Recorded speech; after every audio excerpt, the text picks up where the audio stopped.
O God, may your spirit and guidance be in us as we work for the benefit of all our people, for peace and justice in our land, and for the constant recognition of the dignity and aspirations of those whom we serve. Amen.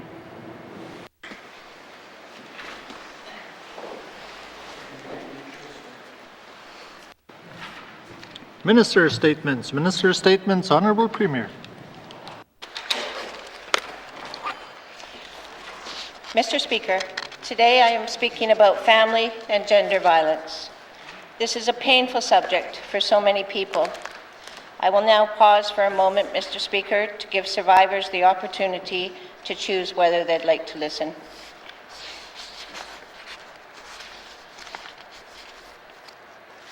Mr. Speaker, we're in the midst of Family Violence Prevention Month.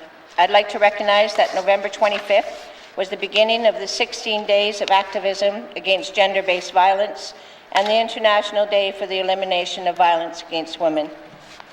The 16 days are an opportunity to come together as Canadians and with partners around the world to call out and speak up about gender-based violence and to renew our commitment to ending violence against women, girls, 2S LGBTQQ1A+, and gender diverse individuals. In Canada, we also observe the National Day of Remembrance and Action on Violence Against Women, remembering the women who were murdered during the tragic mass shooting at Polytechnique Montreal on December 6, 1989. These months and days of recognition, action, and activism tell us that we are not alone in this problem. We see it elsewhere in Canada and across the world. But family and gender-based violence is pervasive in the Northwest Territories. We have the second highest rate of family violence in Canada. It's clear that colonization continues to have cascading impacts on Indigenous lives in the Northwest Territories. Because of intergenerational trauma, the legacy of residential schools, and the systemic racism that continues today, we must work even harder to educate ourselves and learn from each other to broaden our understanding of this history and the work that must be done. The impacts of colonization are illustrated not only by the high rates of family and gender-based violence, but by high suicide rates, overrepresentation of Indigenous people and the child welfare and the criminal justice systems, and the pervasiveness of addiction and poverty in Indigenous communities, to name a few. These issues are interrelated and compounded by one another. To interrupt the cycle of family and gender-based violence, we must not only take an integrative whole-of-government approach, but also a territory-wide approach that includes Indigenous government partners. Our strategy must meet the unique needs and be reflective of the voices of Northerners. I'm proud to say that the government of the Northwest Territories is working to reconcile Indigenous experiences by taking steps to acknowledge and address the profound impact colonization has had on the Indigenous population. The Missing and Murdered Indigenous Women and Girls Action Plan will highlight several innovative ways the departments are diving into work required to begin and promote healing in the communities of the Northwest Territories. The transformation of our Women's Advisory Office into a better resourced gender equity division is supporting improved cross-departmental coordination on gender issues, including family violence. To inform this approach, the N.W.T plans to engage Indigenous governments, community stakeholders, and service providers over the next few months. The goal of this work is to identify best practices, align existing N.W.T work, and based on community input, identify priority areas for investment over the coming decade. Mr. Speaker, within the government of the Northwest Territories, we are reaching across departments to bring programs, resources, and support together. We are listening to experts, partners, and allies like the Native Women's Association of the N.W.T, the Status of Women Council of the N.W.T, the Rainbow Coalition of Yellowknife, the YWCA, shelters, and victim service providers to inform our approach and continue to engage and listen. Mr. Speaker, this is critically important work. Survivors had identified a need for overlapping person-centered supports and services that make them feel comfortable when reaching out for help. We need to ensure our frontline service providers are trauma and violence informed and have a thorough understanding of the history of Northerners. We also need to shift perspectives when determining what those who use and perpetuate violence in their relationships need. The government of the Northwest Territories has many programs and services to support survivors of family and gender-based violence and those who have used violence in their relationships. There is a need to coordinate the many programs we fund and offer. The Territorial Family Violence Strategy that will be developed will take this into consideration and recommend ways in which to improve our current approach. Mr. Speaker, we are making progress, but we have much more work to do. I commit to keeping members of this House advised on the progress of this initiative. Thank you, Mr. Speaker. Thank you, Honourable Premier. Minister statements. Minister statements. Minister responsible for education, culture and employment. Thank you, Mr. Speaker. Mr. Speaker, this government has committed to transforming our education system with the goal of improving the lives of all our residents. The Department of Education, Culture and Employment has some exciting initiatives being undertaken in collaboration with education partners, industry, Indigenous governments, and the federal government. Mr. Speaker, it can be argued that the greatest returns on investment come from investing in early childhood education. That is one of the reasons that this Legislative Assembly has made it a priority to advance universal childcare by expanding availability and affordability. We have gathered perspectives from Indigenous governments, licensed early learning and childcare programs, and early childhood educators, and have completed a review of our current funding programs. We will report on these engagements and findings in the coming weeks, and these reports will inform the development of the 2030 Early Learning and Childcare Strategy. This strategy, along with the soon-to-be finalized Canada-wide Early Learning and Childcare Agreement, will mark a monumental step toward improving the quality, availability, and affordability of licensed childcare throughout the Northwest Territories. Mr. Speaker, increasing education outcomes in the N.W.T. to the same level as the rest of Canada is our mandate. And while investments in early learning and childcare will go a long way to achieving this, we must do more. That is why we are also modernizing our Education Act and renewing our junior kindergarten to grade 12 curriculum. Modernizing the Education Act is critical to ensuring we are able to make coordinated, system-wide improvements to meet the needs of students across the territory, so that we can better prepare our youth to succeed in life. As part of this work, we have conducted a first round of engagement with Indigenous governments, education leaders, the Northwest Territories Teachers Association, parents, special interest groups, and the public. Mr. Speaker, during these engagements, we heard clearly that this process should not be rushed, and we agree. In order to create an education system that truly reflects, engages, and supports all our residents, we will need to take our time and work collaboratively, and we are committed to doing both. That means that the development of a truly modern Education Act will extend into the 20th Legislative Assembly. During this Legislative Assembly, we will pursue minor legislative changes to address many of the operational issues identified during public engagement, while also continuing that broader conversation. In addition to our legislative work, we are renewing our junior kindergarten to grade 12 school curriculum. ECE began exploring and evaluating the curricula of Western Canadian provinces in 2019. Over the last several months, the department invited Indigenous governments and key education partners to attend consultation and engagement sessions and welcomed public input through an online forum. 5 main themes emerged as priorities through that engagement process: the importance of Indigenous ways, high school transitions, rigor in the curriculum, accountability for learning, and key learning for life. In the coming weeks, I look forward to sharing the results of these engagements and a decision on our future provincial partnership. As we move forward with this renewal, ECE will continue to engage with our education partners and will include them in planning for curriculum adaptation, teacher training, classroom resources, and large-scale assessment tools. Mr. Speaker, learning does not stop after high school. The Skills for Success initiative aims to improve employment success by addressing gaps in skills for in-demand jobs and by more effectively responding to employer, industry, and community needs. Over the past summer, The department held virtual roundtables, interviews, and online surveys with residents and stakeholders to find out how well the current programs and supports are working and what we can improve. This feedback will shape the development of a new 4-year Skills for Success action plan that we will release in the new year. Mr. Speaker, careers and trades offer good pay, ample opportunities for advancement, and lifelong learning. ECE is always working to improve supports and opportunities for residents in the trades. For example, the department recently launched the Blue Seal program. A Blue Seal certificate holder not only meets the N.W.T's high industry standards in a skilled trade, but also has the knowledge and drive to succeed in business.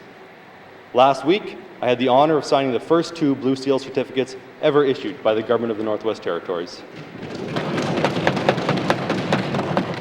This program will increase opportunities for N.W.T residents to advance their careers and highlight their professionalism. I am also pleased to announce that the department has released new trades entrance requirements, which will come into effect in January 2022.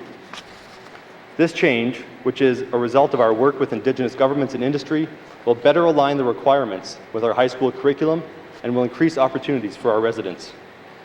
Mr. Speaker, we have made great progress on these key initiatives, and I look forward to updating the Legislative Assembly as they continue to move forward. I also want to thank both the department staff who have dedicated countless hours pursuing the ambitious goals we have set, as well as everyone who we engaged over the past year. Their time and energy is laying the groundwork for the future prosperity of the Northwest Territories. Finally, Mr. Speaker, I would also like to take this opportunity to thank our JK-12 and post-secondary educators, as well as our early learning and childcare staff across the territory for their hard work and dedication in supporting our youth, families, and residents throughout the pandemic. Your resilience has been inspiring, and I am grateful for your professionalism during this challenging time. Thank you, Mr. Speaker. Thank you, Minister. Minister statements. Minister statements. Honourable Premier. Mr. Speaker, I wish to advise the House that the Honourable Julie Green will be absent from the House later today to participate in a conference call with federal, provincial, territorial Ministers of Health. Thank you, Mr. Speaker.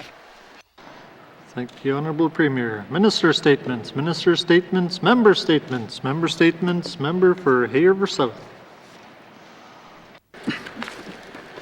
Thank you, Mr. Speaker. Mr. Speaker, today is the day where most government departments will require proof of vaccination from employees who wish to continue working. And for those unvaccinated employees not willing to follow PPE protocol, tomorrow they may be sent home. Mr. Speaker, questions are asked of me as to how this government, as an employer, is going to guarantee the safety of those that are vaccinated in the workplace when working along someone who is not vaccinated. Could this be considered an unusual danger as defined in the Safety Act? Mr. Speaker, any employer or contractor has the right to have this matter addressed in accordance with the Safety Act. The Safety Act in Section 13(1) defines unusual danger to mean, in relation to any work, a danger that does not normally exist in that work. Based on that premise, one can then argue, because COVID-19 is new, was not something present in the workplace prior to the pandemic, it is a risk that does not normally exist in any workplace, COVID-19 then may be deemed an unusual danger. The Safety Act in Section 13(2) further states that a worker may refuse to do any work where the worker has reason to believe that A, there exists an unusual danger to the health and safety of the worker. Mr. Speaker, the Safety Act then goes on to state that on refusing to work, the worker shall promptly report the circumstances of his or her refusal to the employer or supervisor, who shall, without delay, investigate the report and take steps to eliminate the unusual danger in the presence of the worker and a representative of the workers' union. Mr. Speaker, upon completion of the investigation, and if the employee believes that the unusual danger is still present, can continue to refuse to work, and the employer, worker, or supervisor is required to notify the Joint Occupational Health and Safety Committee, or where no such committee exists, then a delegate of the Chief Safety Officer. Upon such notice, a review by the Joint Occupational Health and Safety Committee or delegate is required. If the employee is not satisfied that the unusual danger in the workplace has not been eliminated or reduced, an appeal to the Chief Safety Officer, who would then be required to conduct a further investigation as soon as possible. The decision of the Chief Safety Officer is final, with the exception of an appeal to the Supreme Court of the N.W.T. Mr. Speaker, I seek unanimous consent to conclude my statement. Thank you, member for Haverhill South. The member seeking unanimous consent to conclude a statement. Are there any nays? There are no nays. You may conclude your statement. Thank you, Mr. Speaker. Mr. Speaker, the point is that it may be likely we will see some employees consider the risk of COVID-19 to themselves, their family, and contacts when working alongside those that are not vaccinated and deem themselves to be at risk, thereby utilizing the Safety Act as a means of protection. Are we prepared for this course of action? I will have questions for the Minister responsible for Finance at the appropriate time. Thank you, Mr. Speaker. Thank you, member for Haverhill South. Member statements. Member statements. Member for Kamloops. Thank you, Mr. Speaker. Mr. Speaker, before COVID, we sat as equals and set the priorities for the 19th Assembly. Even then, we recognized the shortage of resident health care workers and tasked the government to reduce the number of health worker vacancies and our reliance on locums. Mr. Speaker, there is significant strength in Northerners serving Northerners, providing trauma-informed care. This not only fulfills our priority, it creates sustainable succession plans and recognizes the primary role education and meaningful employment play in connecting all community health indicators. I believe that in essence the GNWT recognizes this, but the existing process is subjective, inequitable, and not serving Indigenous Northerners. Over the last year, multiple public servants have been denied education leave to pursue nursing, or education leave supports for nurses pursuing higher certifications required by other units or to work in remote northern communities. But while they continued to pursue their education goals on their own, they landed in courses with non-Indigenous, non-Aboriginal public servants who were receiving the support of the GNWT to be there. One of my constituents found themselves in this situation. An Indigenous Northerner from a small community, graduated Aurora College Nursing through the University of Victoria, employed by the GNWT, now raising a family and supporting trauma-informed, client-focused nursing with a desire to increase education levels and ultimately their skill set leveraged by the people of the Northwest Territories. It took 5 months of ongoing advocacy to get this Northerner the same supports their colleagues were receiving. These approvals are at the discretion of each employee's supervisor and often based on operational requirements. But from the perspective of the public servant, this leaves room for inconsistencies and inequitable distribution of education leave and government support. This failure is a symptom of the GNWT silos with a clear lack of process to operate as one government supporting professional development of Northerners for hard-to-fill positions. Constituents either accept the ruling of their supervisor or enlist their MLA to advocate on their behalf. Mr. Speaker, we are in a global shortage of healthcare workers. If we want recruitment to meet the priorities set by this Assembly, we need to retain the ones we have and support the public servants who want to fill these roles. Thank you. Thank you, member for Kamloops. Member statements. Member statements. Member for the N.W.T. Thank you, Mr. Speaker. Today I'd like to thank the Minister of Infrastructure and the Marine Transportation Services. I know the ice is frozen right now, but I'm thanking them because they're only sitting now. Thank them for the service that they did for my riding of the N.W.T. The communities of Polituck, Willowknife, and Sax Harbour, I received their shipments in good order. However, the timing was delayed, Mr. Speaker. We have a limited number of barges in operation, and in some cases it looks like contracts to generate revenues may have been prioritized over servicing my communities. This is a concern. Mr. Speaker, a window of service to communities in a barge is so short. The barge services to clients get prioritized over the communities. Delays in schedule, the barges may have to fight against the ice or delivery essential for bad weather. I don't need to think back too far when this barges did make it into the communities in 2018. Some of all communities that didn't receive any shipments of freight, costs due to ice blockages and weather, costs former government millions. This year, barges are arriving in N.W.T. at the end of September, before freeze-up. Mr. Speaker, they have arrived, but were delayed. Hunting equipment and boats that were supposed to come in and start of June only come in September, so no usage. I will echo the member statement from last year to remind the Minister of the importance of barges for N.W.T. These barges give people access to lower cost of fuel, food, building materials, shipments. Mr. Speaker, there's nothing less than an essential lifeline to the region. And this is part of the reason the N.W.T assumed the management of MTS at the time. I'd like to thank the Minister again and her staff for servicing our community successfully this season. I'm concerned about timing, deliveries, and priority to service communities ultimately at the residents' cost, Mr. Speaker. We have 6.5 months before this next barge sails north, so we have 6.5 months to plan to get it right. I'll have questions for the Minister at the appropriate time. Thank you, Mr. Speaker. Thank you, member for N.W.T. Member statements. Member for Great Slave. Thank you, Mr. Speaker. Mr. Speaker, the N.W.T has always been a resource-based economy. Even before the onset of colonial settlement, the Yellowknife's Dene made tools from copper mined on the banks of the very lake that my district is named for. Later today, we will hear Sketty's report, in my opinion, on the N.W.T's approach to the mining regime fiscal review. In my dissenting opinion, I lay out what I see as the reasons why this has not been a good use of committee resources. One area upon which I touch is exploration. Mr. Speaker, I'd like to expand upon this point further, as I feel that at times residents and my colleagues miss the point when it comes to how important exploration is to our resource sector and therefore our economy. In the N.W.T, it might be 15 years from deposit discovery to the onset of mine development, a sad fact that has been pushed to the extreme by our robust permitting system. Mr. Speaker, I fully support this regulatory system and the people that participate in it. I'm proud of our efforts towards social and economic responsibility that puts us at the forefront of responsible, sustainable mining globally. Our agreements with First Nations and Inuit people are unparalleled to none. However, we must now acknowledge that we have developed a regulatory system so complex that it is expensive to get through, making it extremely difficult for new explorers that may want to come here.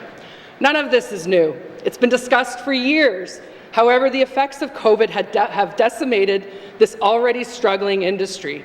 The diamond mines, which in 2020 still accounted for 21% of our direct GDP despite COVID, will be sunsetting over the next decade.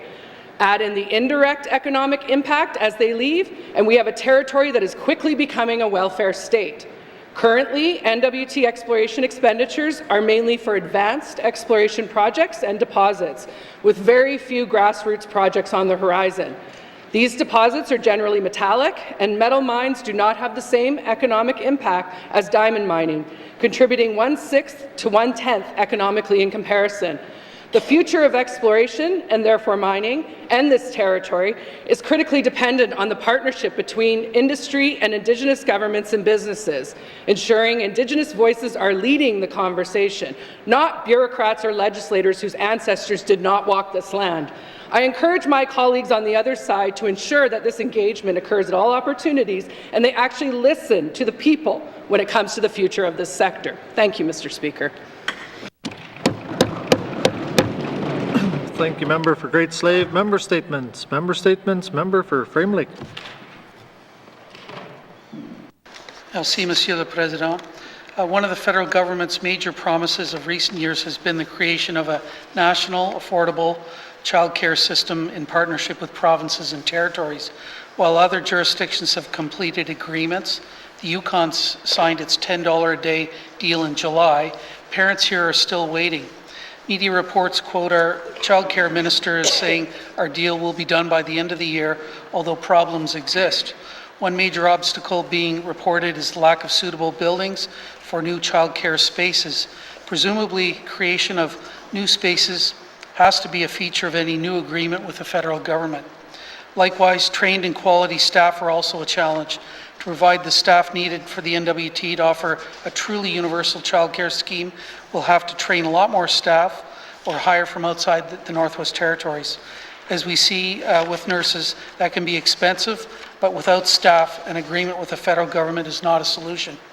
Then there's the issue of how any new childcare programs are going to be coordinated with existing programs, much of them offered by regional Indigenous governments. These problems, space, staff, and flexible rollout may be big, but the need for affordable and universal childcare is the bigger problem by far. As I've been calling for since the last Assembly, we still need a new costed plan that deals with all of these issues of space, staffing, and coordination, not some vague priority such as, quote, advanced universal childcare by increasing availability and affordability, end of quote. We need a costed plan for universal childcare and an agreement with the federal government to implement it now. I'll have questions for the Minister of Childcare about when universal affordable childcare is coming to the Northwest Territories and how an agreement with the federal government will make that happen. Merci, Mr. Speaker. Thank you, member for Frame Lake. Member statements. Member statements. Member for Thabacha. Thank you, Mr. Speaker. Mr. Speaker, I'd like to speak once again about the change in runway width at the Fort Smith Regional Airport. At this point, it is well known that I am deeply disappointed with the Department of Infrastructure's decision to reduce the size of the Fort Smith Airport runway. And I'm not feeling alone in this decision. Otherwise, I wouldn't have had the support of 550 people or the entire Fort Smith leadership on side on this issue. Mr. Speaker, I just want to reiterate that leadership must prevail over bureaucracy. Government decisions need to be reevaluated when a wrong has been done, and they need to know how to correct and respond to those decisions, especially when it has to do with public funds. Rational, reasonable, and financially responsible decisions that affect regional centers such as Fort Smith must be a priority. Mr. Speaker, no matter how the minister wants to spin it, there's a fundamental difference with how my constituents see the runway width changes compared to that of the perception of the Department of Infrastructure. So, the department sees no evil and hears no evil. Despite the will of the people rejecting these airport runway changes, apparently that doesn't matter.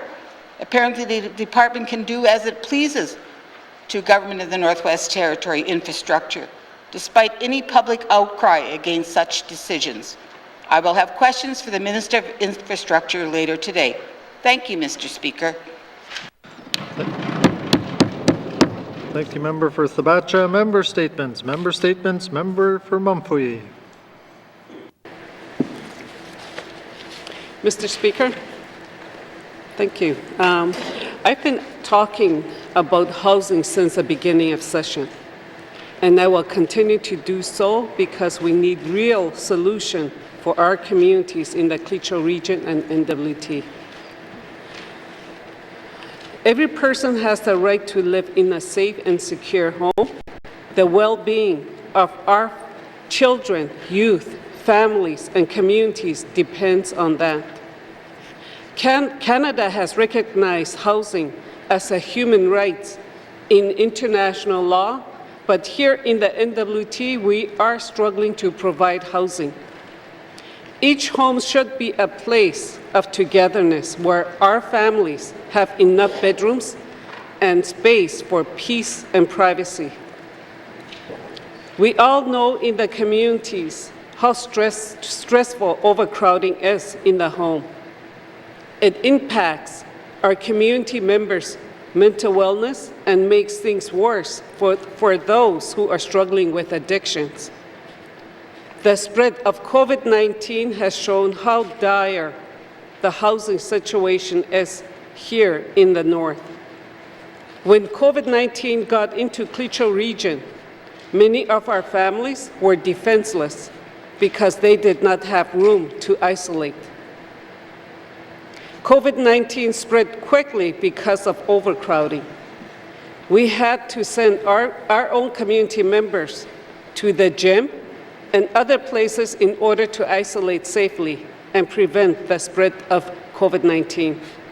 Mr. Speaker, the Northwest Territories has been failing to provide adequate housing for years and years. This is not a new problem. Mr. Speaker, the N.W.T. Housing Corporation has a home ownership initiative. that gives people the opportunity to go into a loan agreement with the housing corporation. Yesterday, I asked the Minister of Housing how many of the new housing units in the Clicho region would be allocated for private ownership.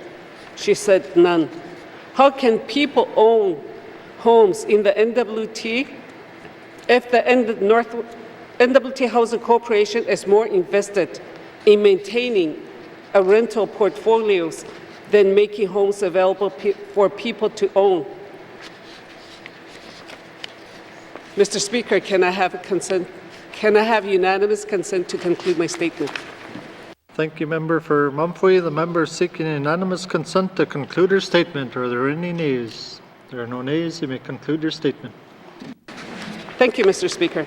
Many of my constituents have lived in their homes for years and years and have paid as renters. When they want to purchase their home, they are often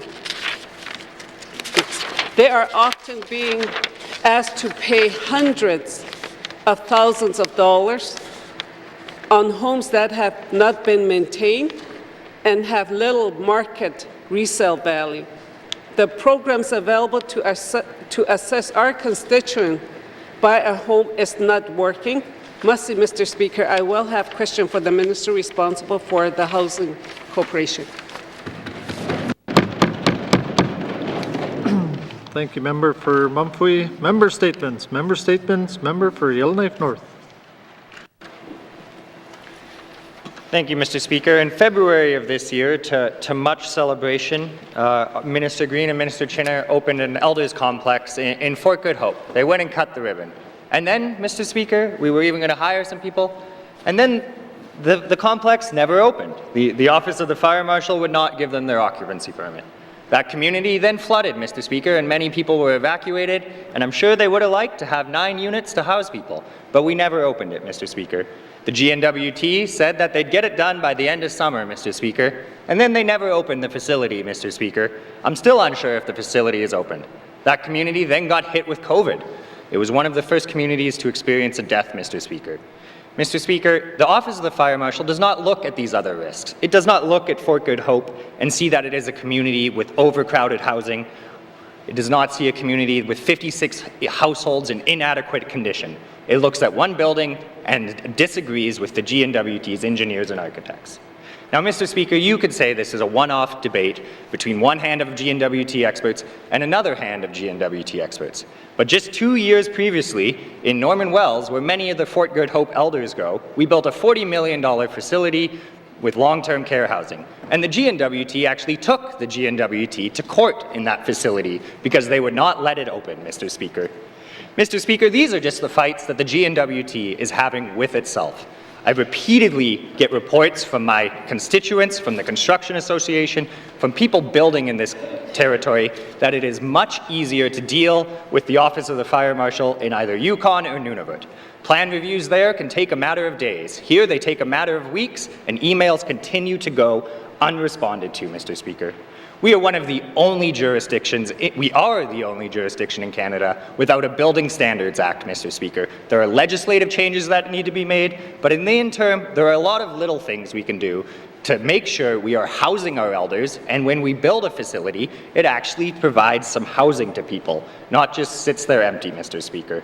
I'll have questions for the Minister of MACA about what we are doing to get the service standards at the Office of the Fire Marshal up to date, and to make sure we don't have N.W.T's engineers, architects, and fire inspectors all fighting each other anymore, Mr. Speaker.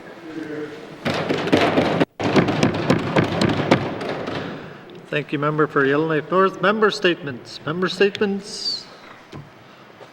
Recognition of visitors in the gallery. Oh, sorry. Member for Nahende. Thank you, Mr. Speaker. Mr.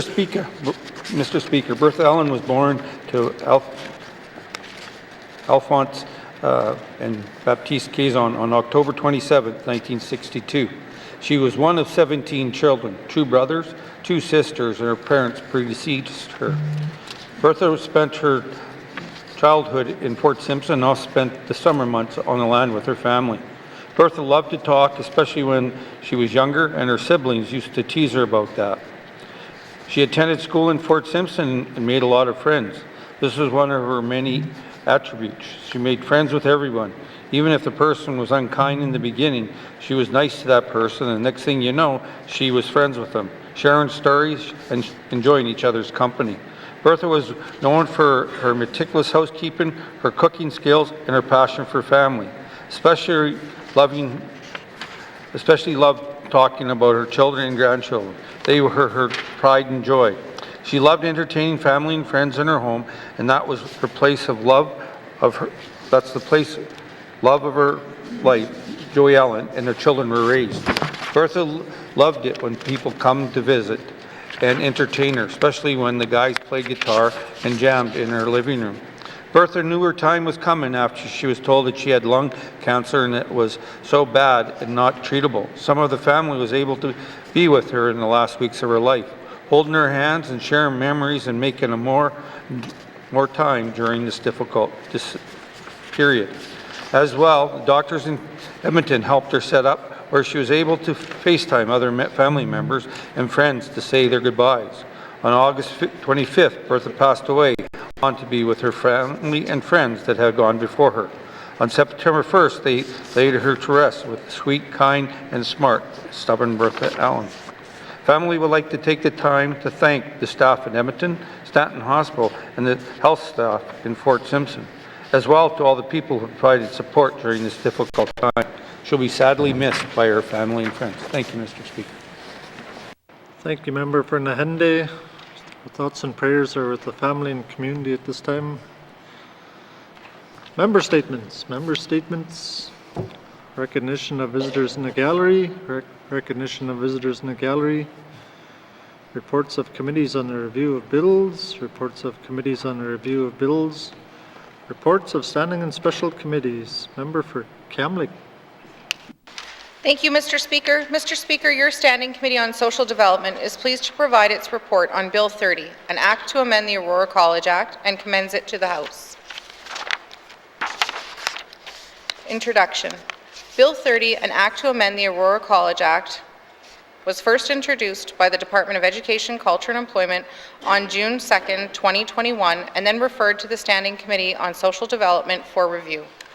Bill 30 proposes changes to the Aurora College Act, the Act, to first, create a new public governance system for Aurora College, move the college to an arm's-length relationship with the Government of the Northwest Territories, meet the requirements of a quality assurance review, and support the gradual transition to a changed way of working between Aurora College, the government, and other partners and stakeholders. The proposed amendments are part of the broader N.W.T initiative to transform Aurora College into a polytechnic university. The process for changing the college into a university began in the 18th Assembly and is scheduled to continue through 3 governments into the 20th Assembly. The 19th Assembly prioritizes the creation of a polytechnic university. In the mandate, the N.W.T commits to change Aurora College into an accredited and independent polytechnic university within 6 years. The N.W.T's lead department maintains a website publicly tracking the progress of 106 activities related to the transformation. The main changes made in committee include 1. Increasing the size of the Board of Governors to 10 members. 2. Requiring that at least half of the board members are Indigenous N.W.T residents. 3. Allowing Cabinet to designate the chairperson of the Board of Governors and requiring the Board of Governors to designate the Vice Chair. 4. Requiring the Board of Governors to seek input from Indigenous governments on the makeup of the Indigenous Knowledge Holders Council. And 5. Adding the term diverse to sections that refer to the uniqueness of the Northwest Territories. Committee wishes to thank all those who participated. Mr. Speaker, I would now like to pass the reading of this report on to the member for Great Slave. Thank you, Member for Kamlik. Member for Great Slave. Thank you, Mr. Speaker. Mr. Speaker, what we heard. Committee held a public engagement period from July 20th to August 20th, 2021, and a virtual public hearing on September 9th, 2021. Committee received written submissions and public presentations from Aurora College, the City of Yellowknife, the Northwest Territory Métis Nation, and the Clecho government. The themes brought forward reflect the composition and appointment of the Board of Governors and the two councils, regional representation, implementation of the United Nations Declaration of the Rights of Indigenous Peoples, or UNDRIP, academic independence, and requests for direct co-drafting of legislation with Indigenous governments. Board of Governors. Committee heard disappointment about Bill 30 proposing to reinstate the previously abolished Board of Governors without regional representation and 2 advisory councils instead. Witnesses requested to change the governance model to allow for regional representation in the composition of the Board of Governors by working together with the N.W.T's Indigenous governments. The Clecho government stated that not guaranteeing continued regional representation in the governance of the college would be a mindset of colonialism and not align with UNDRIP Article 19. Committee heard concerns that the proposed composition of the Board of Governors could result in an underrepresentation of Indigenous people. The N.W.T. Métis Nation asked to be directly represented on the Board of Governors, to be involved in all decisions, and requested that each recognized Indigenous government have a seat on the board. Otherwise, the model would not be consistent with UNDRIP Article 14. The City of Yellowknife encouraged the development of criteria that would ensure the Board of Governors is representative of the ethnicities, genders, geographic regions, and perspectives in the N.W.T. Aurora College welcomed the move away from a regional representation model to a competency-based board and the established minimum requirement for 3 Indigenous board members. Residency requirement for board members. The concern was raised that the college may miss out on contributions from the broader Canadian and international academic world if a strict residency requirement exists. The potential negative impact on a future university could include reducing the marketability of the university and creating a possible barrier to appointing suitable candidates. Academic Council. Committee heard the concern that the Academic Council may hold no weight in the decision-making because no qualification requirements are determined in Bill 30. Any community member may fill roles on the Council. The City of Yellowknife made the recommendation to require that council members have post-secondary organizational experience in addition to academic expertise. Indigenous Knowledge Holders Council. Several witnesses indicated that the selection process of Indigenous Knowledge Holders Council members should have support from the Indigenous community. Committee heard concerns that a mechanism for representative Indigenous institutions to be involved in selecting members to the Indigenous Knowledge Holders Council is lacking. The Clecho government notes that such mechanism is necessary to make the Act consistent with UNDRIP Article 19, and states further that it is critical to Clecho government that any persons designated as holding Indigenous knowledge be recognized as such by their communities and who have support and recognition behind them from their communities as they take up such an important responsibility." End quote. Chair and Vice Chair, witnesses voiced concerns that changing the power from the board to the minister to designate a chair and a vice chair would not reflect the intention to make the college more arm's length, but possibly reverses it. Mandate. Committee heard the concern that the minister's power to approve the board's mandate might diminish the proposed rule that forbids the minister to interfere with Aurora College policies. It was recommended that the legal framework reinforce academic independence. I would like to now turn this over to my colleague from Montpuy, Mr. Speaker. Thank you. Thank you. Member for Great Slave. Member for Montpuy. Timelines for consultation and comments. Committee heard the concern that timelines for consultation and comments may not always be respectful and sufficient for stakeholders to support meaningful consultation. As has been previously raised to N.W.T. departments, minister and standing committees, the witness notes that the timelines for consultation and comments must be respectful and sufficient to support meaningful consultation.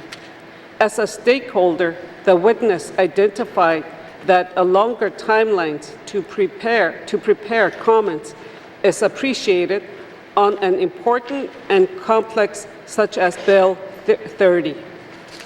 Process used to develop Bill 30.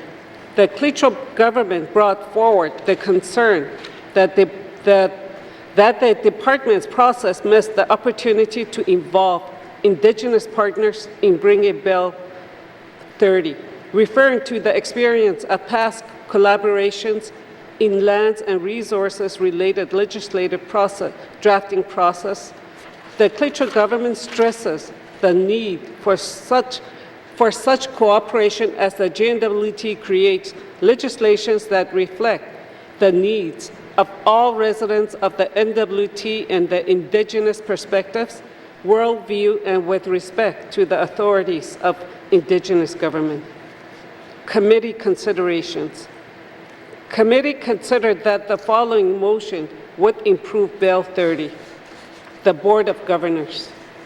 Committee discussed the issue of representation on the Board of Governors and the request for reinstating regional representations. Committee finds that the purpose of Bill 30 is to restore public governance to Aurora College and at the same time ensure the college fulfills the requirements of the quality assurance process for Canadian post-secondary institutions. Regional representation of the board may need to be considered for the Polytechnic University and in the future replacement of the Aurora College Act with the Polytechnic University Act. Committee was concerned that the governance model may not reflect that most students are Indigenous students from the N.W.T. Keeping the minimum number of Indigenous board members at 3 out of 8 would not provide equal Indigenous representation. Accordingly, committee proposes a motion requiring a minimum of 50% Indigenous representation on the board recommended membership to the Board of Governors. When considering how to amend the Act best, committee sought information from the Minister. The response included a proposal from the Minister of Education, Culture and Employment to increase the number of board recommended members from 8 to 10 and require a minimum of 5 Indigenous members. The increase would bring Aurora College board membership to 14. In comparison, the Yukon University Board of Governors has 17 members. Committee agrees with this approach. Motion 1 requires the Minister to appoint 10 members recommended by the board, of which at least 5 must be Indigenous residents of the Northwest Territories. Academic Council. Committee recognizes that membership of academic councils in Canada is almost entirely constituted by academic faculty and senior administrators employed by the institutions, with some student representation. The quality assurance review process requires institutions that offer degree programs to have their academic staff, students, and administrators participate in academic decision-making. By convention, in nearly all Canadian universities, this is done by establishing an academic council in colleges and a synod in universities. Now, I now turn to MLA from Inuvik, Twin Lake. Thank you, Member for Mumfwee. Member for Inuvik Twin Lakes. Thank you. Indigenous Knowledge Holders Council. Committee welcomes the approach of balancing the Indigenous knowledge and the Western academic knowledge system in the college and future university governance. Committee feels that to give equal weight to the Indigenous knowledge system, it needs to be identified who holds the power of determining a knowledge holder. The current model does not speak to the composition of the council and leaves it to the decision by the Board of Governors.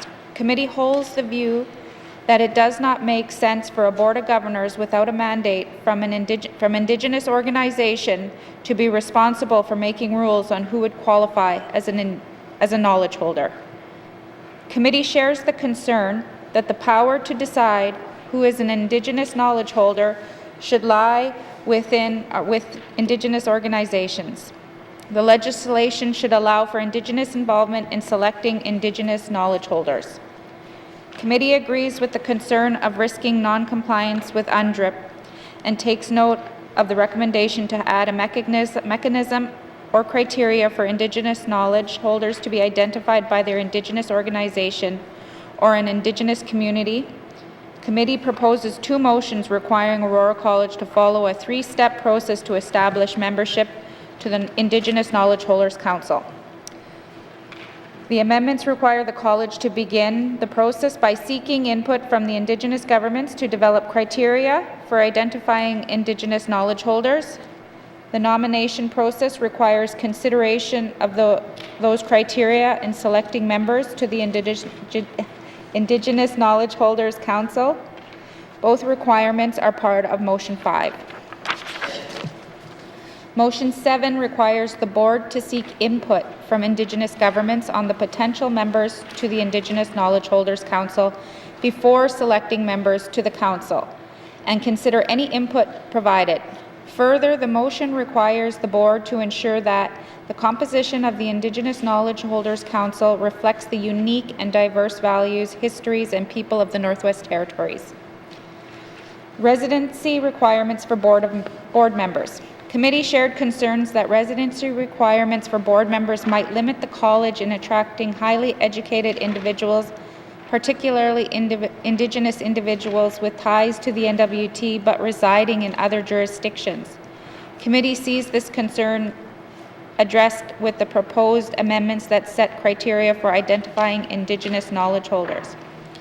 Committee sees the suggestion to consider options for ex officio members to enrich the board by allowing non-residents to inform the work of the board included in the current legislation, which allows the minister to appoint additional board members to the board. Board of Governors, Chair and Vice Chair. Committee agrees with the concern that moving the powers from the board to the minister to select the Board of Governors, Chair and Vice Chair does not contribute to making the institution more arm's length. Committee sought additional information from the minister on why this change was made, as it seems inconsistent with the principle of Bill 30. The exchange recognized the significant importance of the role of both chairpersons under the arm's length and the renewed collaborative relationship. The department proposes to use the approach taken in Alberta, where the polytechnics once created are board-governed institutions where the Board of Governors acts as an intermediary between the institution and the public. With the evolving role of the chair, the department describes the relationship between the minister and the chair as the critical link to create stability during the transformation years and the vital relationship between the government and the Polytechnic University. Committee takes the view that accountability during the transition is just as important as independence. The need for public accountability can be achieved by having the Board of Governors select the chair. Committee took a strong position that the board needs to select the chair and the chair not be designated by the minister. After further consideration, the committee accepted the Yukon University model as an acceptable compromise. Accordingly, committee proposes the model used in the Yukon, where the default is for the cabinet rather than the minister to appoint a chair, and where the board selects the vice chair. Adding diverse. Committee recommends that the word diverse to reflect the regional diversity in the N.W.T. According to motions 2 and 7, add the term diverse to language that speaks to the unique values of the N.W.T. so that the sections in the Act refer to the unique and diverse values of the people of the N.W.T. Role of the President. Currently, the administrator appointed by the minister in the 18th Assembly replaces the board and thereby holds the president of the college accountable. Bill 30 proposes that the Board of Governors select and direct the president, thereby making the institution more independent and moving it into more of an arm's-length relationship from the government. Concerns were raised that the president is a public service employee and that this potentially conflicts with the intent to increase the academic independence of the institution. The City of Yellowknife suggested contracting the president as an independent individual instead.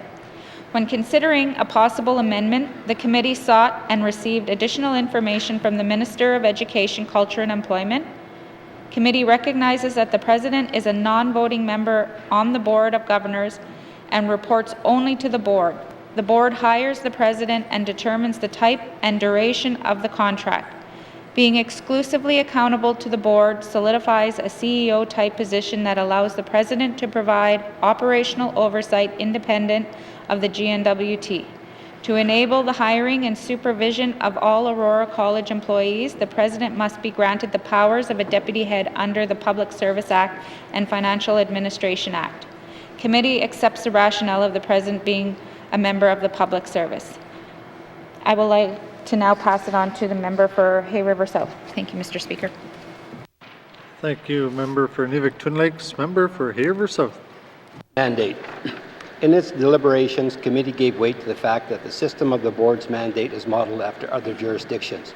The board determines the mandate and submits it to the minister for approval.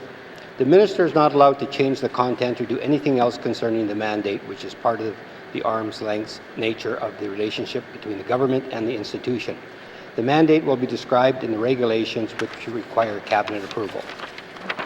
In developing the Aurora College mandate, committee notes that the Department of Education, Culture and Employment and Aurora College consider elements from several jurisdictions. As a starting point, both are looking at the strategic mandate agreement used in Ontario, where each university and college has its own strategic mandate agreement. Committee recognizes that the requirement for the board's mandate comes from the Post-Secondary Education Act, and that Bill 30 aims to ensure that the mandate is appropriate for Aurora College. Both with a focus on preparing the necessary elements for the institution to pass a quality assurance review. Editorial changes. Committee proposes 2 motions to correct spelling. Motions 4 and 6 propose editorial and non-substantive changes. Recommendations.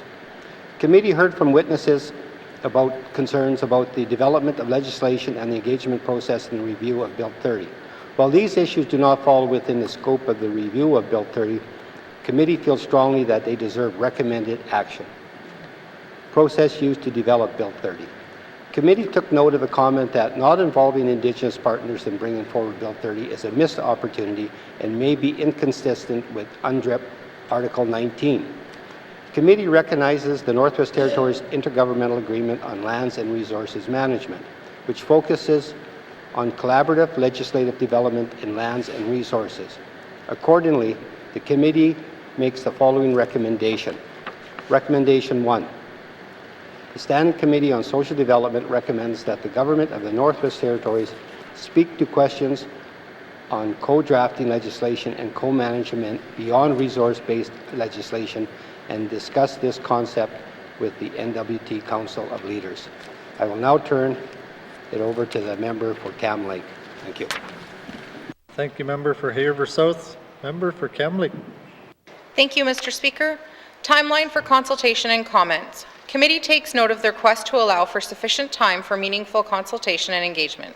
Committee will review its public engagement processes to ensure timelines are respectful and sufficient for stakeholders to support meaningful consultation. Further, committee makes the following recommendation. Recommendation 2. The Standing Committee on Social Development recommends that the Department of Education, Culture and Employment and Aurora College take note of this request that engagement timelines are respectful and sufficient for stakeholders to support meaningful consultation and ensure that the timeframes for engagement and consultation concerning the Polytechnic University are adequate. Terminology. During committee's careful considerations to improve Bill 30, definitions and use of the term Indigenous were discussed. Committee felt strongly about not excluding Indigenous academic experts or knowledge holders with ties to the N.W.T, but residing outside of the jurisdiction from eligibility for board or council membership.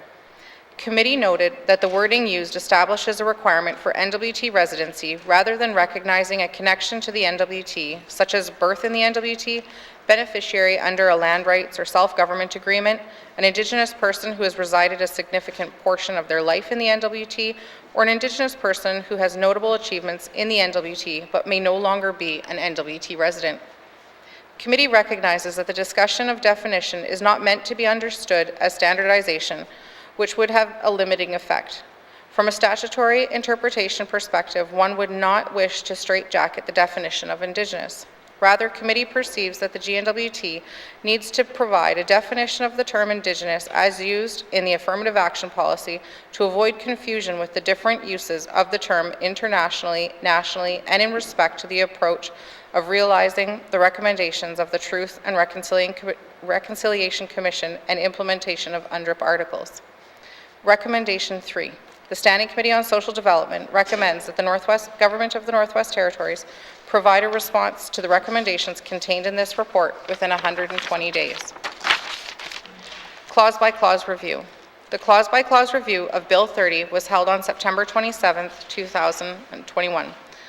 At this review, committee moved 7 motions. The Minister concurred with all 7 motions. Conclusion. The Standing Committee on Social Development's review of Bill 30 results from a collaborative process. Committee wishes to thank the Minister and his concurrence with the motions made by the committee to amend Bill 30. The committee thanks the public for their participation in the review process and everyone involved in the review of this bill for their assistance and input. Following the clause-by-clause review, a motion was carried to report Bill 30, an act to amend the Aurora Colleges Act as amended and reprinted as ready for consideration in Committee of the Whole. This concludes the Standing Committee's review. Thank you, Mr. Speaker. Thank you, Member for Cam Lake. Member for Cam Lake. Thank you, Mr. Speaker. Mr. Speaker, I move, seconded by the Honourable Member for Great Slave, that Committee Report 20-19(2), Standing Committee on Social Development Report on Bill 30, an act to amend the Aurora College Act, be received by the Assembly and moved into the Committee of the Whole for further consideration. Thank you, Mr. Speaker. Thank you, Member for Cam Lake. Motion is in order to the motion. Question has been called. All those in favour? All those opposed? Any abstentions? The motion is carried. The report will be moved into Committee of the Whole. Reports of standing and special committees. Reports of standing and special committees. Member for N.W.T. Thank you, Mr. Speaker. Your Standing Committee on Economic Development and Environment is pleased to provide the report on Government of the Northwest Territories' approach to mining regime fiscal review and commend it to the House.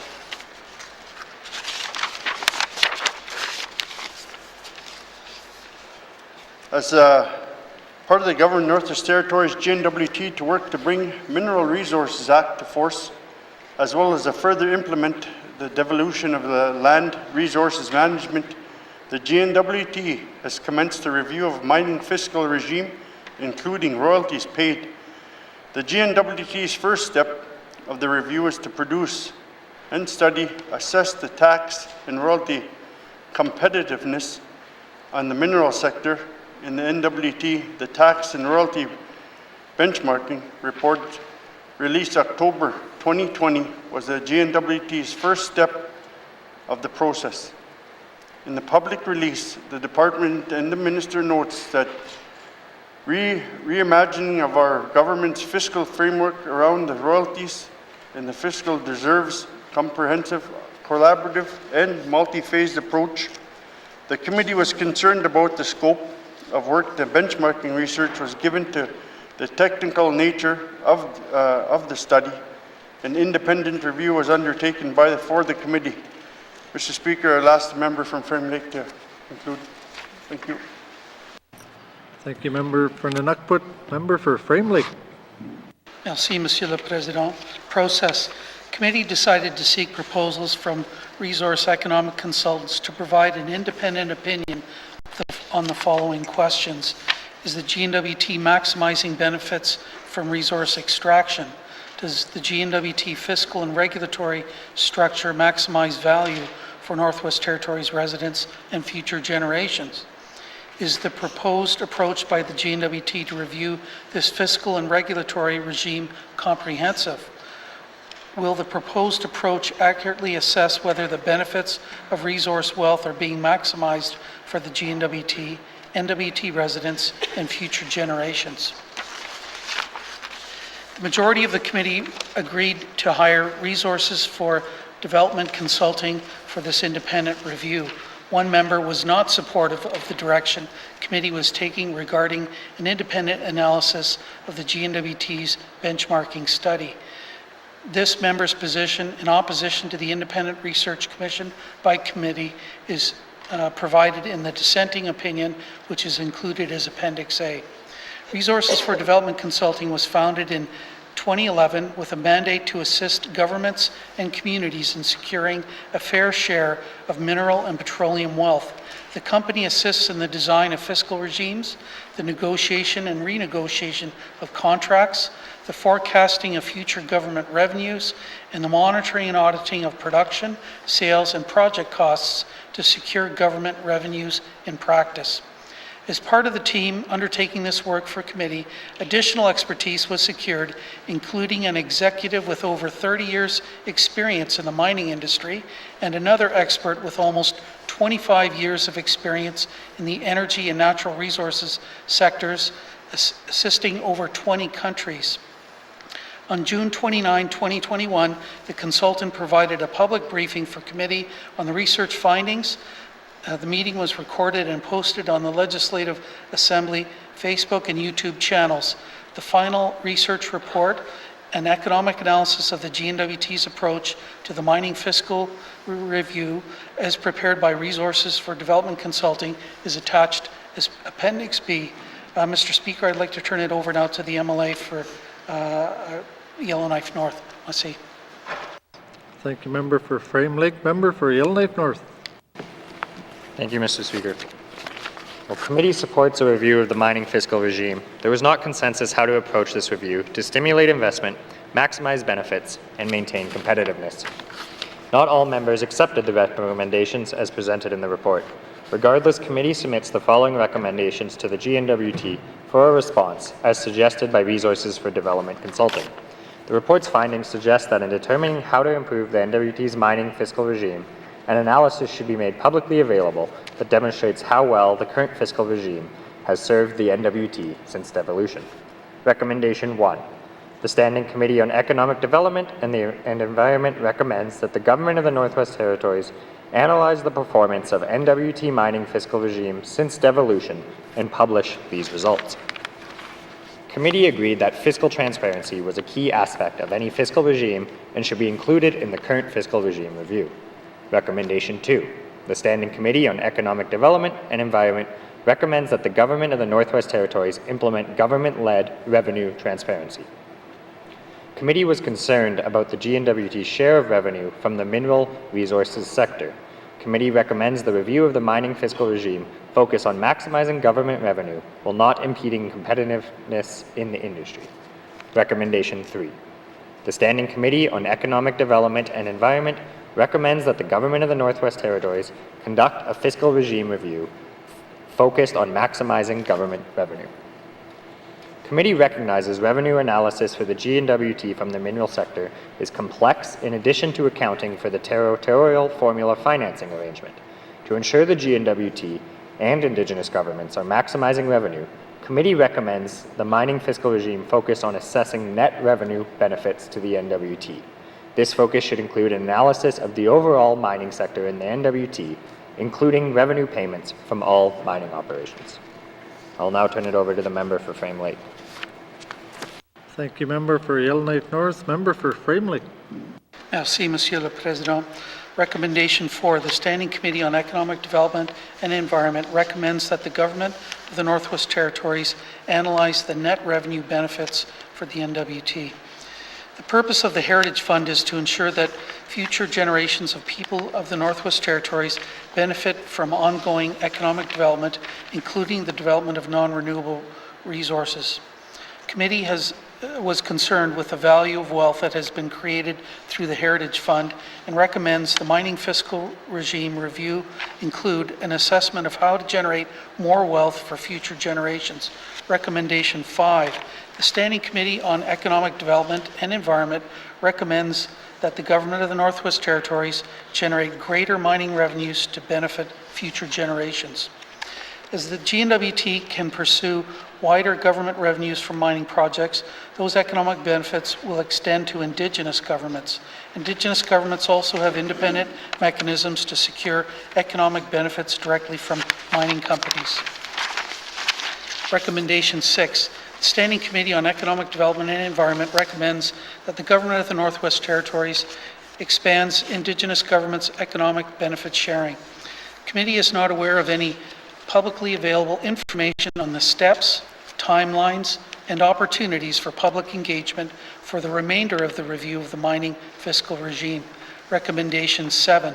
The Standing Committee on Economic Development and Environment recommends that the Government of the Northwest Territories make public as soon as possible information on the steps, timeline, and opportunities for public engagement for the review of the mining fiscal regime. Mr. Speaker, I'd like to turn it over now to the MLA for N.W.T to conclude the committee report. Merci. Thank you, Member for Frame Lake. Member for N.W.T. Thank you, Mr. Speaker.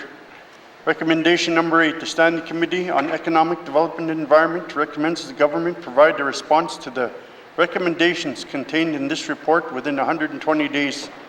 Conclusion, committee is committed to providing a timely and constructive feedback during the review of the mining fiscal regime. Committee looks forward to the comprehensive, collaborative, and multi-phased approach with meaningful opportunities for the public and Indigenous governments for engagement. Mr. Speaker, I'd like to hand it over to the member from Great Slave. Thank you. Thank you, Member for N.W.T. Member for Great Slave. Thank you, Mr. Speaker. Dissenting opinion of Katrina Knockleby, MLA for Great Slave. Introduction. The N.W.T has committed to undertaking a review of its approach to the N.W.T's mining fiscal regime. As a first step, the N.W.T commissioned a study by international firm PricewaterhouseCoopers, or PwC, to provide an analysis of tax and royalty benchmark mining in the Northwest Territories. Some members of the Standing Committee on Economic Development and Environment, or SCEDE, had concerns regarding the scope of work for this research and proceeded to hire an independent economic consultant to provide an opinion on the N.W.T's mineral benchmarking research. This decision by SCEDE to question the N.W.T's approach does not reflect my concerns or opinions in this area. SCEDE established the following terms of reference for committee's independent research. Is the N.W.T maximizing benefits from resource extraction? Does the N.W.T fiscal and regulatory structure maximize value for N.W.T residents and future generations? Is the proposed approach by the N.W.T to review this fiscal and regulatory regime comprehensive? And will the proposed approach accurately assess whether the benefits of resource wealth are being maximized for the N.W.T and N.W.T residents and future generations? I disagree that these are the most important questions to be asking, particularly in a time where exploration is at an all-time low in the N.W.T. It is my opinion that this contravenes the mandate of the 19th Assembly, which is to support our mineral resource industry. PwC's research is relevant, sound, and is indeed a credible report in which to inform the mining fiscal regime review, comparing the climate in the N.W.T to that of relevant and relatable jurisdictions like Australia and South Africa. Contextually, based on my extensive professional experience, PwC has captured the situation in the N.W.T quite well and provides data to back up its conclusions. I believe that the most relevant questions to be considering right now, as the N.W.T undertakes the mining fiscal regime review, is how will the N.W.T create a climate that attracts high-quality investors? How can the N.W.T aid and incentivize the existing diamond mines to extend the life of their operations and develop new projects? How can the N.W.T promote the exploration sector to ensure successive mines are coming online to keep the territory avoid of economic recession? How can the N.W.T incentivize mining corporations to establish and keep head offices in the N.W.T? How can the N.W.T support residents and businesses to increase participation in the mineral sector? What are the spin-off industries that could be developed?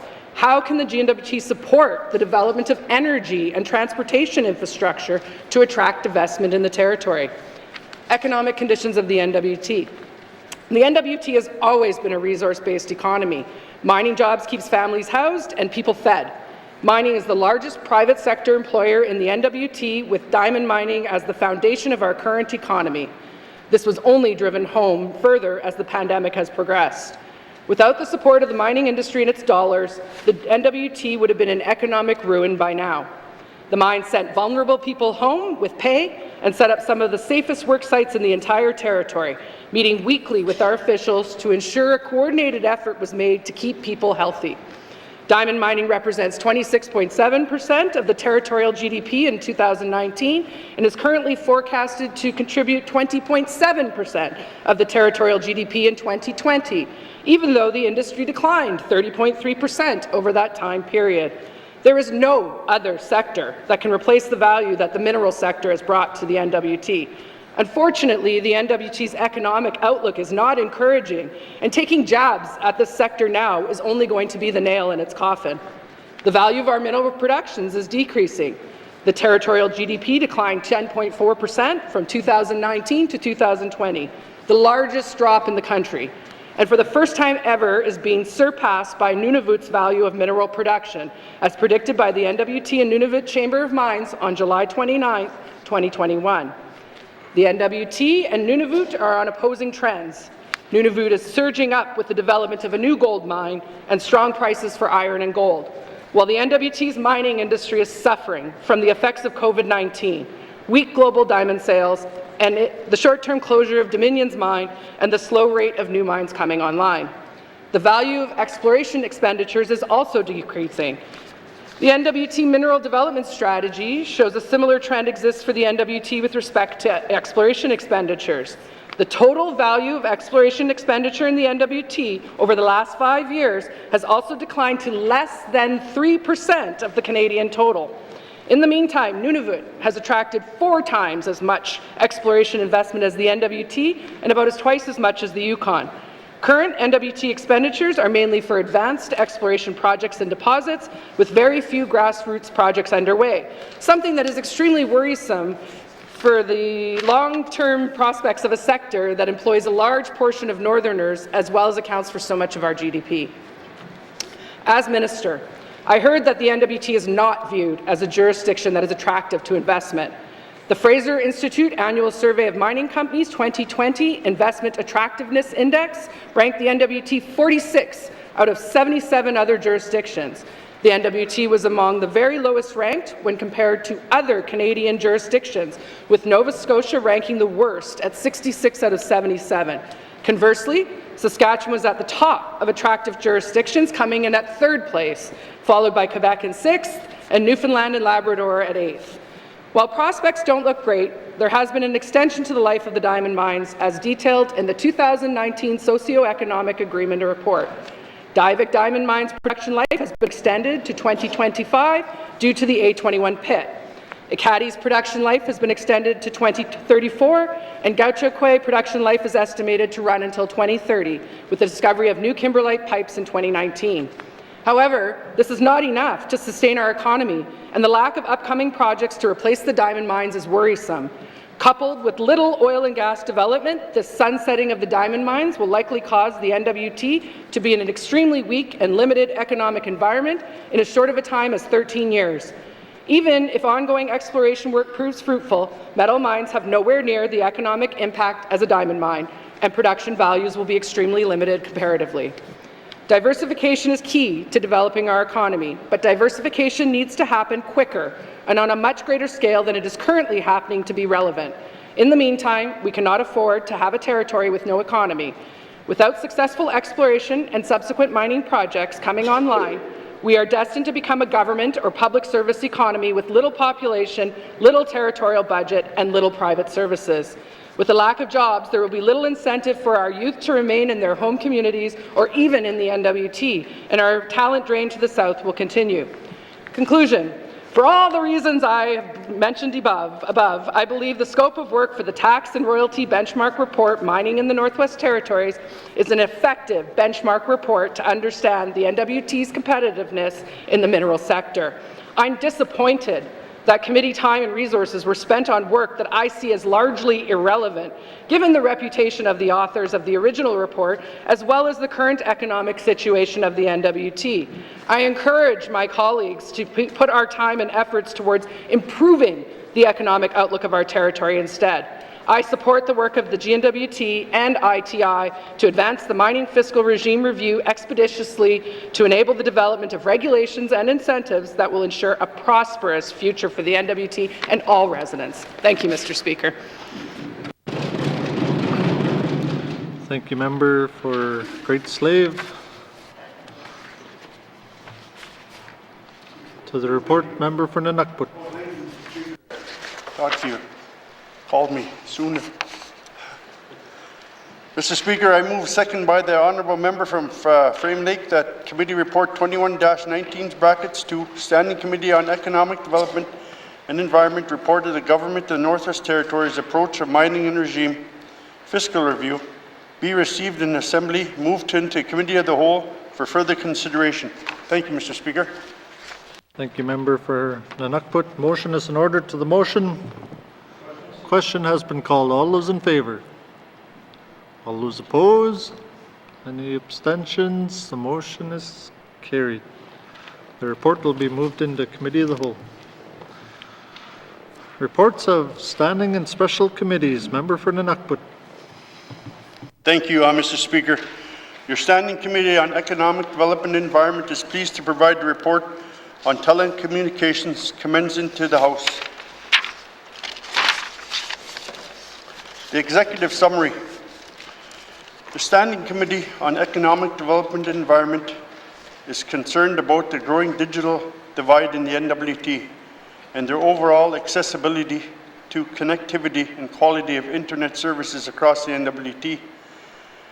The pandemic continues to highlight and growing gap between these with affordable, high-speed, reliable connectivity and those without communities. Communities in the N.W.T, especially more than remote communities, are suffering the most.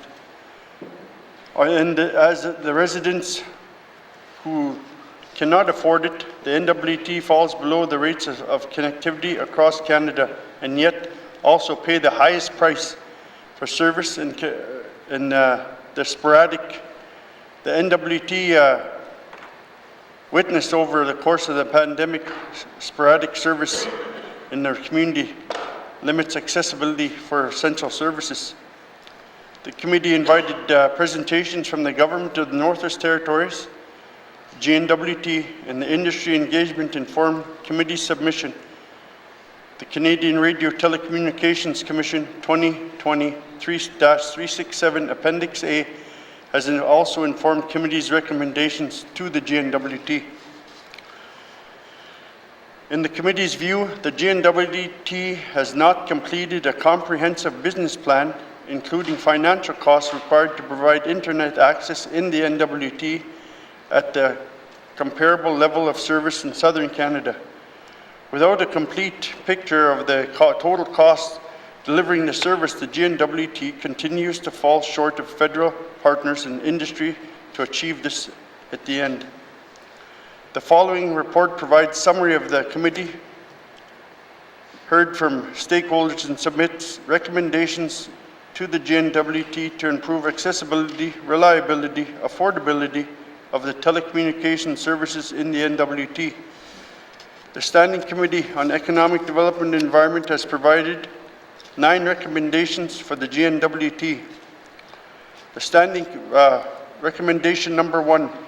The Standing Committee on Economic Development and Environment recommends the N.W.T to continue to invest in publicly owned backbone internet infrastructure in the N.W.T. Specifically, the N.W.T to prioritize the opportunity to create fiber redundancy to the N.W.T. The Standing Committee on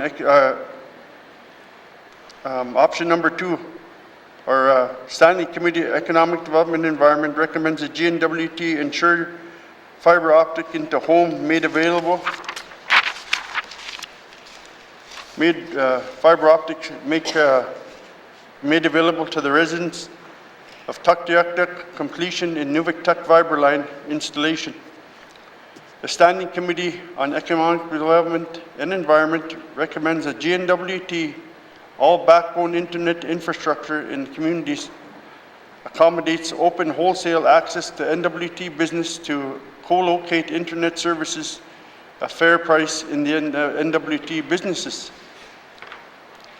The Standing Committee on Number 4, the Standing Committee on Economic Development and Environment recommends that GNWT advocate to the Canadian Radio Telecommunications Commission to set aside funding under the Broadband Fund for smaller service providers in Indigenous-owned businesses to help promote competition. Number 5, the Standing Committee on Economic Development and Environment recommends that GNWT ensure all public-funded internet backbone infrastructure in the NWT provide wholesale high-speed third-party internet access. Number 6, the Standing Committee on Economic Development and Environment recommends that GNWT address digital divide within the NWT by providing free access to basic internet packages through income assistance funding and N.W.T. Housing Corporation for public housing units. The Standing Committee on Economic Development and Environment recommends to GNWT to address the digital divide, building partnerships that can make free Wi-Fi services to all regional centers. The Standing Committee on Number 8, Standing Committee on Economic Development and Environment recommends that the GNWT encourage competition in the market by procuring internet services by smaller pieces, and that local internet providers can effectively bid on these opportunities. The Standing Committee, Number 9, the Standing Committee on Economic Development and Environment recommends a response and recommendations listed within 120 business days. Thank you, Mr. Speaker. Thank you, Member for Nunukput. Member for Nunukput. Thank you, Mr. Speaker. I move the seconded by the Honourable Member from Frame Lake that Committee Report 22-19 brackets 2, Standing Committee on Economic Development and Environment, Report on Telecommunications be deemed read as printed in Hansard in its entirety. Thank you, Mr. Speaker. Thank you, Member for Nunukput. Motion is in order. To the motion. Question has been called. All those in favor? All those opposed? Any abstentions? The motion is carried and moved into Committee of the Whole. Reports of Standing and Special Committees. Reports of Standing and Special Committees. Returns to oral questions. Returns to oral questions. Acknowledgements. Acknowledgements. Oral questions. Member for Haver South. Thank you, Mr. Speaker. Mr. Speaker, these questions will be for the Minister of Finance, Human Resources. Mr. Speaker, some of the GNW departments will require employees to confirm they have been vaccinated prior to showing up for work starting today, and others not vaccinated may be accommodated or turned away. So, Mr. Speaker, will the Minister explain to this Assembly the timing and process employees will be required to follow to confirm their vaccination status, and is privacy as it relates to private health information a consideration when sharing that information, and is it consistent throughout all departments, including NTPC and N.W.T. Housing Corporation? Thank you. Thank you. Member for Haver South, Minister responsible for Finance. Thank you, Mr. Speaker. Mr. Speaker, let me just be clear first at the outset that it is indeed everyone that has to be, at this point, providing a proof of vaccination, or else they will be asked to comply with enhanced personal protective equipment and ultimately a testing regime. In doing so, in asking our employees to comply with that policy, privacy absolutely was a top consideration, Mr. Speaker. The information that we are requesting, the records we are requesting, they are indeed going to be held on a need-to-know only basis at the Department of Finance and Human Resources within the Human Resources Information System. These folks are very accustomed to dealing with very sensitive information. It is secure and it is private.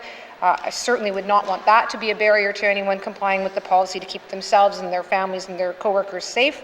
As for its application, Mr. Speaker, as I believe has been discussed this week, the Northwest Territories Power Corporation does have their own policy also in place. The Northwest Territories Housing Corporation does, however, fall within this one. So, yes, Mr. Speaker, this is time. It's now upon us. But again, the information is going to be kept secure and confidential. So, if there's anyone out there who still hasn't provided their proof of vaccination, they please get on the system and get that done today. Thank you. Thank you, Minister.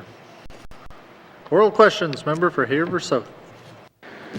Thank you, Mr. Speaker. Mr. Speaker, knowing that departments or divisions have different vaccine policy requirements for employees to attend work, will the Minister confirm for those that are not vaccinated what process is in place to accommodate them when they show up for work tomorrow?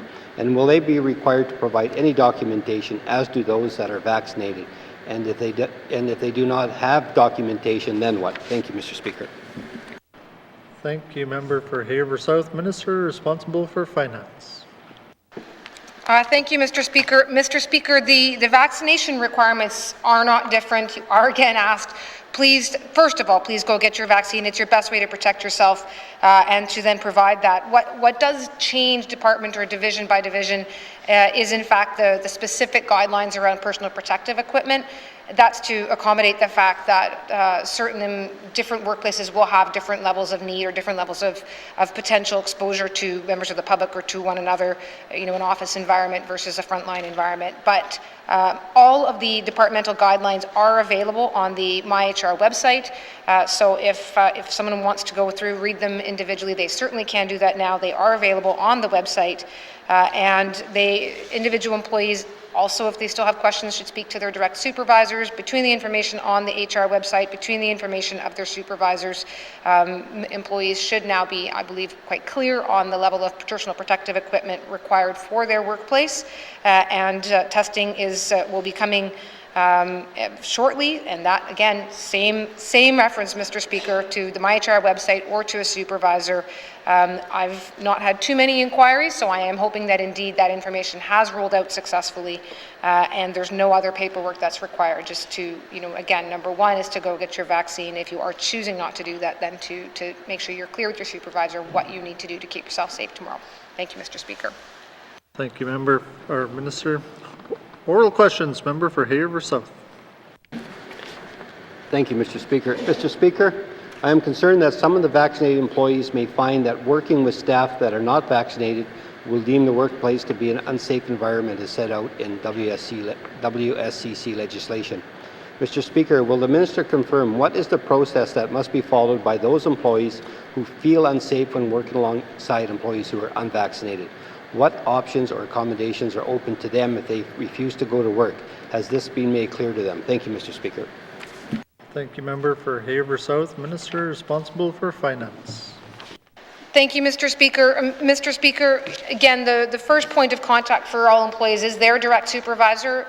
We've certainly had employees working with their supervisors throughout the pandemic to ensure that folks who may be immune compromised, for instance, can have access to additional information so that their workplace remains a safe place for them.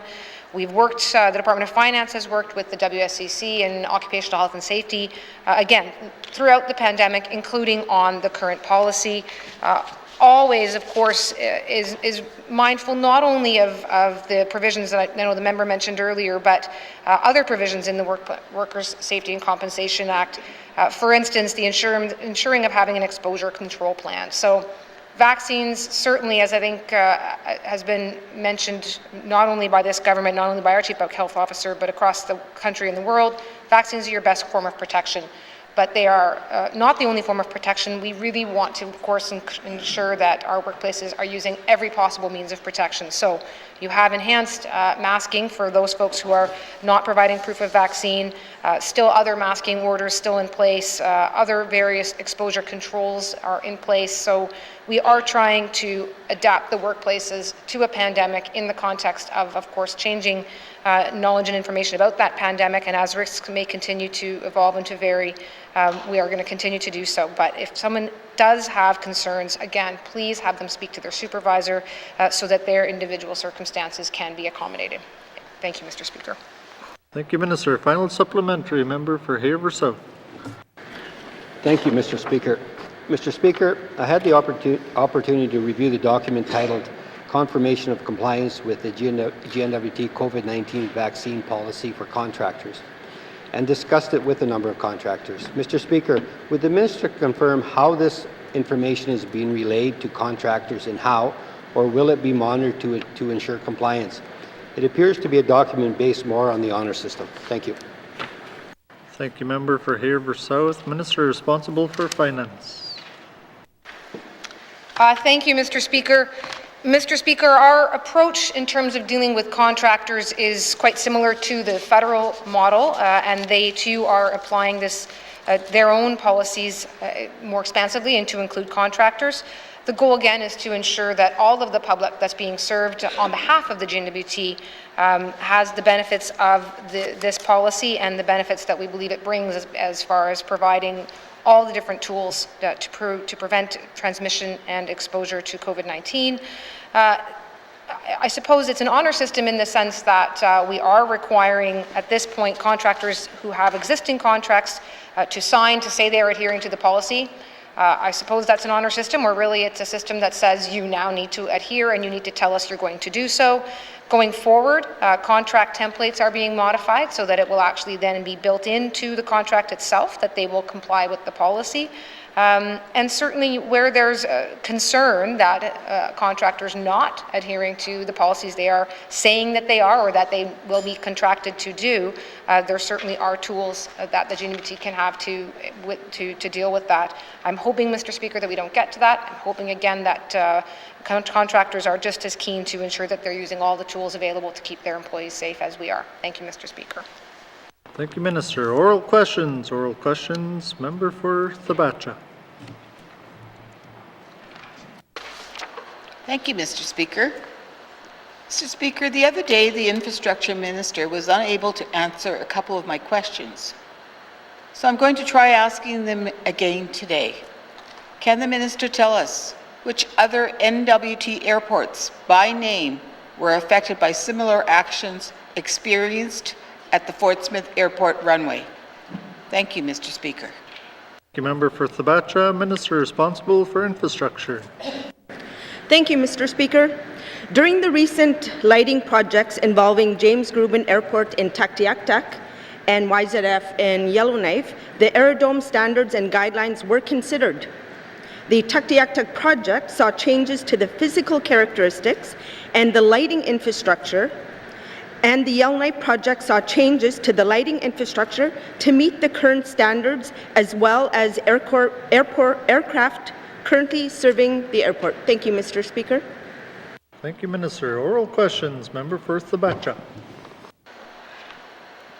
Mr. Speaker, in the infrastructure budget that we looked at the other day, Fort Simpson is replacing the lighting on their airport runway, just like what happened to Fort Smith runway changes.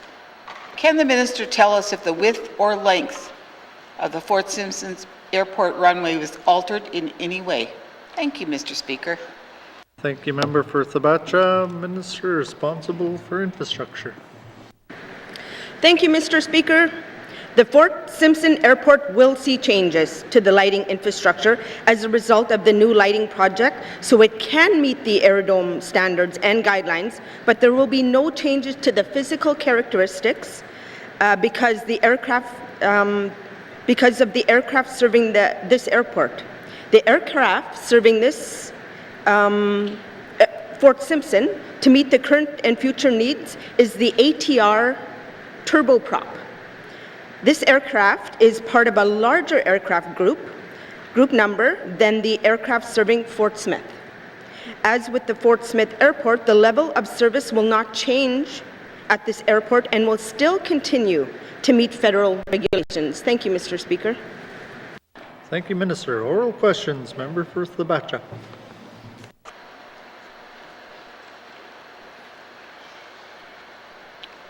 Mr. Speaker, can the Minister tell us if there are any plans to reduce the width of any other N.W.T. airport runways? If so, can the Minister specify which airports those are? Thank you, Mr. Speaker. Thank you, Member for Thabacha. Minister responsible for Infrastructure. Thank you, Mr. Speaker. That was two questions and I'll answer them both. No, There are no plans at this time, as there are no projects in the planning and design stage. During the planning and design process, for all airport projects, the Aerodome standards and guidelines are taken into consideration, along with the aircraft serving the community and the physical characteristics of that airport. Thank you, Mr. Speaker. Thank you, Minister. Final supplementary, member for Thabacha. Thank you, Mr. Speaker. Mr. Speaker, for the government to continue to defend a poor decision to shorten the width of a major regional airport is not okay. I don't want Fort Smith's decision to set a bad precedent for other communities to lose or lessen vital infrastructure. Would the Minister seriously reconsider correcting this direction by the Government of the Northwest Territories and reinstate the wishes of 550 people along with the entire Fort Smith leadership who signed the runway petition? Thank you, Mr. Speaker. Thank you, member for Thabacha. Minister responsible for infrastructure. Thank you, Mr. Speaker. To be clear, narrowing the width of the runway has not changed the level of service of the airport. The runway meets current federal regulations and future needs. When the Fort Smith Airport was built in 1957, 60 meters was the common width for a paved runway across Canada. At the time, it was predicted that future aircraft would be bigger and would require larger runways. The evolution of aircraft technology disapproved this prediction. Newer and more modern aircraft have improved performance when compared to aircraft from the 1950s and 60s, and wider runways are not necessary. Mr. Speaker, in addition, I would also note that the federal regulations have recently changed and a 60-meter wide runway is no longer required, even for the largest aircraft in the world. Finally, I want to make it clear that Department of Infrastructure did consult with the airport users and the town prior to commencing the work on the new runway lighting and reduced the runway width in 2018. And no objections were noted or brought forward at that time.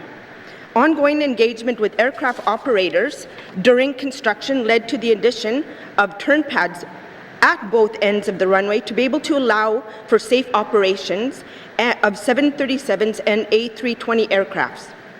The expenditure of over $11 million in public funds to revisit the work completed in 2019 and return the runway to its former width is unnecessary, and the Department of Infrastructure doesn't have the necessary funding. Thank you, Mr. Speaker. Thank you, Minister. Oral questions. Member for Frame Lake. Merci, Monsieur le Président. My statement dealt with the often promised federal territorial agreement to bring affordable childcare to all parents in the N.W.T. The EC minister is quoted in the media as saying, we'll have this agreement by the end of the calendar year. But I'd like the minister to tell us the number of childcare spaces the agreement will support and at what cost per day. Merci, Mr. Speaker. Thank you, member for Frame Lake. Minister responsible for education, culture, and employment. Thank you, Mr. Speaker. As the member stated, I've already said publicly we should have this agreement finalized by the end of the year. In the coming weeks, it's very close. That being said, it's not finalized, and so I can't say how many spaces, what costs, etc. If you look at every other deal that's been made, though, there is some indications that there's a reduction in fees at the end of 2022 by a certain amount, and after 5 years, there's a desire to get to around $10 a day average. So there are some things that have appeared in every other agreement, but I can't say what we are going to see in this agreement until we sign something. Thank you, Mr. Speaker. Thank you, Minister. Oral questions. Member for Frame Lake. Merci, Monsieur le Président. I want to thank the Minister for that sneak preview. The Minister has also been quoted as saying that the lack of physical spaces will challenge universal and affordable childcare in the N.W.T. How is the Minister going to ensure that there are safe and appropriate places to put the new childcare spaces in all N.W.T. communities? Merci, Mr. Speaker. Thank you, member for Frame Lake. Minister responsible for EC&E. Thank you, Mr. Speaker. So ECE currently has funding for startup, a new childcare space startup, to help programs get off the ground. Of course, we have the $1 million childcare infrastructure fund that we're a few years into now. As well, we have been prioritizing the communities who have no childcare services for that fund. While negotiating the terms of the new agreement, the Canada-wide agreement that we hope to sign here in the very near future, we've been considering how we can utilize that agreement as well as some of the existing funding that we already have to construct new spaces. I noted earlier that we have reviewed the current funding programs, and given that we're on the cusp of a new agreement, perhaps some of those funding programs can be adjusted to help get new infrastructure spaces off the ground. As well as has been discussed in this House, ECE's capital standards for schools now allows for childcare space to be built in new school facilities as well. So there's a number of ways that we are working on the infrastructure issue. Thank you, Mr. Speaker. Thank you, Minister. Oral questions. Member for Frame Lake. Merci, Monsieur le Président. I want to thank the Minister for that. The August renewal of the Canada N.W.T. Early Learning and Childcare Agreement provided a one-time earmarked $2.5 million to support development of our early childcare workforce, childhood care workforce. I want to ask the Minister whether he can tell us if that money is actually rolling out now and how many childcare workers have been trained or had their skills upgraded. Merci, Mr. Speaker. Thank you, Member for Frame Lake. Minister responsible for EC&E. Thank you, Mr. Speaker. Yes, the money is rolling out. It is supporting a number of initiatives. Of course, we have the Early Learning and Childcare Diploma Program at Aurora College that this money is helping fund. For the first time now, that there is a distance-based Early Learning and Childcare certificate then that people don't have to come to the campus to take. They can take it in their home communities. There's work on dual credit courses for interested senior secondary school students. As well, we are supporting Collège Nordique to deliver post-secondary programming in French for early learning and childcare providers. We have 30 scholarships of $5,000 for students pursuing further education in early learning and childcare. So we have a number of different initiatives. There are approximately 300 childhood educators who are benefiting from some of the additional training that is being offered as well beyond those college courses. So there's a number of different initiatives that are available to prospective early learning and childcare educators as well as current ones. Thank you, Mr. Speaker. Minister, final supplementary. Member for Frame Lake. Merci, Monsieur le Président. I want to thank the Minister for that. It would be great to get further updates on that money being spent. So planning for universal childcare in the N.W.T, it's not new ground. There was the 2015 feasibility study of universal affordable daycare in the Northwest Territories, and the department has some of its own action plans. But how is the Minister building upon this work to finally develop a comprehensive plan for universal childcare across the N.W.T, and how will a new agreement with the federal government make this happen? Merci, Mr. Speaker. Thank you, Member for Frame Lake. Minister responsible for EC&E. Thank you, Mr. Speaker. As the member mentioned, this is not new ground.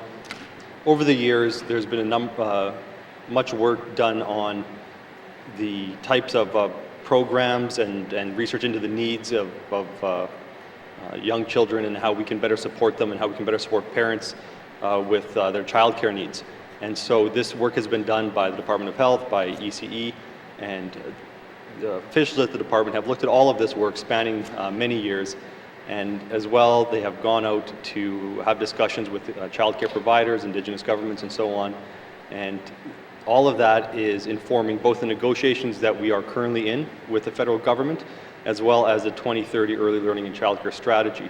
That strategy will be a very high-level document without specific actions. That's generally what strategies are. They're guiding documents. But as with many federal funding agreements, there's already a requirement for an action plan. I expect there will be a detailed action plan under the Canada-wide Early Learning and Childcare Agreement that will spell out exactly how we are going to spend this money and make these improvements to the childcare sector. So I can assure the member we will have a plan. Thank you, Mr. Speaker. Thank you, Minister. Oral questions. Member for N.W.T. you, Mr. Speaker. Mr. Speaker, today my member statement was on shipping and timing in regards to my riding. It's really essential because N.W.T's on 3 communities that I represent are on the ocean. And this year we're worried in regards to having our shipment so late into the season in September due to ice conditions and rough seas, because our boats are only limited to do so much. But Mr. Speaker, is there any way, like we have 6.5 months of planning, is the minister able to direct her staff at MTS in regards to servicing the community first before servicing contracts? Thank you, Mr. Speaker. Thank you, Member for N.W.T. Minister responsible for infrastructure.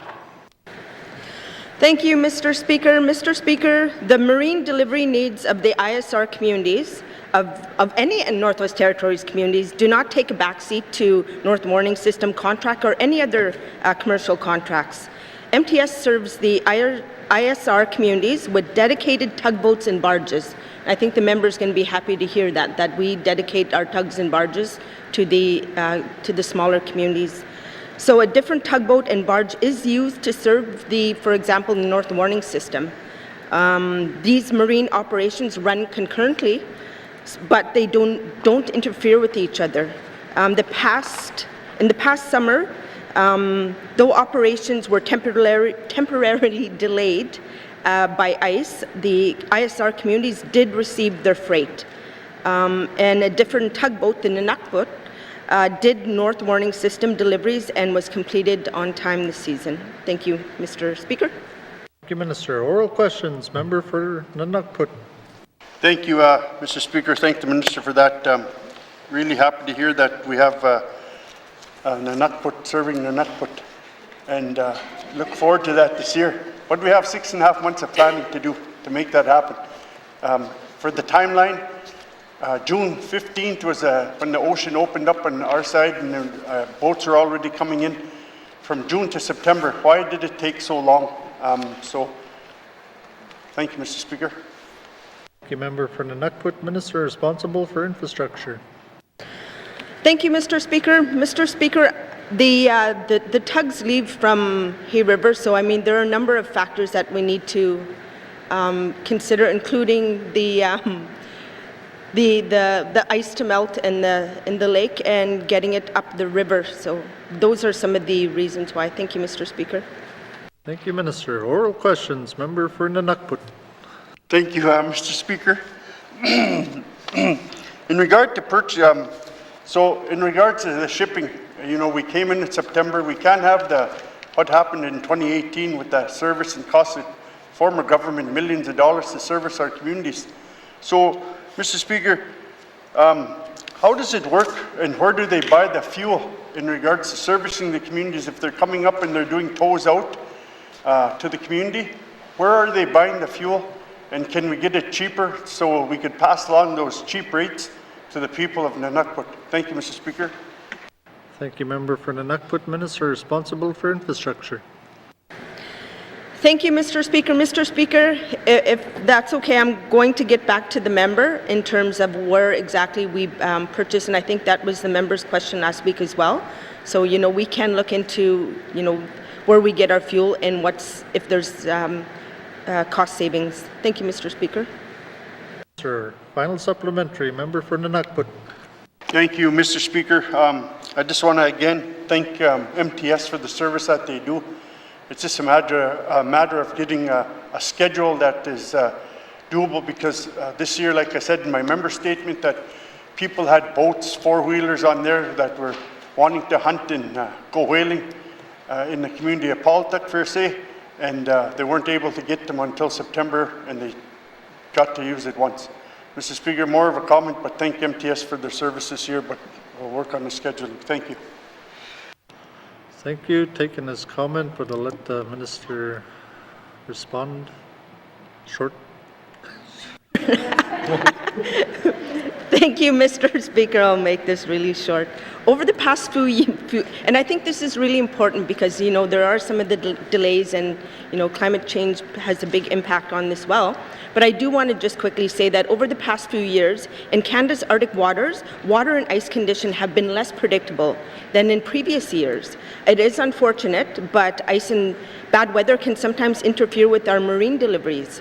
Ice and weather can be dangerous. MTS operations must be safe operations. Our captains will not put their crews of vessels at risk. MTS had an excellent safety record over the past 5 seasons, and we're very proud of that record. And I do want to note to the MTS staff that, this is much appreciated. So the tugboats for the ISR communities was delayed by ice this year.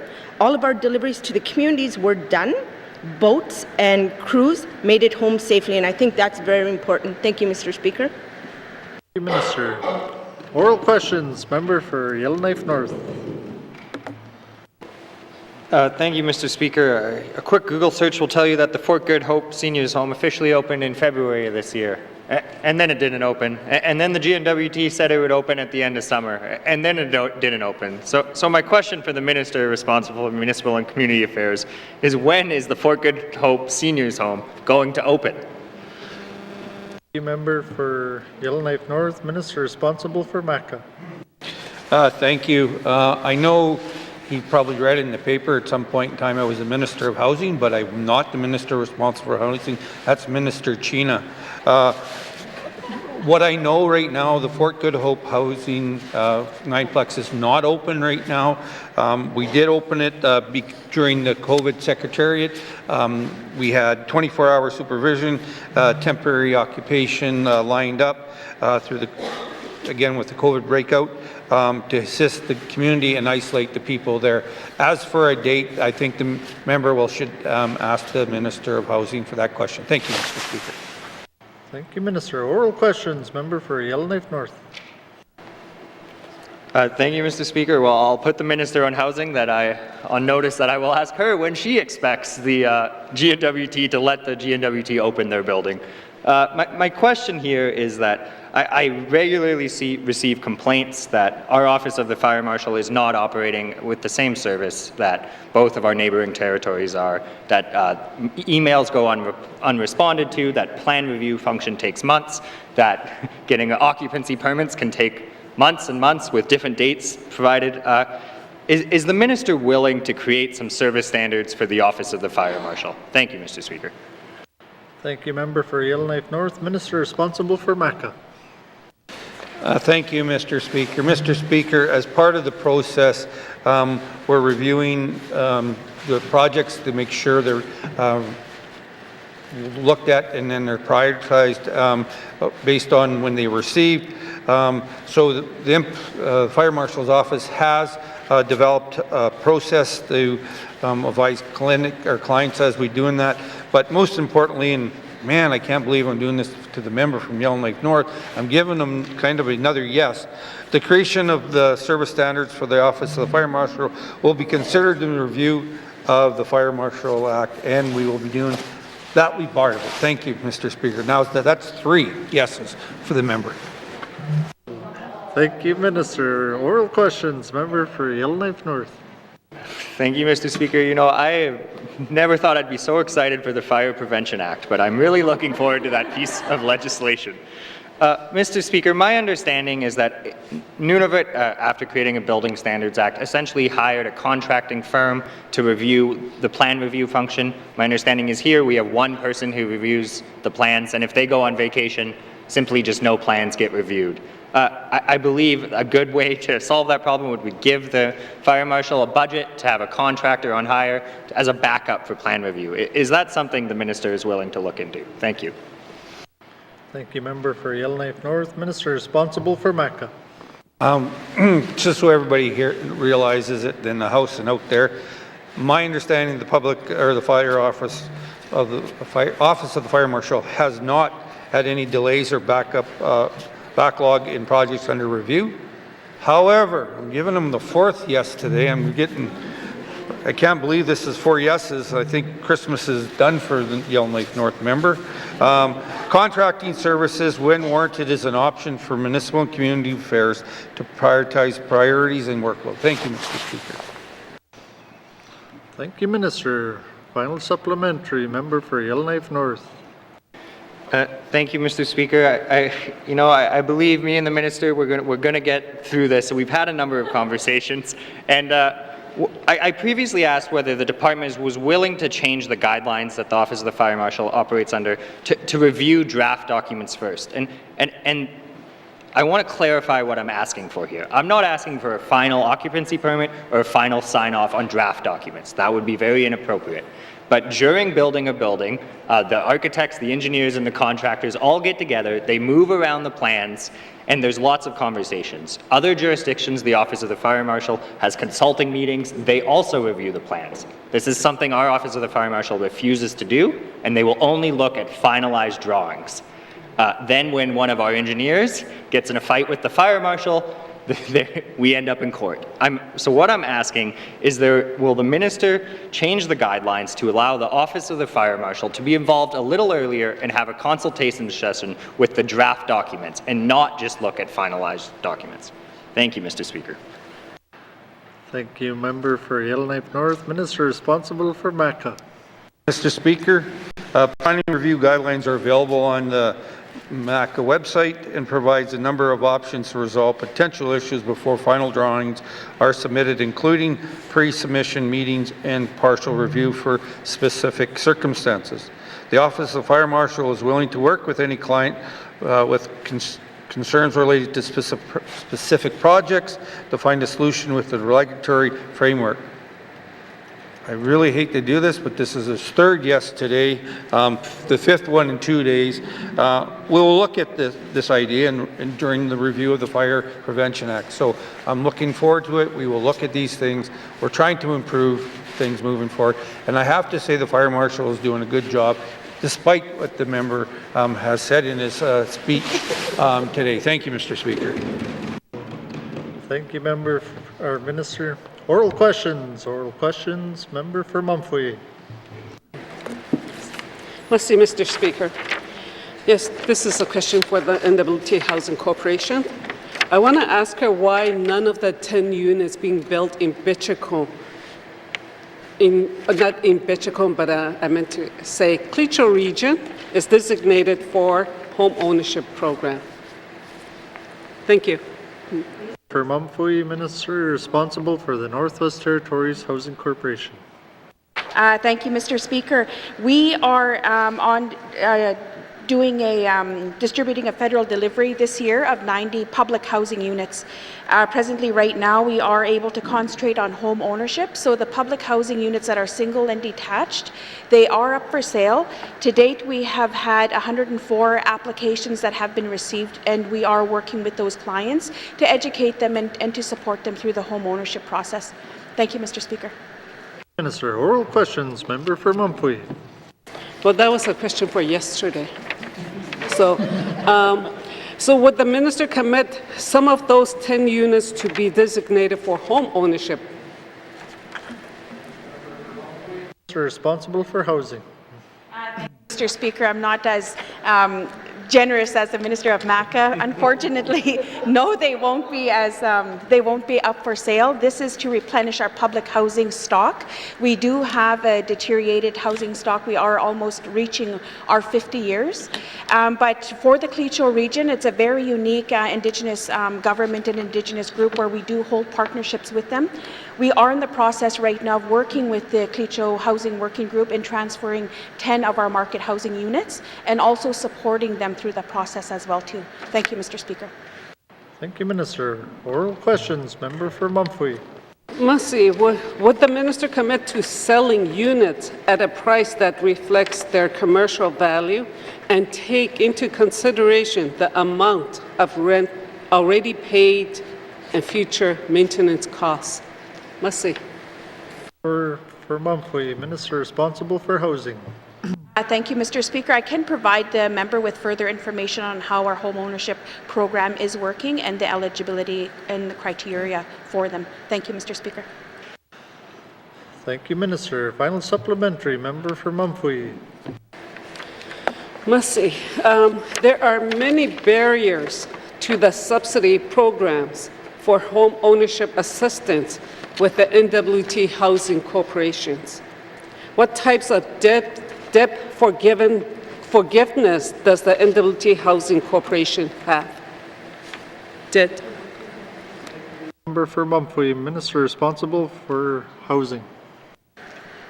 Thank you, Mr. Speaker. With the debts that have been accumulated with our tenants within the Housing Corporation, we do have to work within the Financial Management Act as well too on how we are going to work with those clients and trying to eliminate the debts that they do carry over. But this is a lengthy process, and we have been successful in working with clients throughout the Northwest Territories.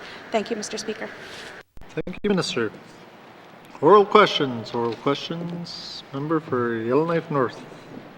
Thank you, Mr. Speaker. My question is for the Minister of Infrastructure. Every time the Office of the DMV changes their hours, it makes news. First they allowed walk-ins, then they only went by appointment, and just recently they added 2 more hours to allow walk-ins. I'm pretty excited that maybe the DMV will one day get back to regular appointments. My question, though, is looking forward at the operations of the Yellowknife DMV. Is the Minister of Infrastructure willing to have the office be open evenings or weekends, Mr. Speaker? Thank you, member for Yellowknife North. Minister responsible for infrastructure. Thank you, Mr. Speaker, and here we go again. So, you know, we did look at our operations and did extend, and I'm kind of hoping the member would be a little bit more happier, but wanting more, that's okay. We are not currently considering the adjustment of hours or days in operation at the Yellowknife Driver Motor Vehicle Issuing Office due to the significant financial costs it would require. Thank you, Mr. Speaker. Thank you, Minister. Oral questions. Member for Yellowknife North. No further questions on that. Oral questions. Member for Kamloops. Very much, Mr. Speaker. Mr. Speaker, my questions today are for the Minister of Finance and the Minister responsible for Human Resources. Further to my statement today, I'm wondering if the Department of Finance has a clear policy of who can apply and cannot apply for education leave and supports from the N.W.T. Thank you. Thank you, member for Kamloops. Minister responsible for finance.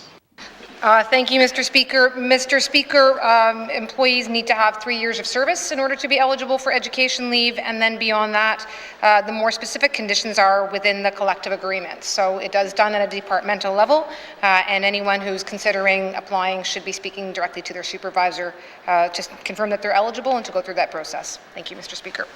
Minister, oral questions. Member for Kamloops. Thank you very much, Mr. Speaker. Mr. Speaker, I'm wondering if there is an appeals process for those that are denied education leave by their direct supervisors. Thank you. Thank you, member for Kamloops. Minister responsible for finance. Thank you, Mr. Speaker. There's not an appeals process specific to this benefit for employees. Certainly, given that it is certainly part of the collective agreement, if an employee is concerned that it's not being abided by, they are encouraged to go and speak to their union representative. Thank you, Mr. Speaker. Thank you, Minister. Oral questions. Member for Kamloops. Thank you very much, Mr. Speaker. Mr. Speaker, sometimes going to the union can cause a little bit more friction than people are looking for right off the bat. And so I'm hoping that together we can find an alternate solution for staff who want questions and further clarifications. But often the current process means that frontline staff receive far less opportunity for professional development from their colleagues that work in headquarters departments.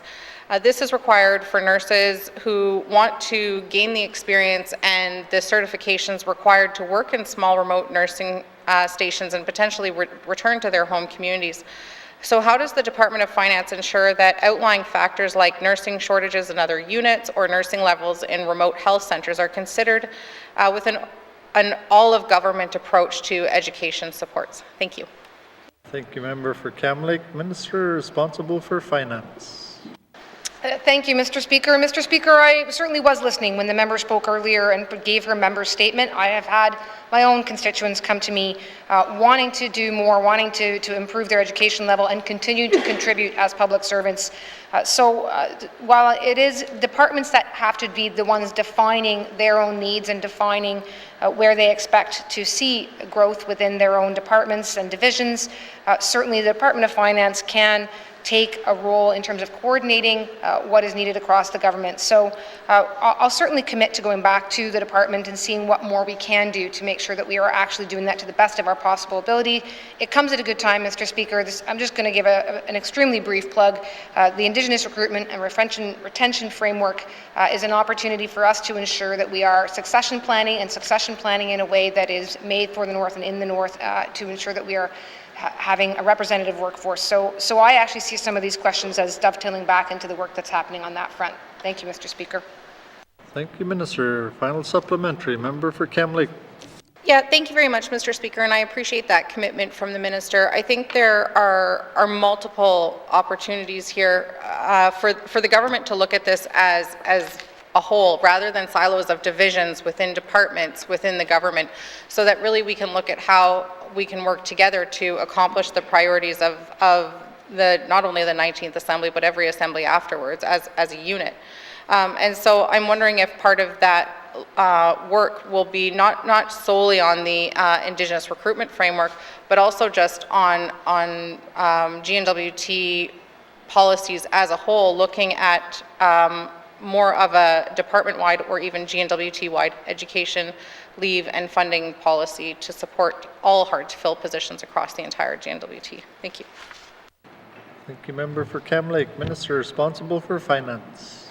Thank you, Mr. Speaker. And Mr. Speaker, I'm sympathetic to what the member is saying. I do run up against the fact that anything that's an entitlement specific or in this nature, a benefit, does come within the collective agreement. So always mindful of the role of the Department of Finance and myself as Minister to abide by the collective agreement, never to be seen to be bargaining outside of the collective agreement process, but then wanting to ensure that we are applying access to those benefits equitably and consistently and with that whole of government approach. So I do see room for us to improve here, and I see room for this to be a tool within the toolbox of human resources that will help all employees.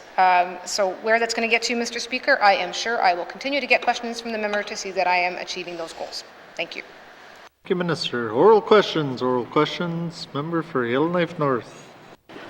Thank you, Mr. Speaker. My question, actually, I'm just going to have one question for the Minister of ITI, who is also responsible for the procurement review.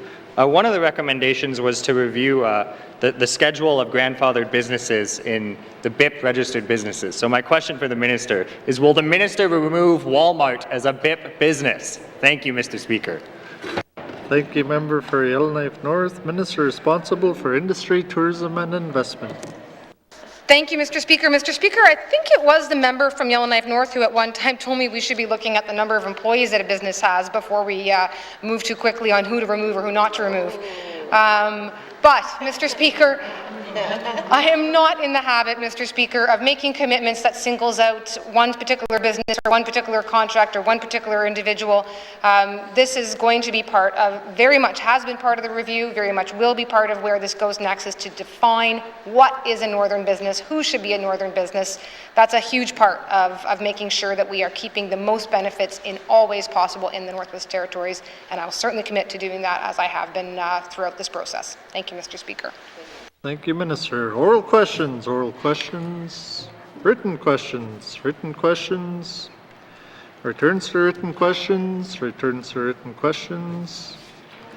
Replies to Commissioner's address. Petitions. Tabling of documents. Minister responsible for Environment and Natural Resources. Thank you, Mr. Speaker. Mr. Speaker, I wish to table the following three documents. Conference of Management Authority Species at Risk Annual Report 2020-2021, Northwest Territories Species at Risk Committee Annual Report 2021-2020. I think that's 2020-2021, and the N.W.T Cumulative Impact Monitoring Program 2020-2021. 2021 annual report. Thank you, Mr. Speaker. Thank you, Minister. Tabling of documents. Tabling of documents. Member for N.W.T. Thank you, Mr. Speaker. I wish to table on behalf of the Standing Committee on Economic Development and Environment document entitled An Economic Analysis of the N.W.T's Approach to Mining Regime Fiscal Review. Thank you, Mr. Speaker. Thank you, Member for N.W.T. Tabling of documents. Tabling of documents. In accordance with Section 265 brackets 1 of the Elections and Plebiscites Act, I wish to table the Territorial By-Election 2021 Monthly Official Results Report.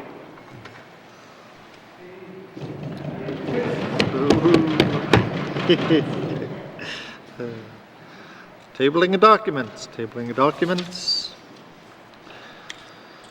Notices of motion, notices of motion, motions, notices of motion for the first reading of bills. Minister responsible for justice. Mr. Speaker, I give notice that on Thursday, December 2nd, 2021, I will move that Bill 41, Justice Administration Statutes Amendment Act, be read for the first time. Thank you, Mr. Speaker. Thank you, Minister. Notices of motion for the first reading of bills. Notices of motion for the first reading of bills. First reading of bills. First reading of bills.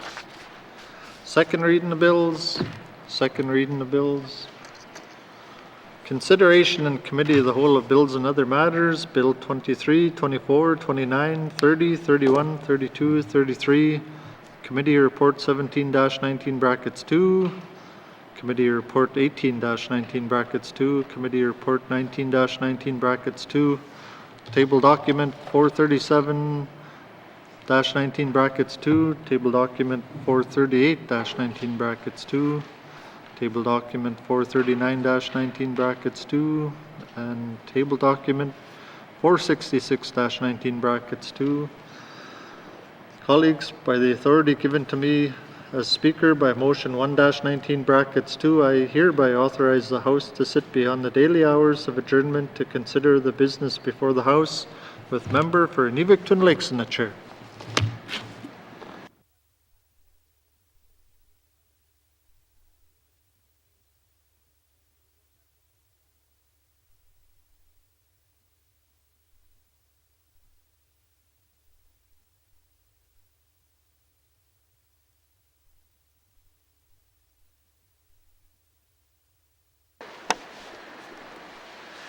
I now call to order Committee of the Whole. What is the wish of committee? Member for Frame Lake. Thanks, Madam Chair. Committee wishes to consider table document 438-19 bracket 2, supplementary estimates, infrastructure expenditures number 2, 2021-2022.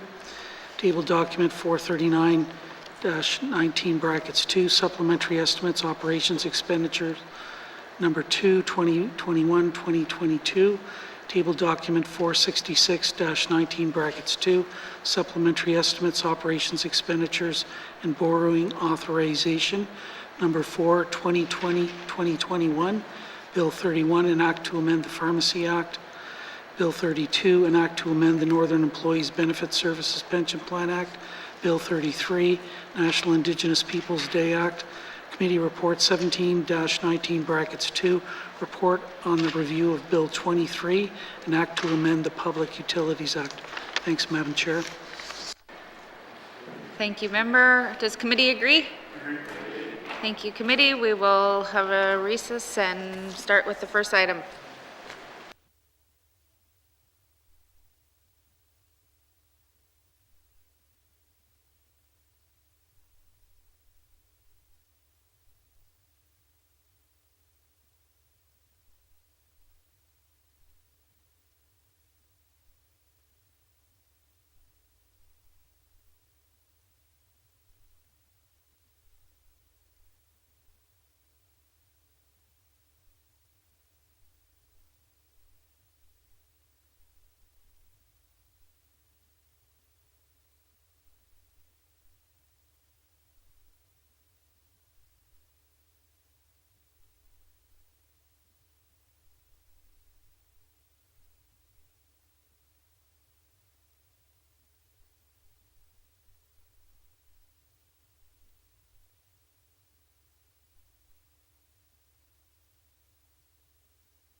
call Committee of the Whole back to order.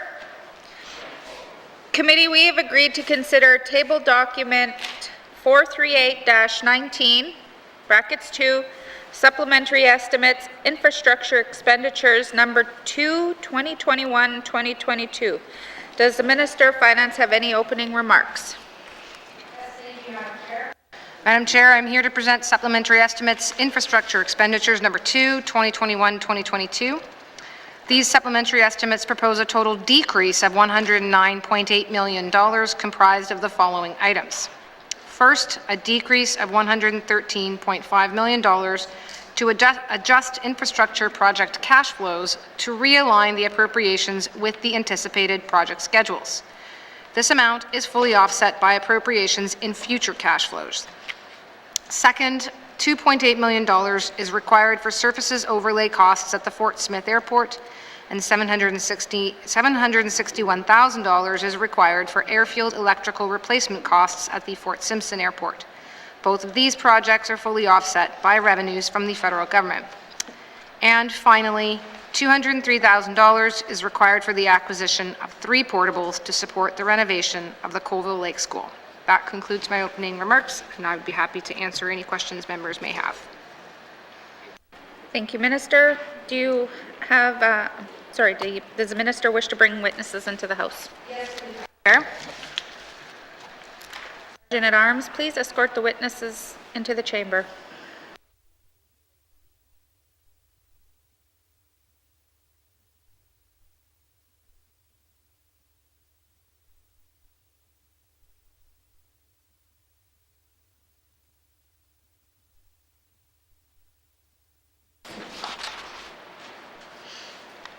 Minister, would you please introduce your witnesses? Thank you, Madam Chair. On the right, Madam Chair, is Bill Mackay, Deputy Minister of Finance, and on the left, I have Terence Couture, Deputy Secretary to the Financial Management Board. Thank you, Minister. Welcome. I will now open the floor for general comments.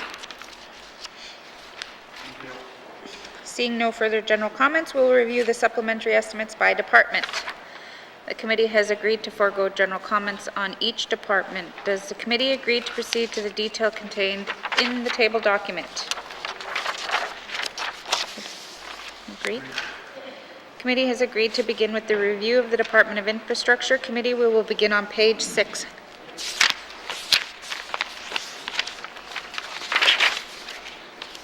Supplementary.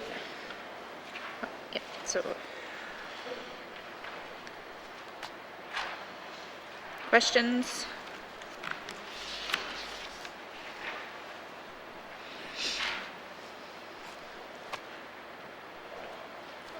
Supplementary estimates, infrastructure expenditures number 2, 2021-2022, Department of Infrastructure operations expenditure, energy and strategic initiatives not previously authorized, $17,115,000. Does committee agree?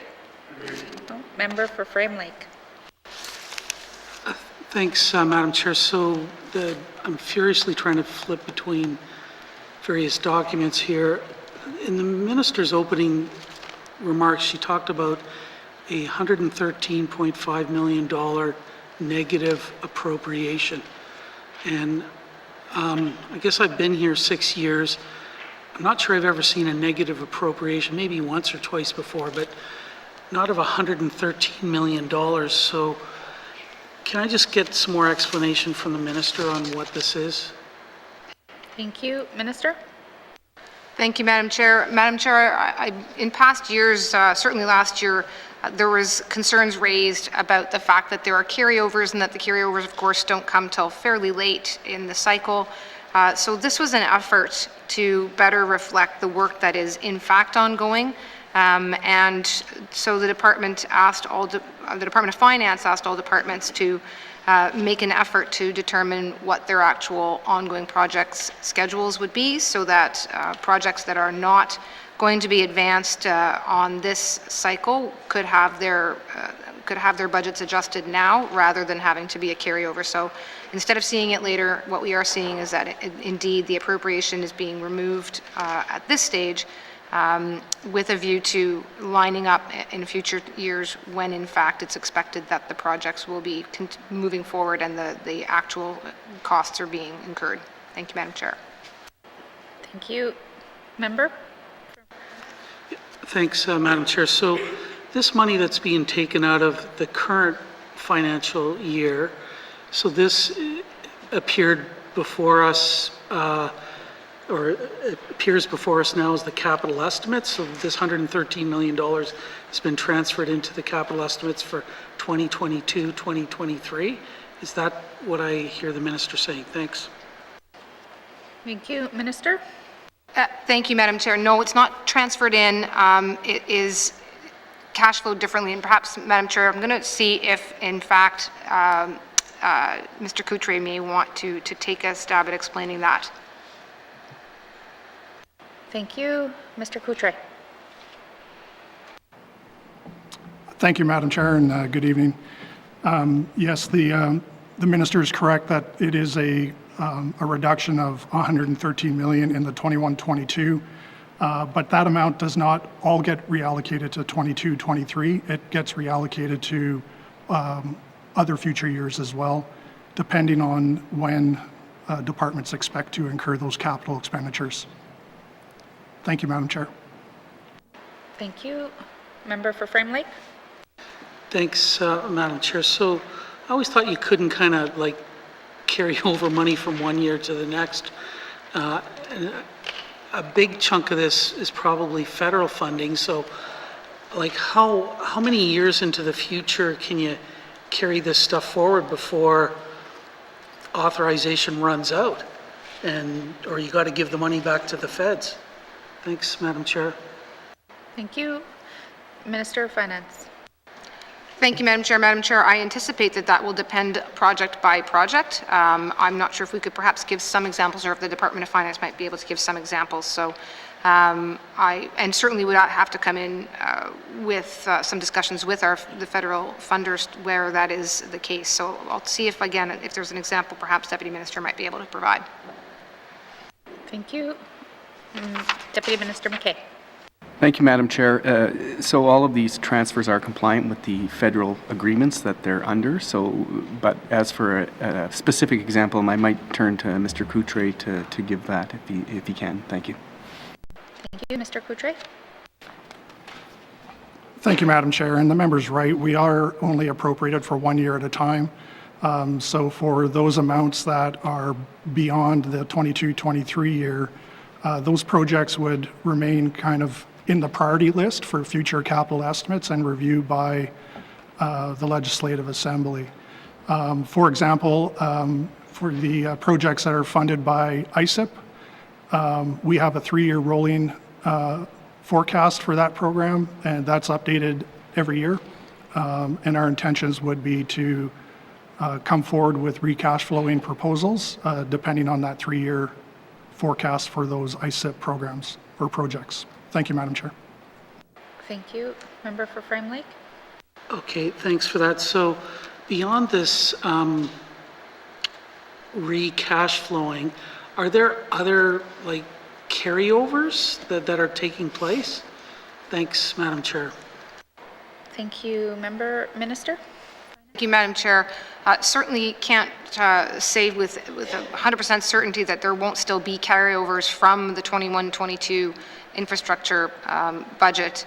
What we're trying to do is minimize the number of carryovers that do take place on this. So it certainly is our hope right now, with certain and knowing that the construction season is for this year at least is drawing to a close, or has drawn to a close. So hopefully we're in a position, having reviewed this and bringing the negative appropriation, that there won't in fact be carryovers. So it's a different way of looking at the accounting of it, that this one is, again, our intention and our hope was to be more transparent at this stage, rather than simply waiting until later in the cycle to say, by the way, we didn't spend the money. This is an actual effort to say, look, to stay on top of it, just to stay on top of it, actually, yeah. Thanks, Madam Chair. Thank you, Minister. Member for Frame Lake. Thanks, Madam Chair. So I guess just so I understand what's happening here now, we're going through each of the departments and parts of departments to show where this money is going to be re-cash flowed out of the current financial year into future years. Is that what we're doing going through this supplementary appropriation? Thanks, Madam Chair. Thank you, Minister of Finance. Chair.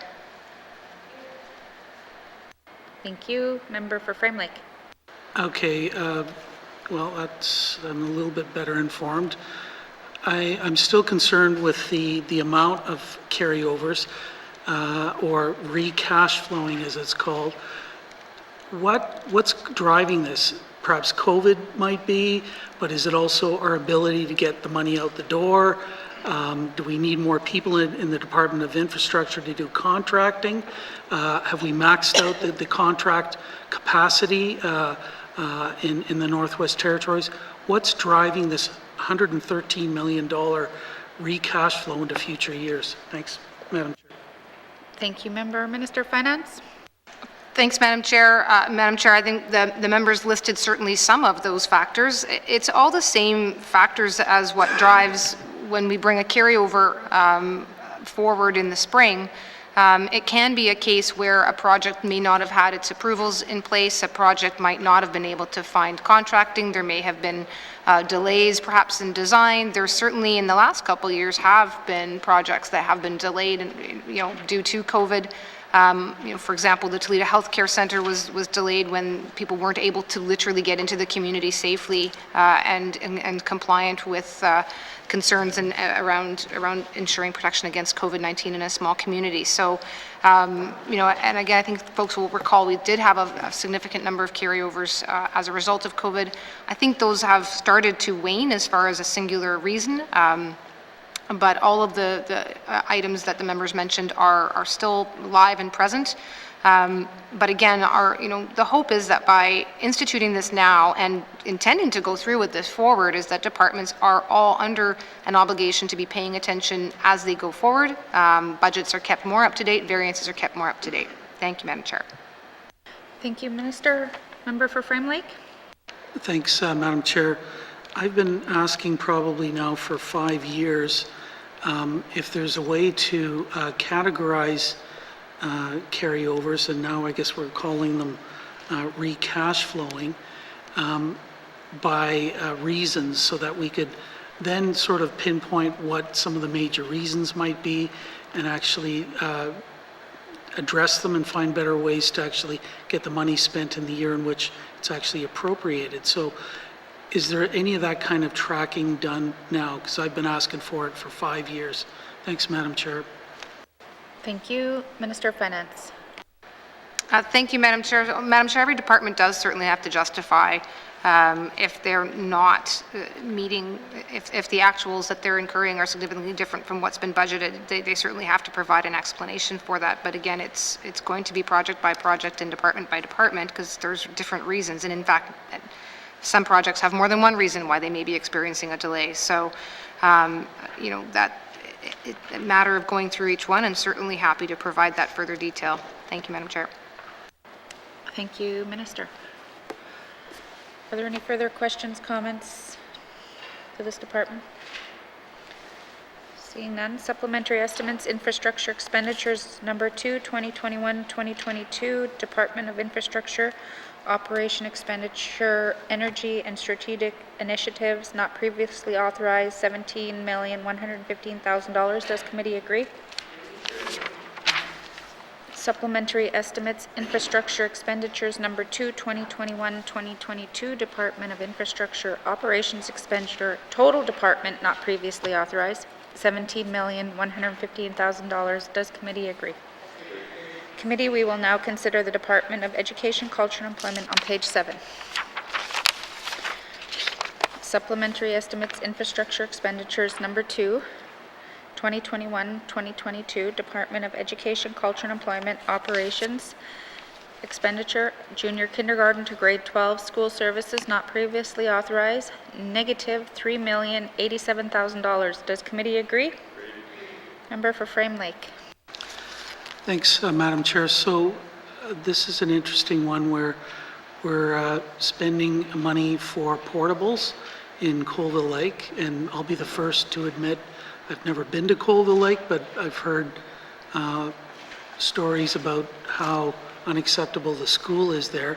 So we're spending money on portables, but there's also a negative appropriation of $740,000 in here for, I'm not sure exactly what, for the Colville Lake School. So can I get some explanation as what's happening with this money in and money out for the Colville Lake School?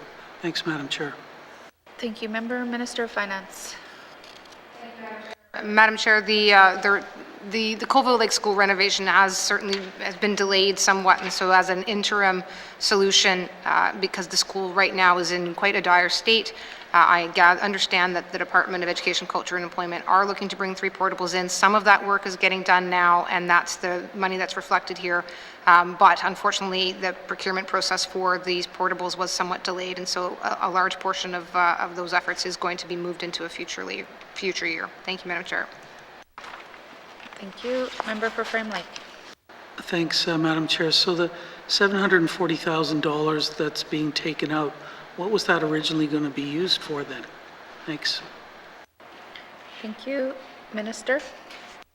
Thank you, Madam Chair. Madam Chair, for the detail, perhaps I'll turn it to the Deputy Minister first and see if we have that detail available. Thank you. Thank you. Deputy Minister. Thank you, Madam Chair. I'm just going to turn it over to Mr. Coutre for the detail on that. Thank you. Mr. Coutre. Thank you, Madam Chair. The $740,000 was related to the initial construction of the new school. That construction schedule has been pushed back, and we're recash flowing that portion of the budget to a future year when the department expects to incur those expenditures.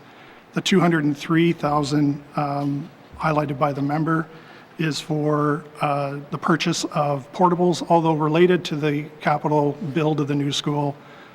It is not related to the base construction of that new building. Thank you, Madam Chair.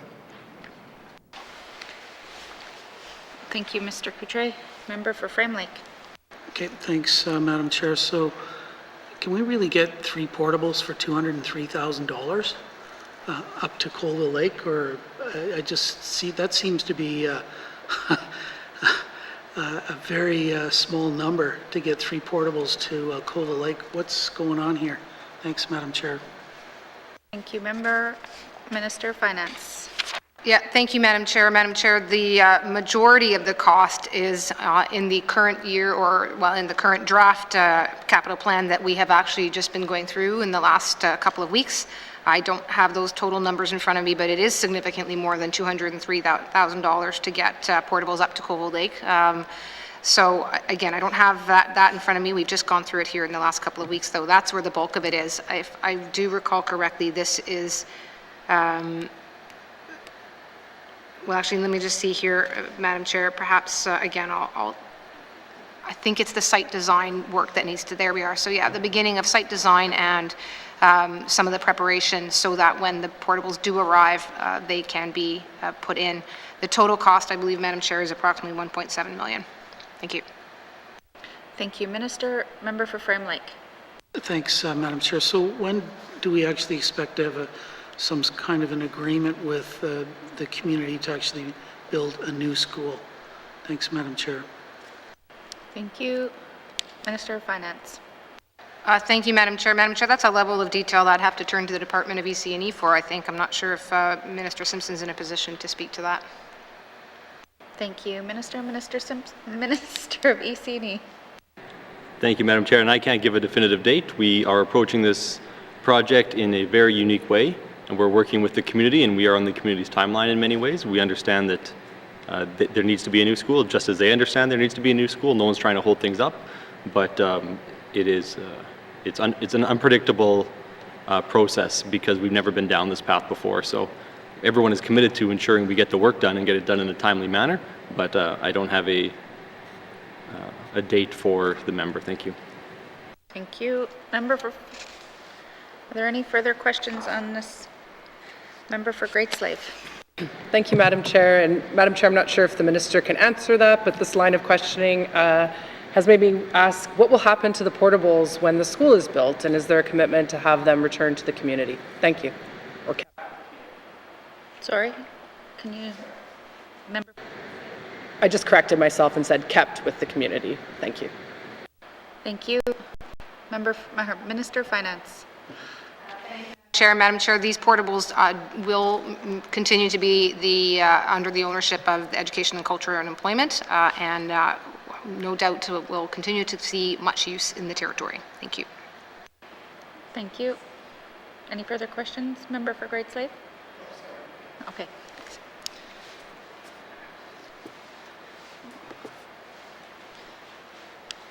All right, so supplementary estimates, infrastructure expenditures number 2, 2021-2022, Department of Education, Culture and Employment, capital investment expenditure, junior kindergarten to grade 12, school services not previously authorized, negative $3,087,000. Does committee agree? Supplementary estimates, infrastructure expenditures number 2, 2021-2022, Department of Education, Culture and Employment, capital investment expenditures, total department not previously authorized, negative $3,087,000. Does committee agree? Thank you. Committee, we will now consider the Department of Finance on page 8. Supplementary estimates, infrastructure expenditures number 2, 2021-2022, Department of Finance, capital investment expenditures, information systems, shared services, not previously authorized, negative $6,200,000. Does committee agree? Member for Frame Lake.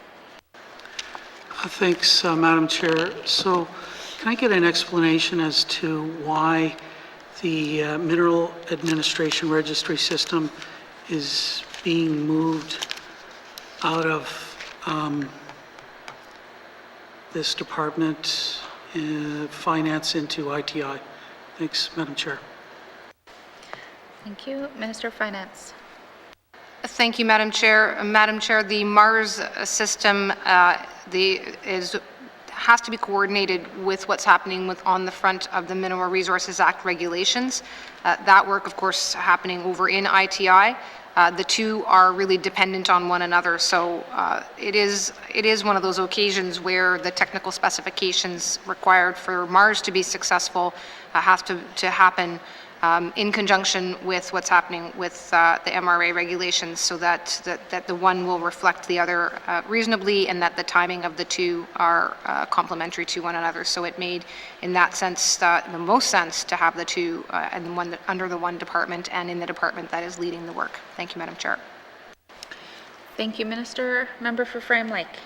Thanks, Madam Chair. I did ask some questions earlier in this sitting about, as I understand, well, okay, I'll just back up. We set up this ISS, I'm not even going to get the name right, Information Shared Services, something rather, within Department of Finance to bring together all the computer, IT folks, so that and all of those functions and staff were taken out of the departments. There were 70 people moved, as I remember, into Department of Finance to do this work. And I just find this quite remarkable now that we're actually starting to dismantle that and take off this piece back to the Department of ITI, but that's just my observation. But as I understood, this is where this government sees going towards map staking. And I'd asked the minister before about when the public debate, the public engagement was going to happen around map staking. She'd indicated that it had already started. And I said, well, I pay pretty close attention to this stuff, and I've seen nothing about this. So I'm hoping that the minister got a bit of an update from her department as to when the policy debate and discussion around map staking is going to start. And yeah, I'll leave that to the minister. Thanks. Thank you. Minister of Finance. Thank you, Madam Chair. Yep, Madam Chair, I do have a lot of information about the Mineral Resources Act and MARS. Of course, I didn't bring necessarily my ITI materials, so I I can say, Madam Chair, there's a lot that's expected to take place in early 2022 on a high level. I was hoping to give a little more detail here, although, as I say, I wasn't necessarily anticipating to be answering the ITI level at that detail. But right now, where we're at is that the IGCS, the Indigenous Governance Council, is working at an officials level with officials from ITI and on the Mineral Resources Act. That process is in accordance with the protocol that was developed earlier this year with IGCS. And so that's, if there's been some delay from the member's perspective, it's not blame, but just as a way of explanation that process took a little longer to get solidified and clarified. With that underway, the public engagement elements of the Mineral Resources Act will be coming forward in 2022. I don't know what month. I would say early in 2022, probably not January, but hopefully by February. Thank you, Madam Chair. Thank you. Member for Frame Lake. Thanks, Madam Chair. Appreciate that. I'm trying to avoid going into a lot of discussion about map staking, but I think I have to go there a bit. Look, there's going to be winners and there's going to be losers when we go to map staking. The losers are going to be the small prospectors, people that make claim stakes, expediters, air charter operations, the claim stakers themselves. Those are going to be the kinds of people that are going to lose by going to map staking. And the ones that are going to win are the environment, quite frankly, because we still require that claim posts, that the trees have to be mowed down in between them. There'll probably be a lighter amount of disturbance on the environment, but it gives an advantage to the large companies who can just go out and decide we're going to stake up a huge area, not even going on the ground. All they have to do is pay some fees. So that's the kind of questions you're going to have to deal with. As I said, I think there's going to be winners, there's going to be losers. And then, you know, how do we set the fee structure in a way that doesn't allow big companies just to go out there and tie up everything and never do any work? Like under a significant discovery license where they don't have to do any work forever. So there's a lot of issues in there about who's going to win, who's going to lose, and setting the fees at the right level so that you avoid people tying up land unnecessarily. And all of the money that went into the claim staking, should that actually go to government as a way to prevent companies from tying up too much land? Or is there a way to try to get that money to flow through into actual exploration work? And how do you adjust the fees and, in a way to make that happen? So there's a big amount of policy discussion and debate that has to take place around this. It's not something like you just flip a switch and one day you go from claim staking to everybody doing it on a computer through map staking. So anyways, that's my claim, map staking 101. Is the minister aware of all of these issues, and is that the sort of thing that's going to be encompassed in the discussion to help set up this mineral administration registry system? Thanks, Madam Chair. Thank you, member. And I just want to remind members that we are doing capital expenditures, not program operations and policy. So if you want to keep focused on the capital expenditures, thank you. Minister.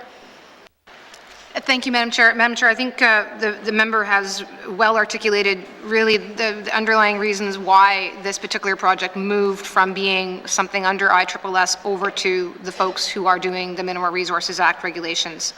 It is a complex area. It is an area where there are a number of things to be balanced and sensitivities to ensure that we are achieving the goals of the Mineral Resources Act to provide certainty and stability and clarity and to be a modern act that balances the kinds of potentially contentious issues that the member has quite rightfully pointed out.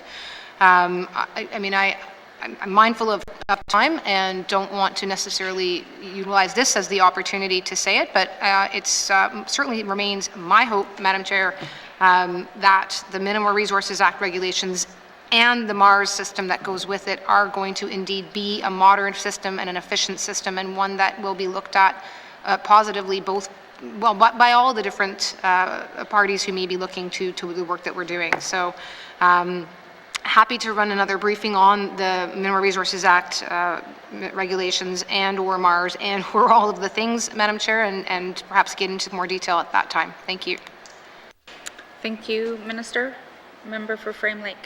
Thanks, Madam Chair. Yeah, I know that we're supposed to be talking about the budget here, but this is moving something that was in Department of Finance to ITI, and I just want to make sure that the policy debate and discussion that needs to take place around the use of this system is going to get due consideration from the department. So I'll leave it at that. Thanks, Madam Chair. Thank you, Member. Member for Tabacha. Just want to make a short observation on page 8 with number 4.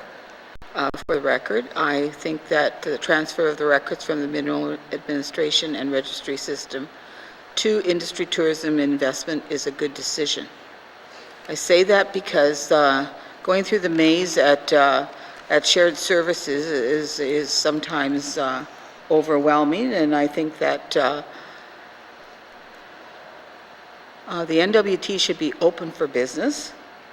We have to be open for business. If we're going to have economic recovery after this pandemic, we have to have an open business policy for business, because anything that trickles down from any of these and affects everybody in the Northwest Territories. And I appreciate that it's going to industry, tourism, and investment, which is less cumbersome. Thank you, Madam Chair. Thank you, Member from Tabacha, and I'll take that as a comment.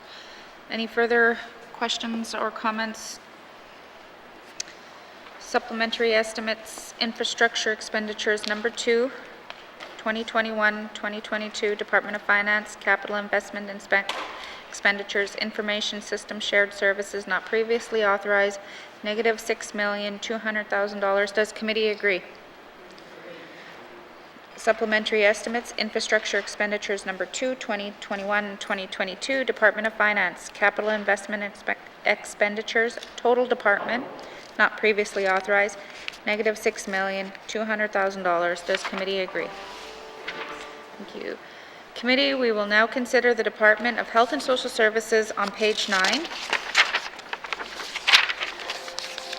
Supplementary estimates, infrastructure expenditures, number 2, 2021-2022, Department of Health and Social Services, capital investment expenditures, health and social programs not previously authorized, $21,361,000. Does committee agree? Thank you. Supplementary estimates, infrastructure expenditures, number 2, 2021-2022, Department of Health and Social Services, capital investment expenditures, total department not previously authorized, negative $21,361,000. Does committee agree? Committee, we will now consider Department of Industry, Tourism, Investment on page 10. Supplementary estimates, number 2, Department of Industry, Tourism, Investment, capital investment expenditures, mineral and petroleum resources, not previously authorized, $1,200,000. Does committee agree?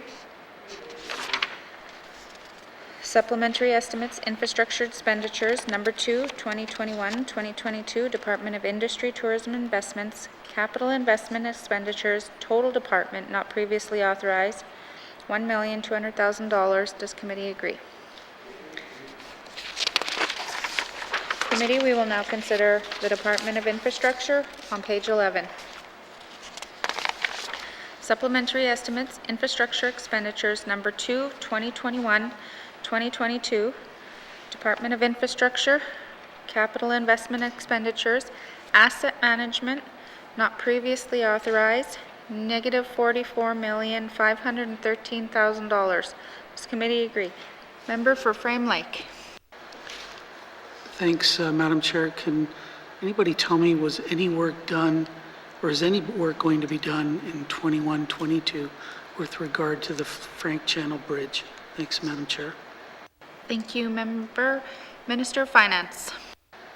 Thank you, Madam Chair. Madam Chair, I don't have the project detail here. Let me see perhaps if Mr. Coutre has that available to him. Thank you. Mr. Coutre. Thank you, Madam Chair. After the recommended recash flow, there would be $945,000 left in 21-22 for that project. Thank you. Thank you. Member for Frame Lake. Thanks, Madam Chair. So less than about $1 million. What's that actually being spent on, or can I ask? Thanks, Madam Chair. Thank you. Minister of Finance. Thank you, Madam Chair. That it's at a stage of design and the initial permitting, Madam Chair. Thank you. Thank you. Member for... Are there any further questions, comments? Supplementary estimates, infrastructure and expenditures, number 2. Department of Infrastructure, capital investment expenditures, asset management, not previously authorized, negative $44,513,000. Does committee agree? Agreed.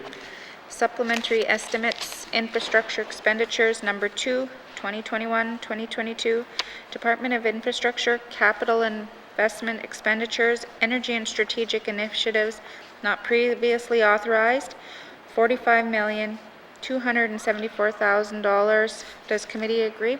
Member for Frame Lake. Thanks, Madam Chair. I guess I'll ask the same question here for the Slave Geological Province Corridor. Was any money expended, or will any money be expended in the current year, and what is it generally doing? Thanks, Madam Chair. Thank you, Member. Minister of Finance. Thank you, Madam Chair. So, Madam Chair, that project has always been at a stage of planning and with a view to getting towards permitting. So I, just looking at the number here, I do believe some of that has gotten done and some will continue into the next fiscal year. Thank you, Madam Chair.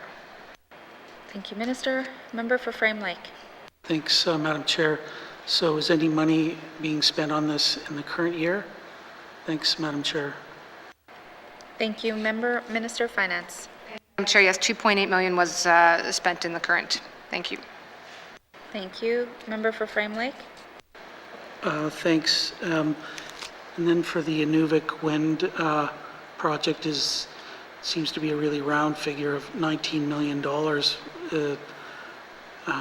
Is any money being spent in the current year on that project? Thanks, Madam Chair. Thank you. Minister of Finance. Thank you, Madam Chair. Let me again just turn to $21.4 million, Madam Chair. Thank you. Member for Frame Lake. Sorry, I guess I'm getting lost. Thanks, Madam Chair.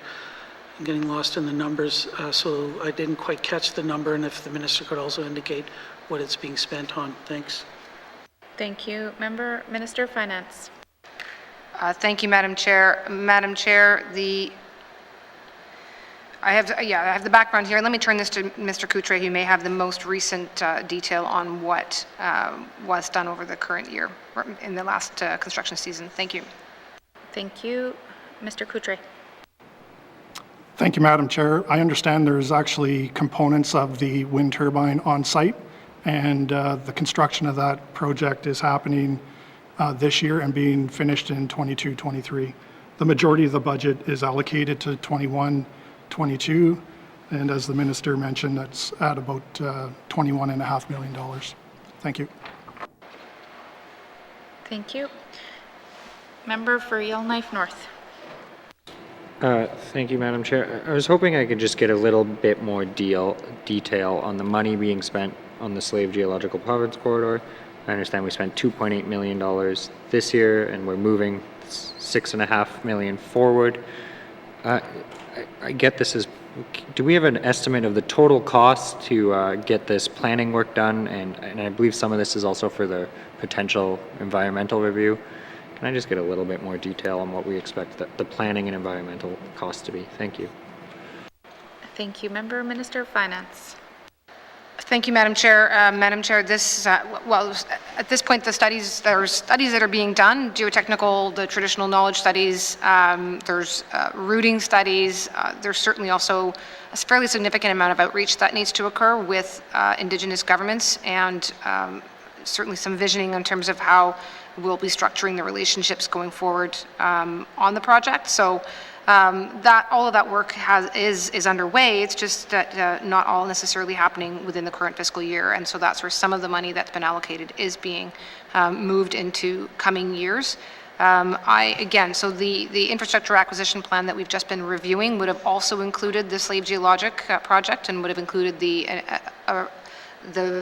chart showing the upcoming years. So I can pull that out, or I can certainly commit to just pointing out where in that document those details are. Thank you, Madam Chair.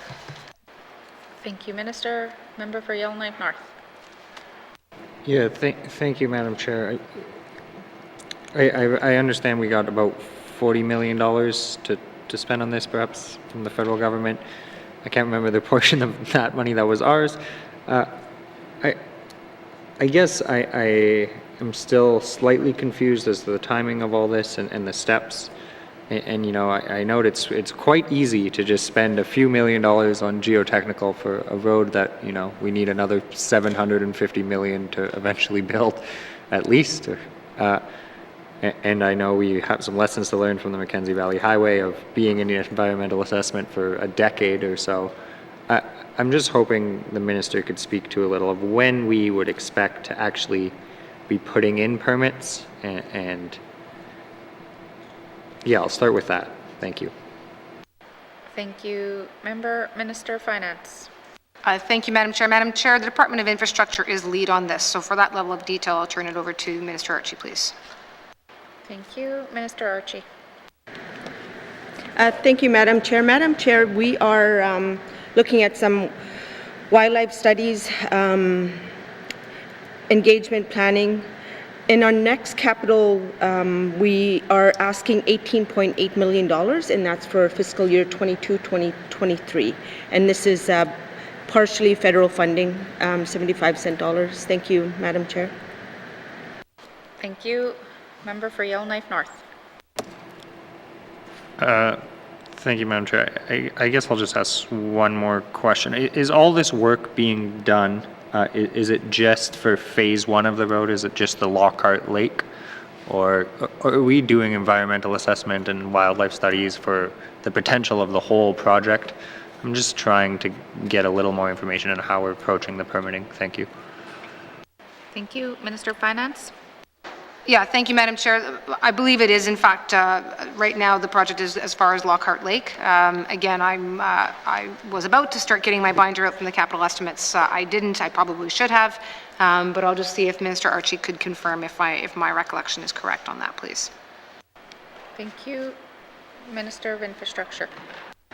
Thank you, Madam Chair. Madam Chair, the focus is on phase one. However, we are collecting information broader where possible. Like wildlife. I mean, there's a lot of work that needs to come into a major project such as this. Thank you, Madam Chair. Thank you, Minister. Member for Yellowknife North. Thank you, Madam Chair. One more, which is probably pushing it. I recognize there's phase one, and assuming we get over $1 billion, we'll eventually build a road to Nunavut, and then assuming they get over $1 billion, they'll meet our road, and then if they get another $1 billion, they'll build a port. Do we have any information on whether there is any progress on the Grays Bay port side of this project? Thank you. Thank you, Member. That's really pushing it. I'm not sure if the members, Minister of Finance, did you want to entertain the question? Madam Chair, I mean, I'm not going to speak on behalf of the government of Nunavut. It does so happen that the Deputy Minister may know something about what was going on over there. So in the interests of collaboration, why don't I see if the Deputy Minister has any information on that? Deputy Minister McKay. Thank you, Madam Chair, and thank you for the question. The Grays Bay port is, I guess, not... I guess at least before the election, it wasn't a major priority for the territorial government in Nunavut. There's been an election since then, so maybe that will change. But as the member suggested, it is fairly far off in terms of moving ahead. Thank you. Thank you. Member for Great Slave. Thank you, Madam Chair. I quickly Googled because I remembered there was an announcement recently and there was a loan agreement given to the Kitikmeot Inuit Association for $7.25 million to work towards that Grace Bay port. So just some information there. The member for Yellowknife North did take my question, was it just on the Lockhart portion versus the overall? So not to repeat and to move on as per our conversation, Madam Chair. My question is, even if the business plan for this part of the road doesn't go forward or doesn't indicate that this is sound necessarily, can the minister speak to the scientific portion of the work that's being done? So I guess, for example, maybe this is pushing it a little bit, but considering we're going into a knowledge economy and there is going to be need for a lot of this type of scientific information that is being collected from this road as part of the work to advancing it, is there work being done on sort of that aspect of it? So what does the minister think around the scientific aspects of the investigations, regardless of whether they end up in a road or not? Thank you, Madam Chair. Thank you, Member. Minister of Finance, give us your Thank you, Madam Chair. I'm certainly not speaking as a scientist any more than I am on behalf of the government of Nunavut. But in terms of the assessments that are taking place, those assessments are environmental assessments and geotechnical assessments and assessments of the terrain.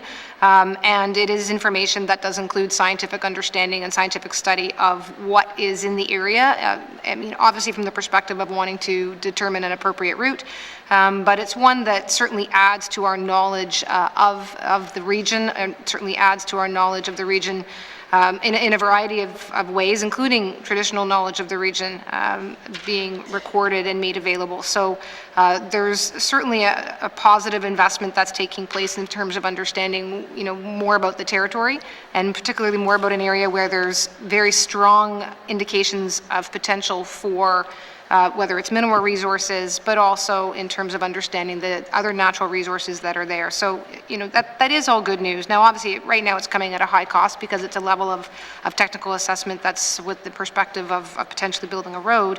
But there are, as with other projects and other infrastructure projects, there's other benefits of having more knowledge and more scientific information and data. Thank you, Madam Chair. Thank you, Minister. Member for Great Slave. Thank you, Madam Chair, and I appreciate the minister answering off the cuff there on not quite a financial question. And it is my understanding that most of that data and all data collected in the North does play into a wider database that can be accessed and used by the government. So always a big fan of spending money on any sort of scientific study. My question has to do with industry partnerships around the Slave Geologic Province Road. While very important, we get Indigenous engagement and involvement and even ownership and in that road and its operations. Has the minister been approached by anybody to discuss potential cost sharing with industry or any of the mineral players that might be interested in the region? Thank you. Thank you, Minister of Finance. Thank you, Madam Chair. Madam Chair, so again, the lead on delivering the project and project detail is the Department of Infrastructure. I'm not sure, again, if Mr. Archie necessarily has all of her materials with her. I've not been directly approached, but I don't know that I would be necessarily. Again, I think it probably would be Minister Archie who'd be the first point of contact. I can say more from the Department of ITI. There is a lot of interest in general in the region and in being ready and available to be part of what is being visioned out there. So the Slave Geologic region. But let me, if I could, I'll check in and see if Minister Archie has anything she can share at this point. Thank you. Thank you. Minister Archie. Thank you, Madam Chair. Madam Chair, obviously there is interest by industry.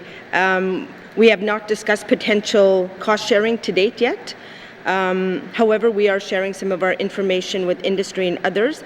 And again, this is a mandate of this Assembly. I do want to make note that Indigenous involvement and support are crucial to the success of this project. There may be many economic opportunities as it moves forward.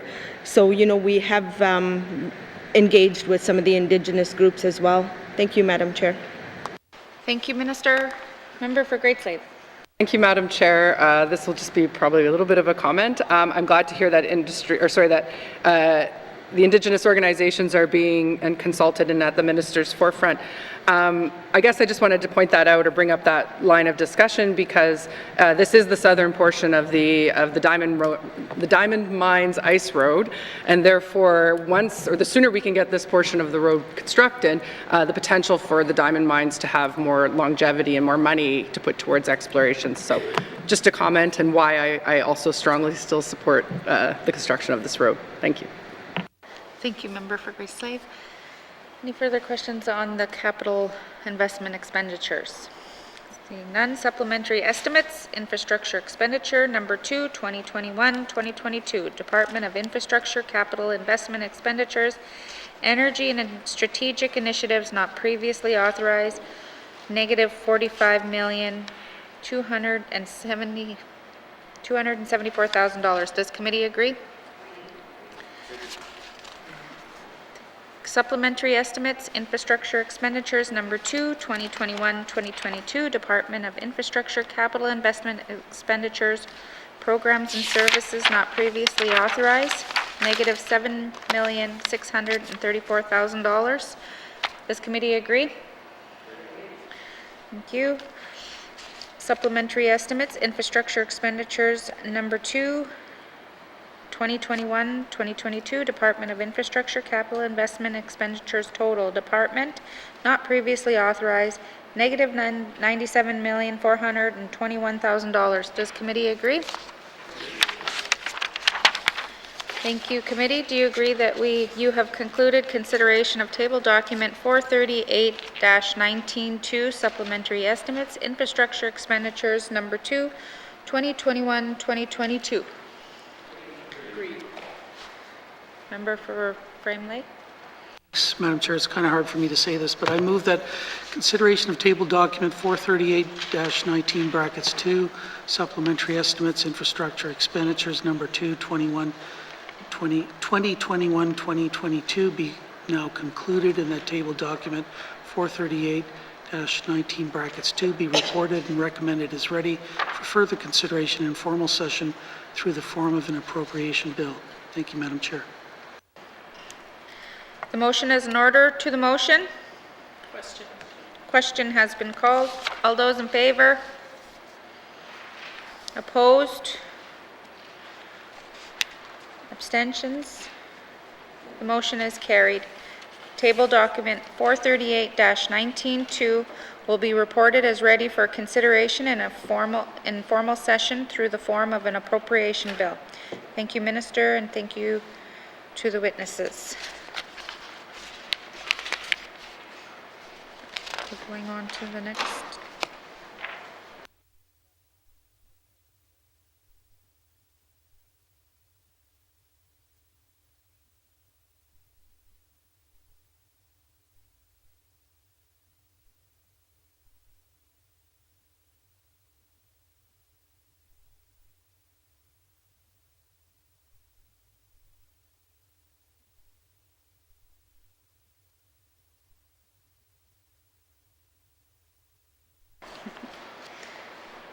All right, so thank you to the witnesses for appearing before us. Sergeant at Arms, please escort the witnesses from the chamber.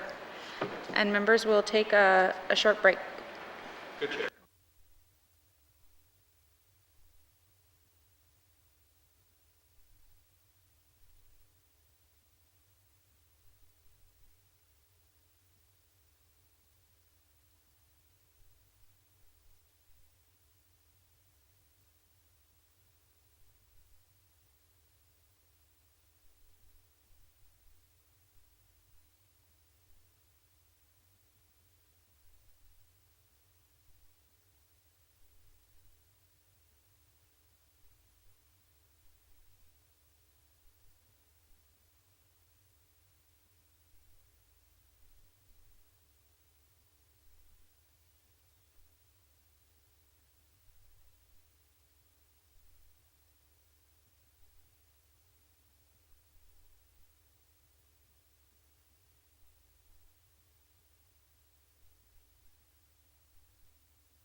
Committee, we've agreed to consider table document 439-19-2, supplementary estimates, operation expenditures number 2, 2021-2022.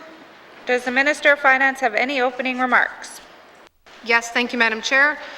Madam Chair, I'm here to present supplementary estimates, operation expenditures number 2, 2021-2022. These supplementary estimates propose a total increase of $17.2 million, $16 million of which will be offset by revenues from the Government of Canada.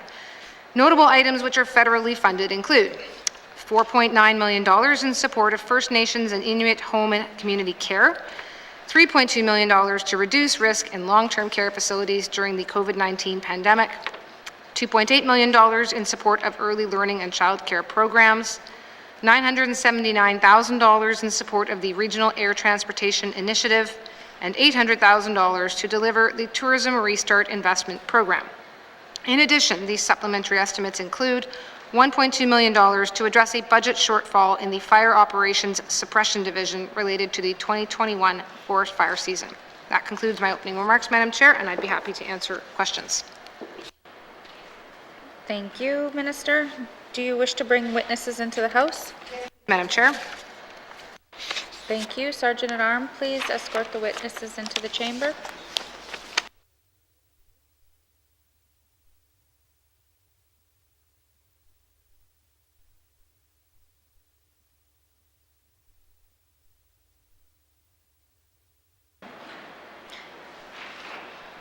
Minister, would you please reintroduce your witnesses for the record?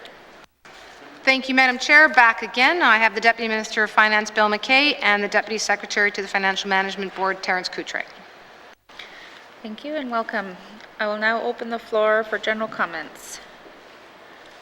Seeing no general comments, we'll review the supplementary estimates by department. The committee has agreed to forego general comments on each department. Does committee agree to proceed to the detail contained in the table document?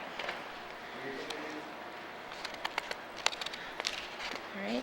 Committee, we will begin on page 4 with the Department of Education, Culture and Employment.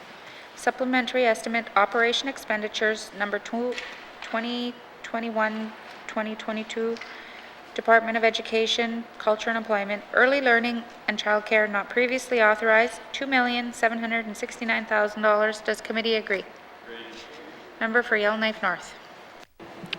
Thank you, Madam Chair. We're spending $2.7 million on early learning and childcare. That's great. And then it's fully offset from the Government of Canada. That's even better.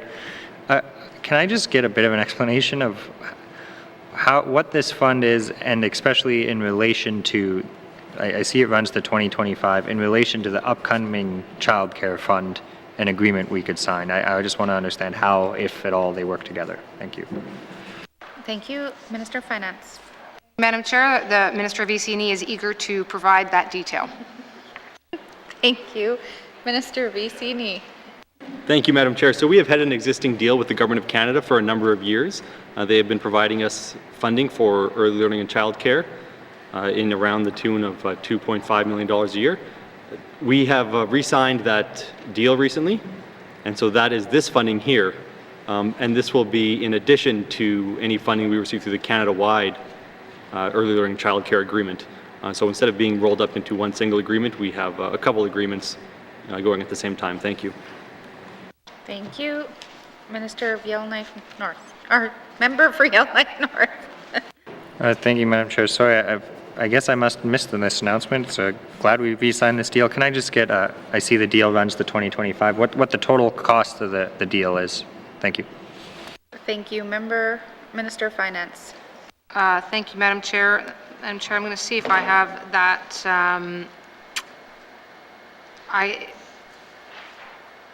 Madam Chair, let me see if Mr. Coutre has that, as I am trying to, just want to make sure I have the correct numbers. Thanks. Thank you. Mr. Coutre. Thank you, Madam Chair. Under this funding agreement, the department would receive $5.2 million in 21-22, and then $2.7 million approximately every year annually after that for the next 4 years. Thank you, Madam Chair. Thank you. Member for Montfouille.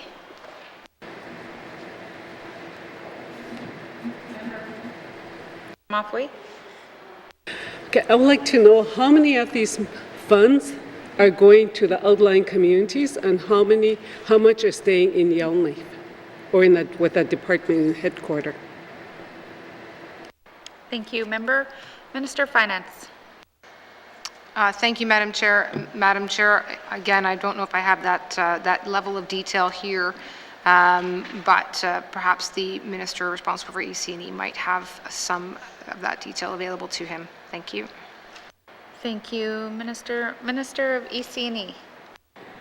Thank you. I don't have that exact level of detail. The way this funding is often distributed is based on the attendance at a child care center. So child care facilities are funded per child, different rates for different ages, and there's also funding for starting up child care centers. There's funding for enhancing safety aspects of child care centers. There's all sorts of different funding that can be accessed, and it's not distributed necessarily by region. It's distributed according to where it is needed. But we could probably get some sort of a breakdown for the member. It's just not that, I don't have that level of detail on hand. Thank you. Thank you. Member for Mafui? Yeah, the budget says 356. And I just want to know the total, like how much of that money is going to the outlying communities and how much is staying in the capital. And then, yes, I would like to see the breakdown of it and how much is being spent to the administration costs.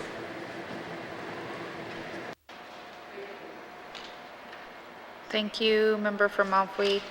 Minister of Finance? Thank you, Madam Chair. Madam Chair, we'll certainly endeavor to get that. I mean, again, as the Minister of EC&E said, this isn't funding that gets divided based on region or community. It gets divided dependent upon the nature of the services provided to children.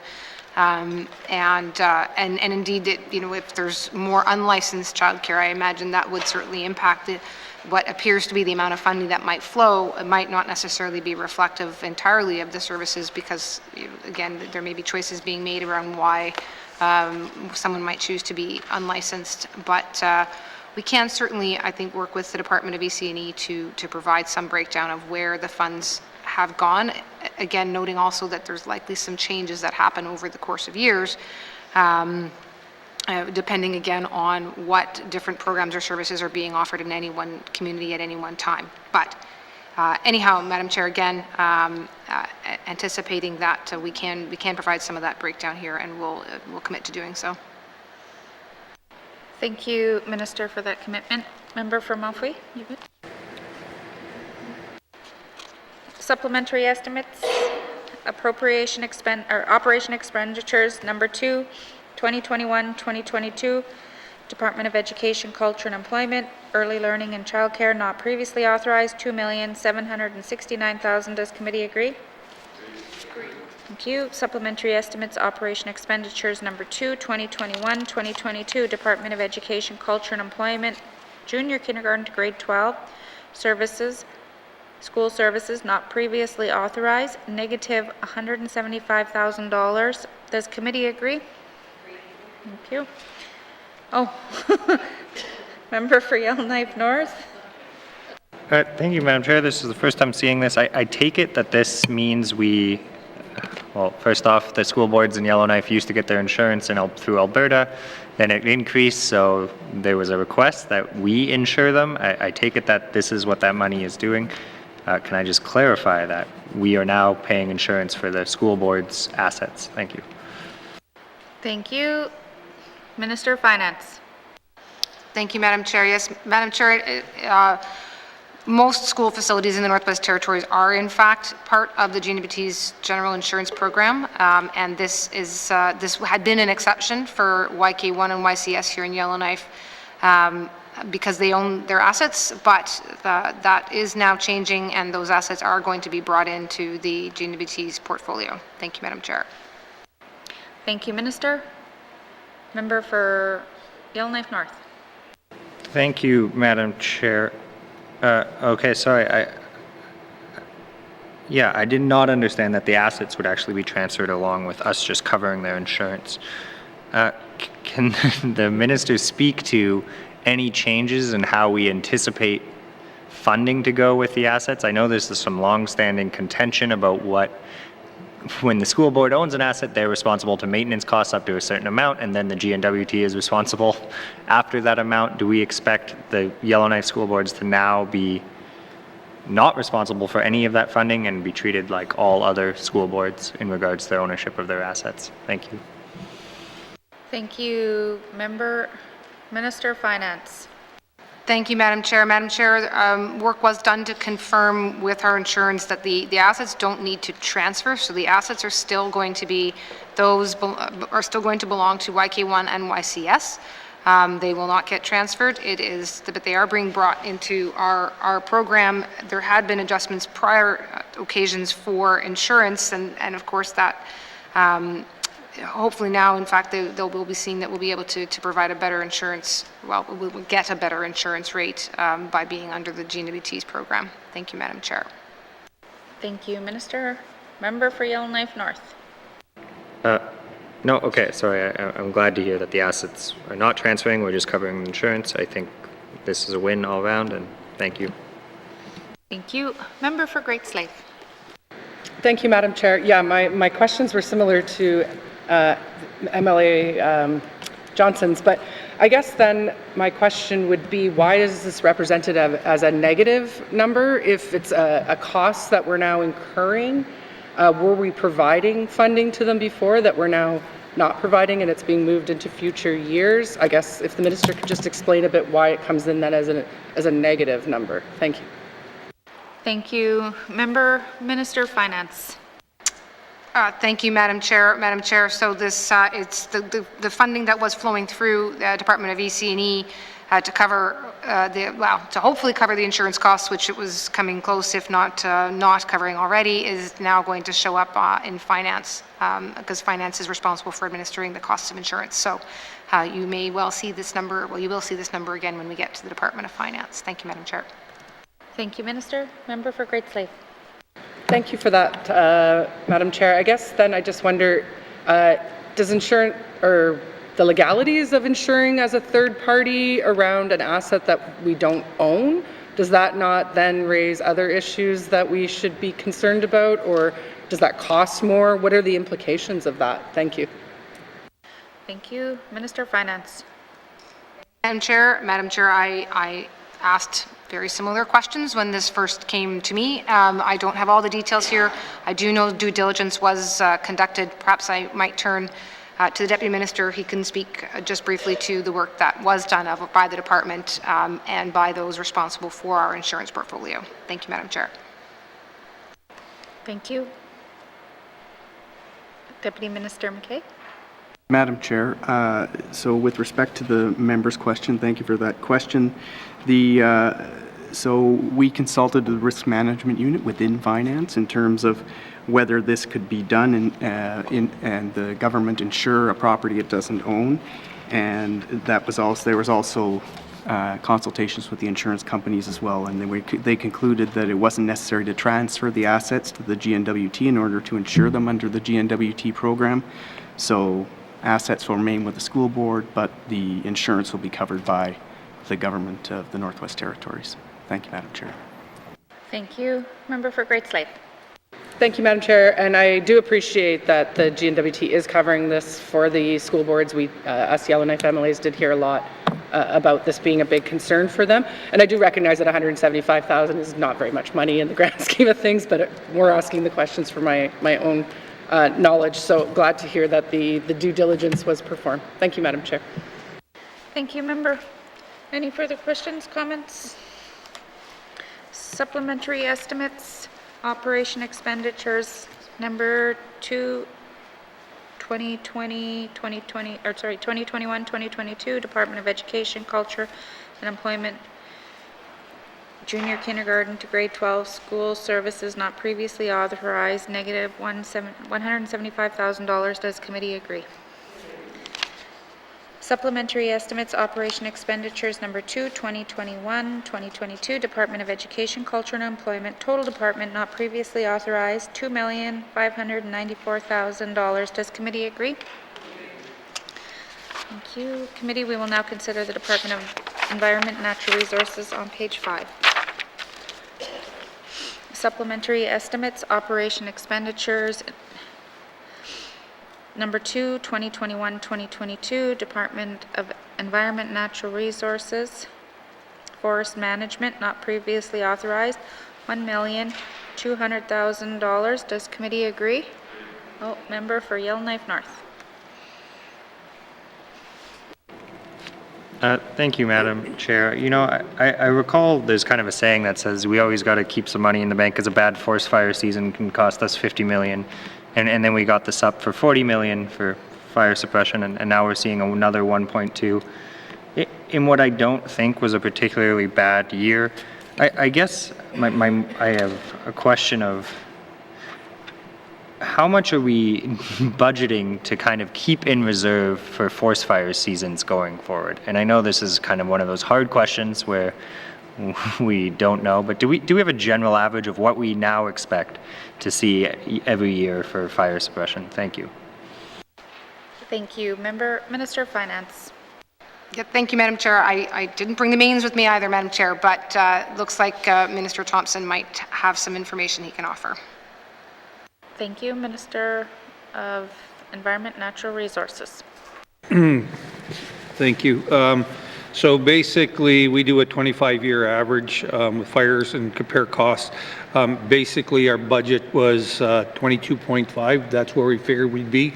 Unfortunately, we saw additional fire season or fire in BC, Saskatchewan, Manitoba, and Ontario, which had an impact on our helicopters, which means so now other costs were driven up. So we did budget for it, but we don't budget for national, other provincial ones, and sometimes that has an impact on what we do moving forward. Thank you, Madam Chair. Thank you, Minister. Member for Yellowknife North. Yeah, thank you, Madam Chair. And yeah, I guess I know there's kind of a long-term average here, but I suspect that for the Department of Finances, for future projecting that 22 million will continually be short.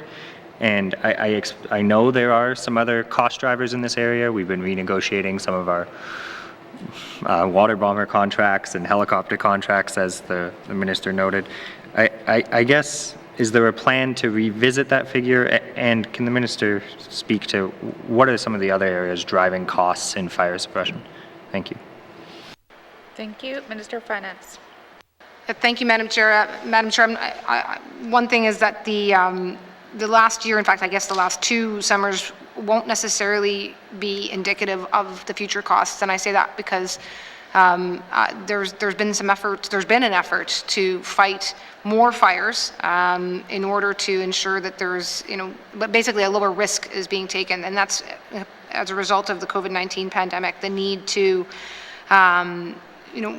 prevent the chances of there having to be an evacuation of a community, the need to minimize the number of firefighters that would have to come in, the need to minimize the number of firefighters in small camp, in closely knit quarters and camps. So the strategy was to be much more aggressive in the last 2 years than what normally would be. So these won't necessarily, again, as I say, be the examples to rely on.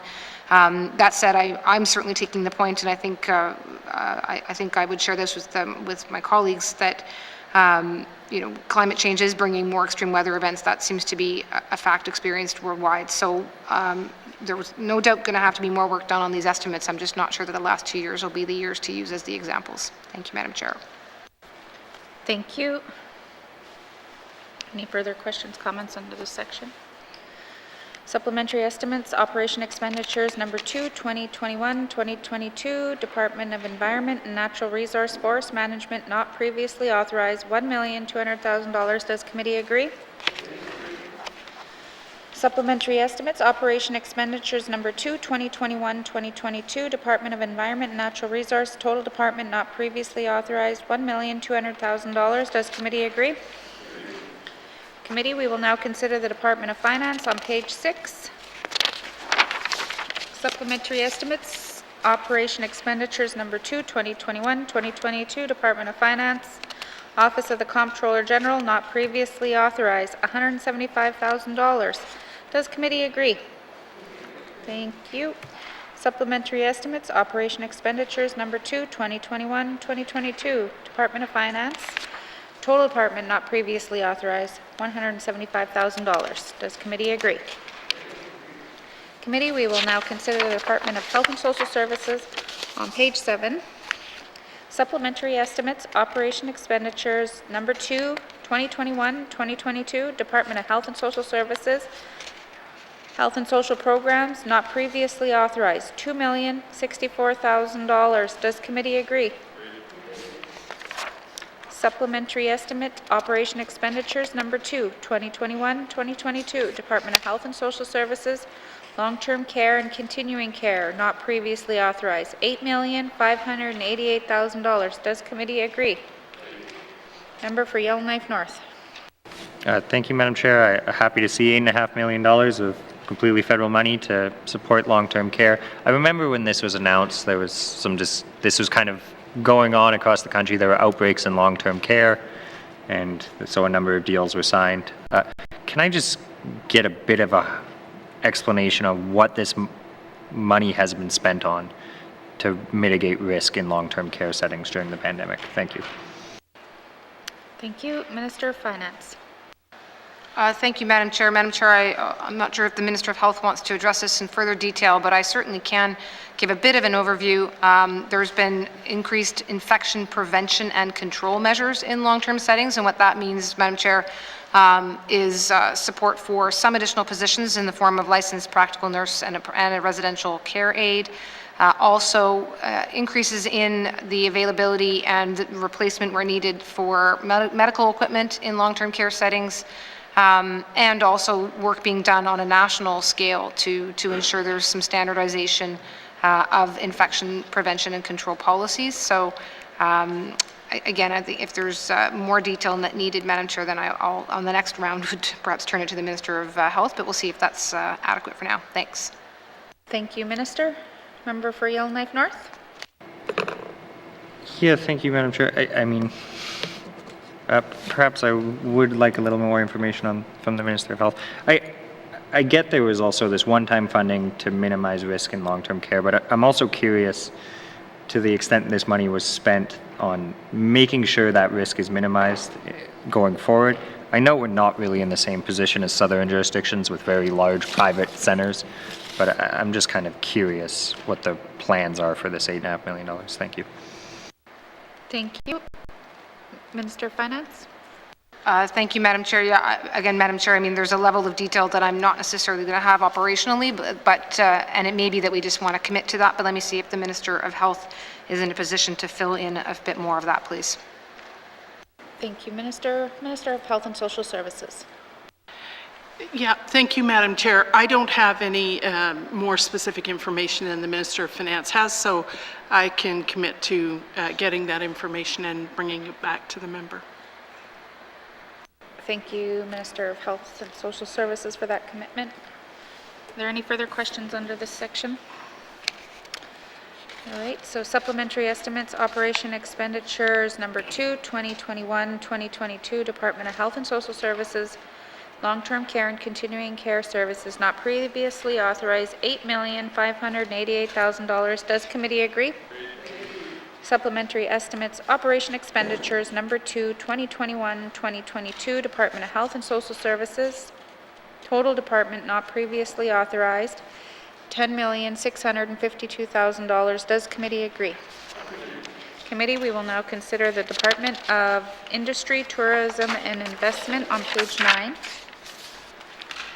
Supplementary estimate, operation expenditures, number 2, 2021-2022, Department of Industry, Tourism and Investment, Minerals and Petroleum Resources not previously authorized, $500,000. Does committee agree?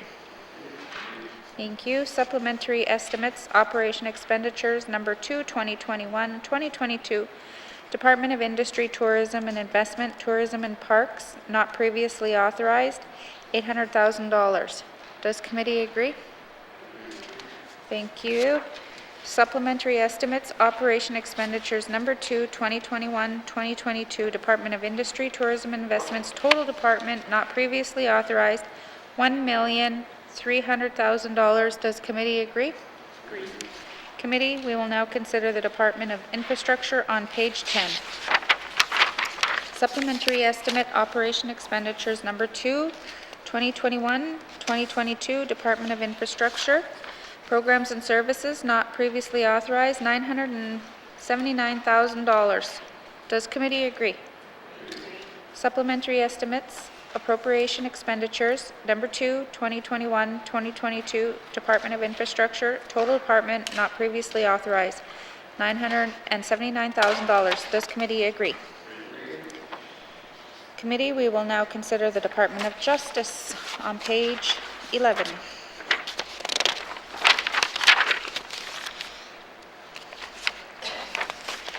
Supplementary Estimates Operation Expenditures Number 2, 2021-2022, Department of Justice, Community Justice and Policing not previously authorized, $316,000. Does committee agree?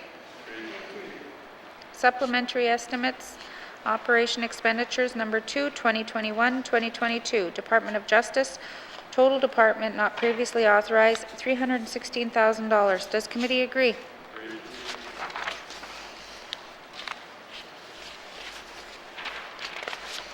Thank you, committee. Do you agree that you have concluded consideration of table document 439-19-2, supplementary estimates, operation expenditures number 2, 2021-2022? Member for Frame Lake. Thanks, Madam Chair. I move that consideration of table document 439-19 brackets 2, supplementary estimates, operations expenditures number 2, 2021-2022 be now concluded, and that table document 439-19 brackets 2 be reported and recommended as ready for further consideration in formal session through the form of an appropriation bill. Thank you, Madam Chair. The motion is in order. To the motion. Question has been called. All those in favor? All those opposed? Any abstentions? The motion is carried. Table document 439-19-2 will be reported as ready for consideration in formal session through the form of an appropriation bill. Members, we will move on to the next supplementary estimate, and we'll just have the witnesses remain. And okay, thank you. Committee, we've agreed to consider table document 466-19-2, supplementary estimates, operation expenditures, and borrowing authorization number 4, 2020-2021. Does the Minister of Finance have any opening remarks? Madam Chair, I am here to present table document 466-19 bracket 2, supplementary estimates, operation expenditures, and borrowing authorization number 4, 2020-2021. These supplementary estimates propose an adjustment of $10.31 million to the authorized long-term borrowing limit established under the Appropriations Act, Operations Expenditures 2020-2021. These supplementary estimates will ensure the Government of the Northwest Territories is in compliance with the Financial Administration Act by reflecting the borrowing limit for a debt greater than 365 days for the 2020-2021 fiscal year at $628 million. The change is due to variations in the long-term borrowing requirements that were identified as part of the 2020-2021 year-end audit. This variance is largely due to the accounting recognition of project costs for the Cleat-Show All-Season Road, which differed from the amounts originally forecasted. That concludes opening remarks, Madam Chair. Happy to take any questions the members may have. Thank you, Minister. I will now open the floor for general comments. Seeing no general comments, we will review the supplementary estimate by department. The committee has agreed to forego general comments on each department. Does the committee agree to proceed to the detail contained in the table document? Okay.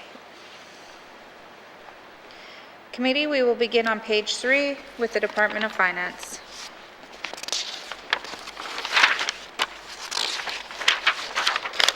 Supplementary estimates, operation expenditures, and borrowing authorization number 4, 2020-2021. Department of Finance, total government borrowing authorization proposed adjustment, $10,031,000. Does committee agree? Member for Yellowknife North. Thank you, Madam Chair. Perhaps I can just get the Minister of I guess I don't have a lot of issue with adding $10 million more to our massive debt, but I see here that the total government borrowing is 1.19, I'm going to call it just 1.2 billion. I actually thought we were higher than that because I know we were approaching the $1.3 billion cap, and now we got extended to 1.8 billion, but can I just clarify that by the end of this fiscal, this is what the borrowing limit actually is? There's not some other number that is different from the imposed cap. Thank you. Thank you, Member. Minister of Finance. Thank you, Madam Chair. So, Madam Chair, the federally imposed borrowing limit does not change. This is a change to the actual long-term debt that was taken on in the 2020-21 year, but did not actually have an impact on the total debt that was there. It was just that this amount went over on the long-term debt. So that, yeah, I'm sure there's more questions coming, Madam Chair. I'll stop there. Thank you, Minister. Member for Yellowknife North. Thank you, Madam Chair. I guess, can the Minister give me an update on how much room is left then in our cap? How much more money could we borrow? Thank you. Thank you. Minister of Finance. Thank you, Madam Chair. Madam Chair, I think Mr. Coutre is going to be faster at doing the math than me in terms of taking our 1.8 billion and then reducing it from what the actuals are here. So I'll turn it to him, please. Thank you, Minister. Mr. Coutre, can you tell us how much money we have? Thank you, Madam Chair. To the member's question, this doesn't impact the approved borrowing plan for the 2021-22 fiscal year. And that borrowing plan is estimated at just under $1.5 billion relative to the $1.8 billion limit that is imposed by the federal government. Thank you, ma'am. Thank you. Member for Yellowknife North. Thank you, Madam Chair. That is the fact that I needed to click here. We are adjusting what was done in 2021. We have already approved the main estimates, which get us to 1.5 billion, thus adding another 300 million, leaving us about $300 million in our debt cap. I believe I just stated that correctly. Can I just get an update from the Minister of Finance? I believe during her budget address, there was talk about unsustainability and that current projections project us hitting our debt cap of 1.8 billion just at the end of this assembly. Is that still the case? Does this change any of the projections, or have any changes to the projections occurred? Thank you. Thank you, Member. Minister of Finance.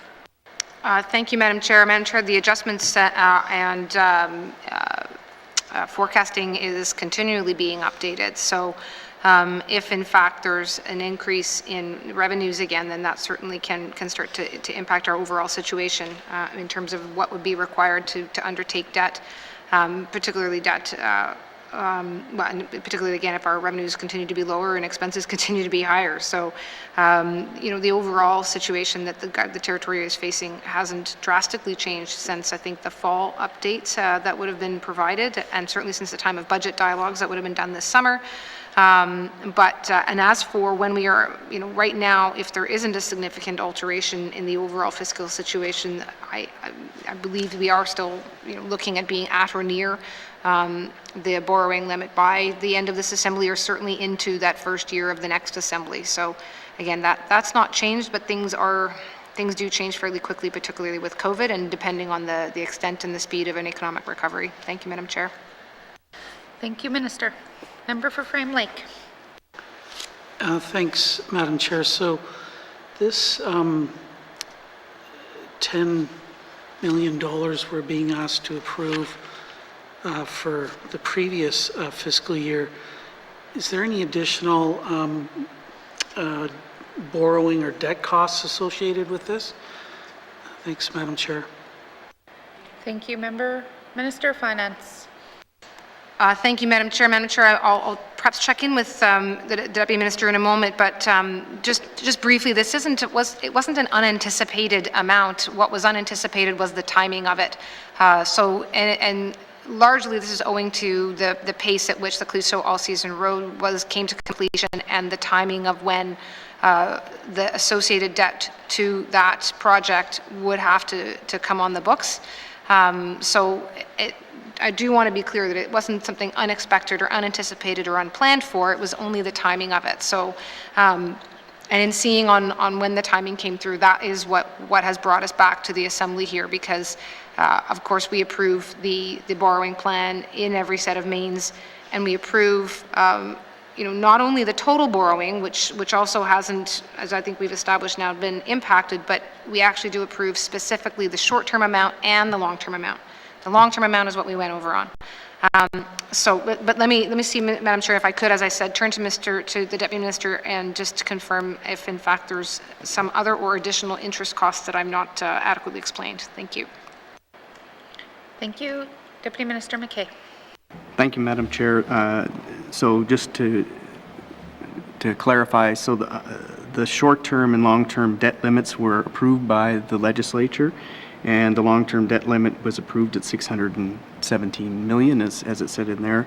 And as the minister said, the $10 million we need to increase that limit was because of the way the TASER project rolled out. So there was an actual liability that needed to be made at the end of the year.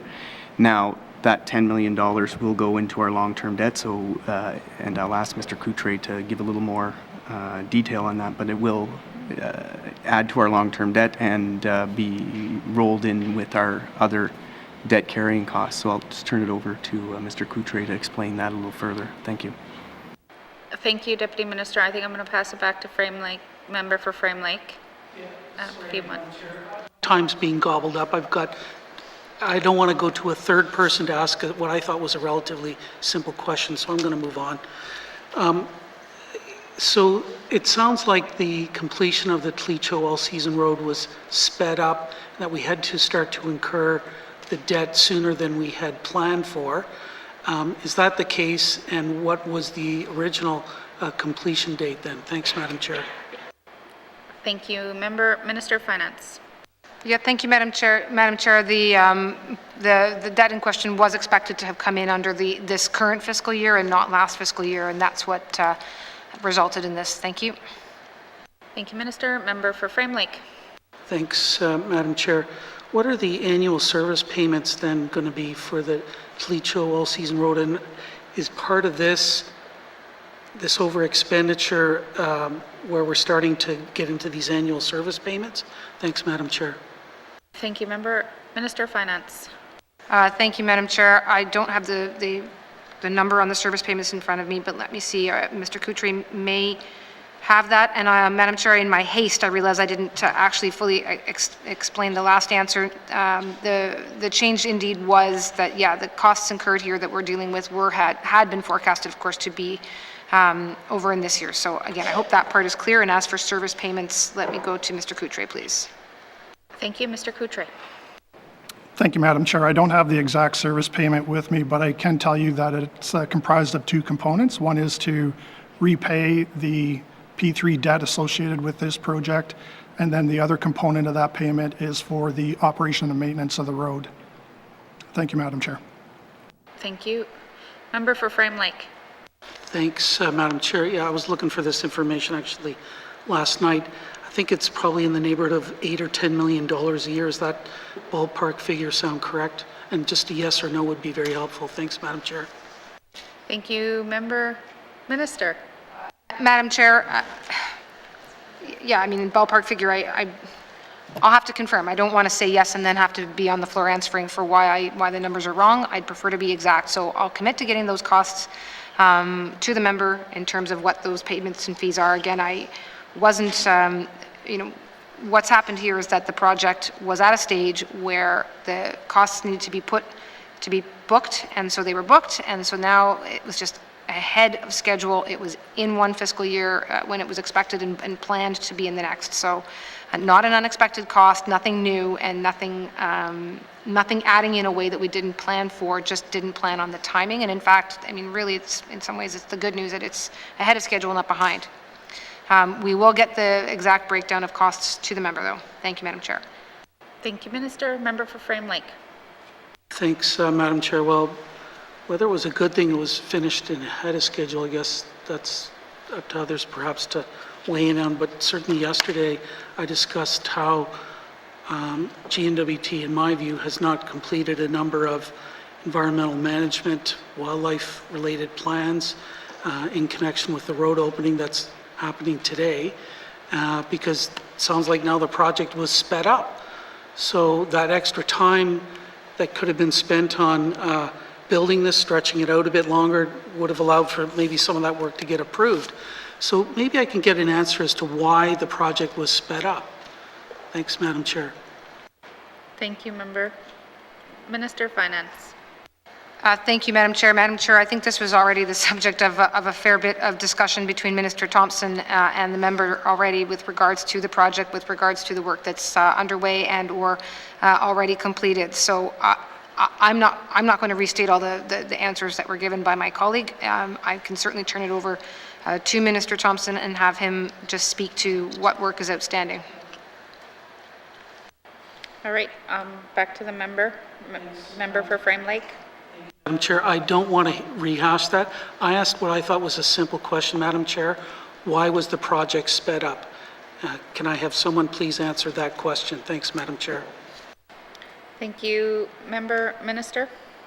Thank you, Madam Chair. Madam Chair, again, I'm not sure that I have detail as to the exact month-by-month or week-by-week timeline of the project. I can, perhaps send this to Mr. Coutre, who may at least have some breakdown of the variance and would have some understanding of the timing. Thank you, Madam Chair. Thank you. Mr. Coutre. Thank you, Madam Chair. The Talicho All-Season Road was originally scheduled to be substantially complete today on November 30th. That date hasn't changed. To the timing comment that my minister mentioned earlier, it's really about an accounting recognition of the amount of debt related to that P3 project and adjusting the long-term borrowing limit for the prior fiscal year. Thank you, Madam Chair. Thank you, Mr. Coutre. Member for Frame Lake. Okay, thanks. I guess I'm still trying to understand then, why was the debt then moved forward into the old year? Is that just an accountant noticed that you had to book it all in the 1 year rather than another year? I'm just trying to understand this. Thanks, Madam Chair. Thank you, Member for Frame Lake. Minister of Finance. Thank you, Madam Chair. So because of the fact that the road was able to, and again, the end date hasn't changed, but in terms of the timing of when some of the portions of it were complete, my understanding is that as a result of that, costs had to be, or the payments had to be made, and it was underestimated how quickly some stages of that project would go. When some of them go more quickly, the expenses incurred, the debt is then booked to the books, and that's what, in doing that final reconciling at the time of doing year end, it was noticed that in fact they had exceeded the debt limit as appropriated under the 2021 dates. Thank you, Madam Chair. Thank you, Minister. Member for Frame Lake. Thanks, Madam Chair. Yeah, I'm just trying to understand why this was not anticipated at the beginning of this project, why we're now trying to approve extra money for a financial year that's like 6-8 months over now, 10 months over, 8 months, whatever. I just don't get why this wasn't planned from the beginning. Thanks, Madam Chair. And anybody can help me, go for it. Thank you. Minister of Finance. Thank you, Madam Chair. So again, Madam Chair, it's not new money, it's not unanticipated money, it's not unexpected money. There's no new money, there's no new debt. It's the costs of the road and it's the cost of incurring the expenses on the road. What was different was in terms of the timing of when the expenses are showing as having been incurred based on the periodic completion leading up to today, which was always the expected date. And there is a lag, there is a lag in terms of when an invoice is received. I've come to discover that it's at least a month by the time an invoice is received to the time when it is necessarily reconciled at the Department of Finance, and so it does take some time, and on a major project like this, it takes even longer. When the final year end was done, that is the point at which they were able to determine that in fact, as those expenses were being incurred, that it had gone over in this fiscal year. We have to come back. Madam Chair, this has gone through the Auditor General's office. It's an accounting matter. It's one that we've been told is not, it's not abnormal. We're not going to be, subject to any sorts of notes. But I do need to bring it back to the Assembly to explain to the Assembly why there needs to be this adjustment. That's what we're trying to do here. Thank you. Thank you, Minister. Supplementary estimates, operation expenditures and borrowing authorization number 4, 2020-2021, Department of Finance, total government borrowing authorization proposed adjustment, $10,031,000. Does committee agree? Thank you. Committee, do you agree that you have concluded consideration of table document 466-19-2, supplementary estimates, operation expenditures and borrowing authorization number 4, 2020-2021? Thank you. Member for Frame Lake. Thanks, Madam Chair. I move that consideration of table document 466-19(2), supplementary estimates, operations expenditures, and borrowing authorization number 4, 2020-2021 be now concluded, and that table document 466-19(2) be reported and recommended as ready for further consideration in formal session through the form of an appropriation bill. Thank you, Madam Chair. Thank you, Member. The motion is in order. To the motion. Question has been called. All those in favor? All those opposed? Abstentions? The motion is carried. Table document 466-19-2 will be reported as ready for consideration in formal session through the form of an appropriation bill. Thank you, ministers, and thank you to the witnesses for appearing before us. Sergeant at Arms, please escort the witnesses from the chamber. Members, we will take a short recess, and we'll come back with our bills.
I now call Committee of the Whole back to order.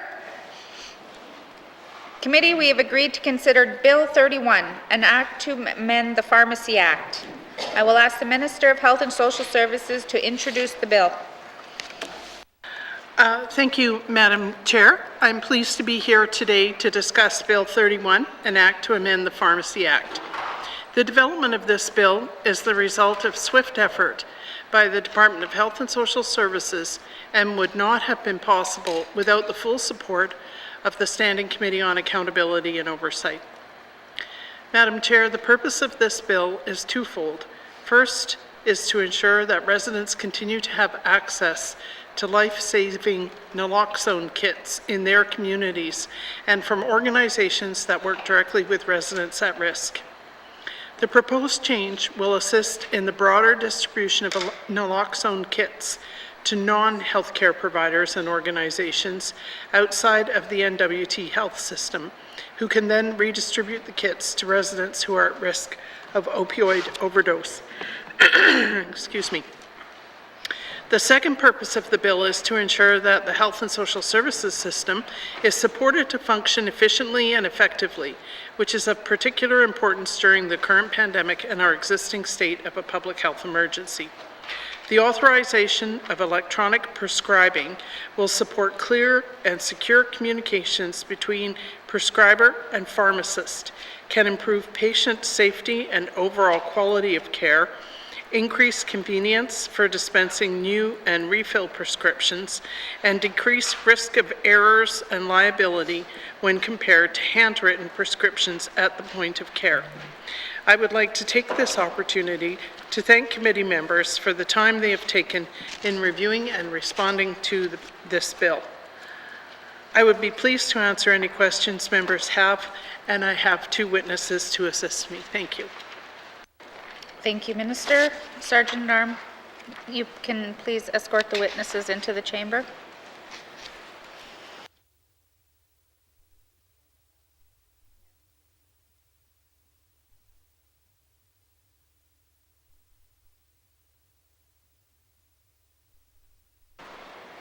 Minister, can you please introduce your witnesses?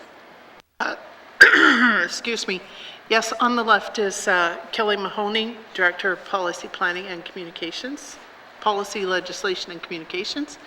And on the right is Christina Duffy from the Department of Justice. Thank you. I will now open the floor to general comments on Bill 31. Is the committee agreed that there are no comments? Oh, member for Yellowknife North. Thank you, Madam Chair. I don't anticipate having any questions during the detail, but I would just like to echo the Minister's statements that I'm happy to see this bill coming forward. I think it was great work to get this done so quickly, and to date, the territory has not seen, nearly the level of opiate deaths that many other jurisdictions have had, especially our neighbors in the Yukon are going through what is a tragedy over there. But I think the more we can make naloxone accessible and make sure it is on hand as a harm reduction measure, the better, and will eventually save lives. So thank you to the Minister for this. Thank you, member.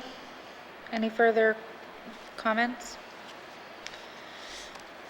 Does the committee agree that there are no further general comments? We can proceed to the clause-by-clause review of the bill. Committee, we will defer the bill number and title until after consideration of the clauses.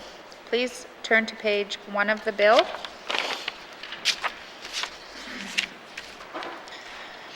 Clause 1. Does committee agree? Clause 2. Does committee agree? Clause 3.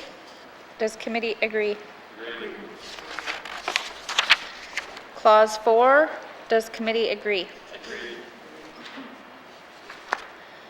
Clause 5, does committee agree? Clause 6, does committee agree? Clause 7, does committee agree? Clause 8, does committee agree?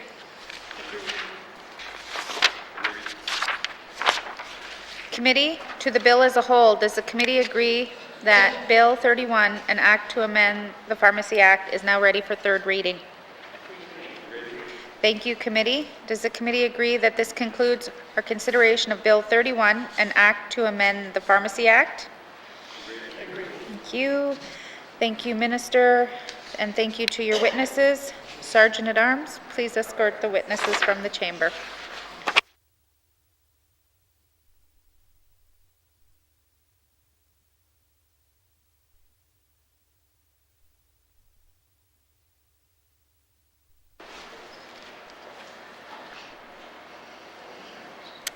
Committee, we have agreed to consider Bill 32, an act to amend the Northern Employees Benefit Service Pension Plan Act. I will ask the Minister of Finance to introduce the bill.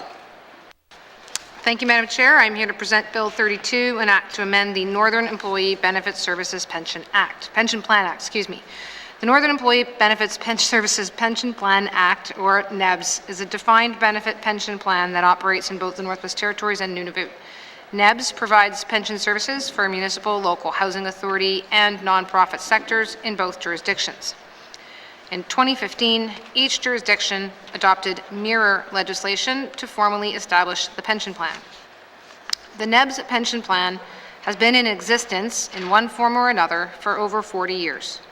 Broadly speaking, NEBS pension plan is self-regulating, meaning government provides minimal oversight of the day-to-day operations of the pension plan, and the pension plan is administered by the NEBS Pension Committee for the benefit of plan members. This bill is intended to address administrative and regulatory issues that have arisen since the Act was proclaimed, and to ensure that the legislative framework will support continued growth and management of the NEBS pension plan. The proposed amendments to the Act were developed through an extensive collaborative process involving both the NEBS Board of Directors and the Government of Nunavut. The proposed amendments under Bill 32 involve 4 distinct changes. First, redefine and name the Pension Committee as the legal authority responsible for operation and management of the NEBS pension plan. Second, changes to the composition of the Pension Committee to provide more flexibility with respect to the number of members representing, first, the interest of employers, and second, the interests of individual plan members.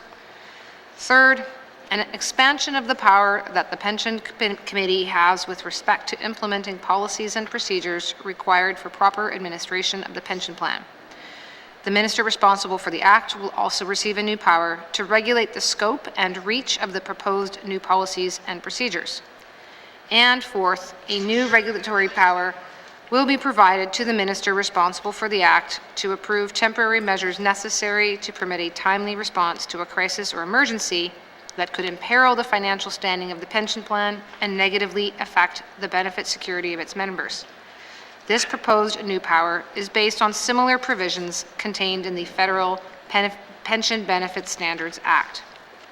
Finally, these proposed amendments to the Northern Employee Benefit Services Pension Plan Act will not require any consequential amendments to any other N.W.T statutes. That concludes my opening remarks, Madam Chair. Thank you. Thank you, Minister. Would you like to bring witnesses into the chamber?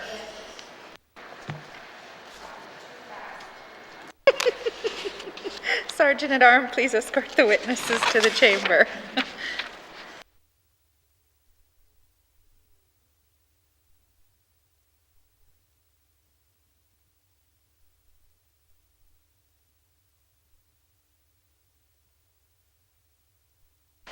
Minister, please introduce your witnesses. Thank you, Madam Chair. Madam Chair, on the left, Deputy Minister, Department of Finance, Bill Mackay, and on the right, our legislative drafter, I believe, Sherry Durock, although yes, she's nodding at me, Madam Chair. I didn't have her title with me. I apologize. Sorry, can you repeat the last name? Durock? Say it right. Thank you. I will now open the floor to general comments on Bill 32. Member for Frame Lake. Thanks, Madam Chair. I guess as I understand it, NEBS also operates in Nunavut, and I think the minister talked about how there was some consultation with Nunavut in preparing the bill. I don't think Nunavut has passed similar legislation, and of course, they had their election not that long ago, but is there any indications from the new government as to what they're doing with their legislation? Thanks, Madam Chair. Thank you. Member Minister? Thank you, Madam Chair. Madam Chair, I don't have any new updates since the election. Let me see if perhaps there's been some discussions with officials level. I'll ask the Deputy Minister to speak to that, please. Thank you. Deputy Minister? Thank you, Madam Chair. There has not been any discussions. Well, as the member noted, this fell off the order paper and wasn't passed in the last Nunavut government. But NEBS, the NEBS board and officials from NEBS are in contact with officials from Nunavut, so I'm sure they'll nudge them to get it back introduced into the legislature there. I'd also add that the plan is to have this legislation come into force at the same time the Nunavut legislation comes into force, and there's provision in the bill which allows for the Executive Council, Commissioner and Executive Council to declare it in force. Thank you. Thank you. Any further questions? Does the committee agree that there are no further general comments? We'll proceed to a clause-by-clause review of the bill. Committee, we will defer the bill and we'll defer the bill number and title until after consideration of the clauses. Please return to page 1 of the bill. Clause 1, does committee agree? Clause 2, does committee agree? Clause 3, does committee agree? Clause 4, does committee agree? Clause 5, does committee agree? Clause 6, does committee agree? Clause 7, does committee agree? Committee, to the bill as a whole, does committee agree that Bill 32, an act to amend, the Northern Employees Benefit Service Pension Plan Act is now ready for third reading? Thank you, committee. Does the committee agree that this concludes our consideration of Bill 32, an act to amend the Northern Employees Benefit Service Pension Plan Act? Thank you, ministers, and thank you to your witnesses. Sergeant-at-Arms, please escort the witnesses from the chamber.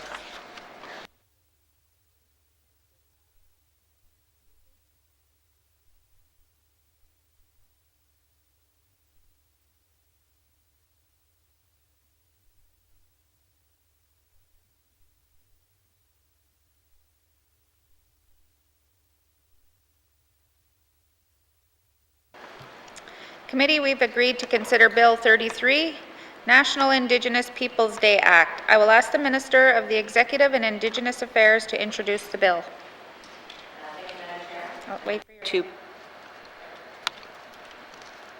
I'm here to present Bill 33, National Indigenous Peoples Day Act. The National Indigenous Peoples Day Act, which is intended to repeal and replace the existing National Aboriginal Day Act, which came into force in 2002.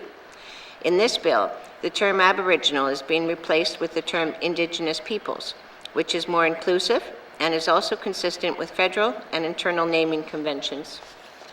This proposed bill is intended to honor and celebrate the culture and achievements of First Nations, Métis, and Inuit people of Canada, as well as the Dene, Métis, and Inuit people of the Northwest Territories, and recognizes June 21st each year as National Indigenous Peoples Day, which is celebrated in the Northwest Territories as a statutory holiday.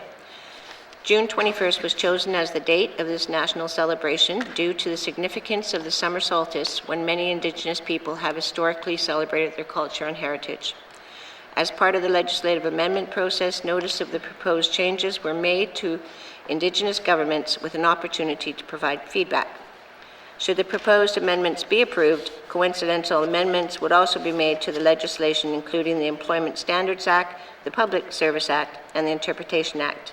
That concludes my opening remarks, and I'm prepared to answer any questions members may have. Thank you, Madam Chair. Thank you, Minister. Would you like to bring witnesses into the chamber? Thank you. Sergeant-at-Arms, please escort the Witnesses into the chamber.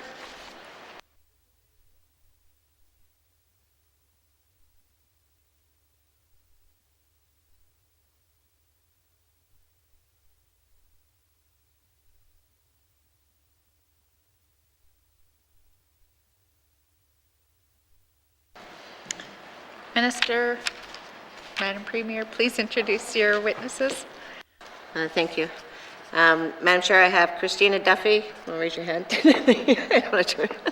Director of Legislation Division, and Ms. Lauren Alexandra is the Director of Shared Corporate Services. Thank you, Madam Chair. Thank you and welcome. I will now open the floor to general comments on Bill 33. Member for Great Slave. Thank you, Madam Chair. Madam Chair, I just want to say that I'm very supportive of this bill.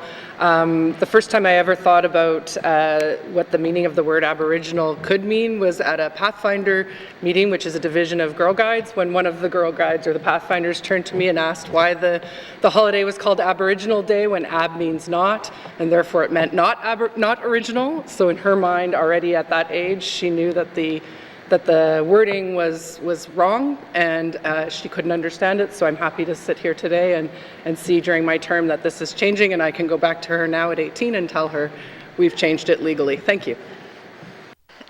Thank you, Member for Great Slave. Member for Hay River South. Thank you, Madam Chair. And I support this bill as well. I think as an Indigenous person, I've got to speak up to this, to this change. It's important that, Indigenous people have a day that, that we can celebrate. And we do have a lot to celebrate. And I know that in the last day, everybody thought, or the last time everybody thought we were supposed to have a holiday, and we're wondering why we didn't. But we had one anyway. So, no, it's important, and there we've got culture. The other day I talked about moose hide. Like it just goes on, and it's the little things, and it brings people together, and yeah, lots of interaction, lots of storytelling, and if we don't do anything, we don't do that celebration, and we need to keep it in the forefront as well, because as claims and get settled throughout Canada, the Northwest Territories, Indigenous people need to know that that we're taken seriously, and that good change is coming, and we look forward to the time when that we are 51% hires in the Northwest Territories government, and when we're when our children are educated and you meet the standards that are met in the territory. So we've got lots to look for, we've got lots to celebrate, and we got a very resilient and strong past. Thank you. Thank you, Member for Hay River South. Any further general comments to Bill 33? Is committee agreed that there are no further general comments? Can we proceed to a clause-by-clause review of the bill? Committee, we will defer the bill number and title until after consideration of the clauses. Please turn to page 1 of the bill. Clause 1, does committee agree? Clause 2, does committee agree? Clause 3, does committee agree? Clause 4, does committee agree? Clause 5, does committee agree? Committee, to the bill as a whole, does committee agree that Bill 33, National Indigenous Peoples Day Act, is now ready for third reading?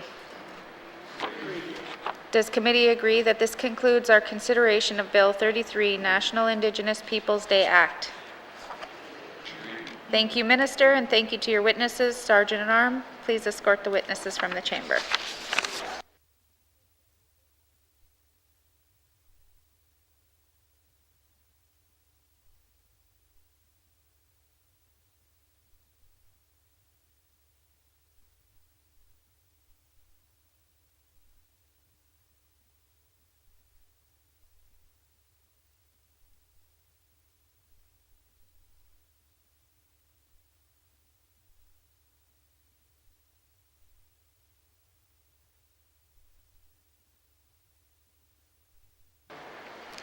Committee, we've agreed to consider Committee Report 17-19-2, Report on the Review of Bill 23, an Act to amend the Public Utilities Act.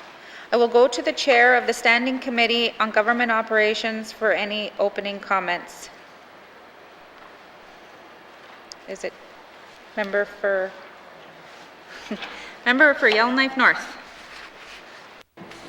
Thank you, Madam Chair. Our report was previously read into the record, so I don't have any substantive comments to add to the report. However, individual members may have comments on the report and its recommendations. I'd just like to thank the committee for their commitment and hard work on this report. Thank you. I will now open the floor to general comments on the Committee Report 17-19-2, Report on the Review of Bill 23, an Act to amend the Public Utilities Act. Questions? Comments? Member for Cam Lake. Yeah, thank you very much, Madam Chair. And as the member for Yellowknife North said, we did already read an extensive report into the House, but I just wanted to start off by saying thank you to the member who did bring this bill forward. And while committee did not reach consensus on a path forward, I do agree that the member did bring forward a bill for the purpose of fixing a substantial issue in the Northwest Territories, and that relates back to everyone having the right to housing and safe and secure housing and being able to have a warm house at that. And so I think that the issues that are brought up by the member for N.W.T are very important ones that need to be addressed, and so I look forward to the response from the government. Thank you. Thank you, Member for Cam Lake. Member for Frame Lake. Thanks, Madam Chair. I sat in on the committee hearing and some of the deliberations that they had on the private member's bill. I think it's probably fair to, well, let me start by saying up until 2 or 3 years ago, I didn't even know what a limiter was. So a little bit of privilege, I guess, there, but I was very surprised to learn that these things were here in the Northwest Territories and that people sort of had to live with this reality of if they go into arrears, the utility can install a limiter that turns their power on for 15 minutes and then turns it off for 15 minutes. And I don't know how people live with that. So I guess I have some sympathy with getting rid of limiters, but I'm not sure that limiters are really the symptom of a deeper problem. And it really relates to housing, but also I think poor communications from the utilities themselves. I guess I think that the Public Utilities Board, can't really tell them what to do, but they might provide some clearer direction in that area as well. And just a complete disconnect between income assistance and public housing as well. In the last assembly, we went through well, not that I supported it, fairly extensive cost-cutting exercise. And one of the things that I recall, and I may not get all of the details right, but the Housing Corporation was providing subsidized power rates in public housing units, and what happened was that they wanted to try to, I think, get rid of some of those expenses, so to speak, and they also wanted tenants to become more energy conservation friendly, I guess is a nice way to put it, in terms of the energy consumption in their units. So we made a move to get rid of the subsidized power in public housing and shifted the burden to the residents, the public housing tenants themselves, which I think has probably resulted in some increase in arrears and utility, the use of limiters now. So sometimes cutting costs has some pretty unintended consequences or things that we may not foresee. So in any event, I don't think that the bill resolves the underlying problems. And I think committee was struggling with a way to try to do that and came up with, I think, some good recommendations to try to deal with this issue that does really come down to poverty and housing.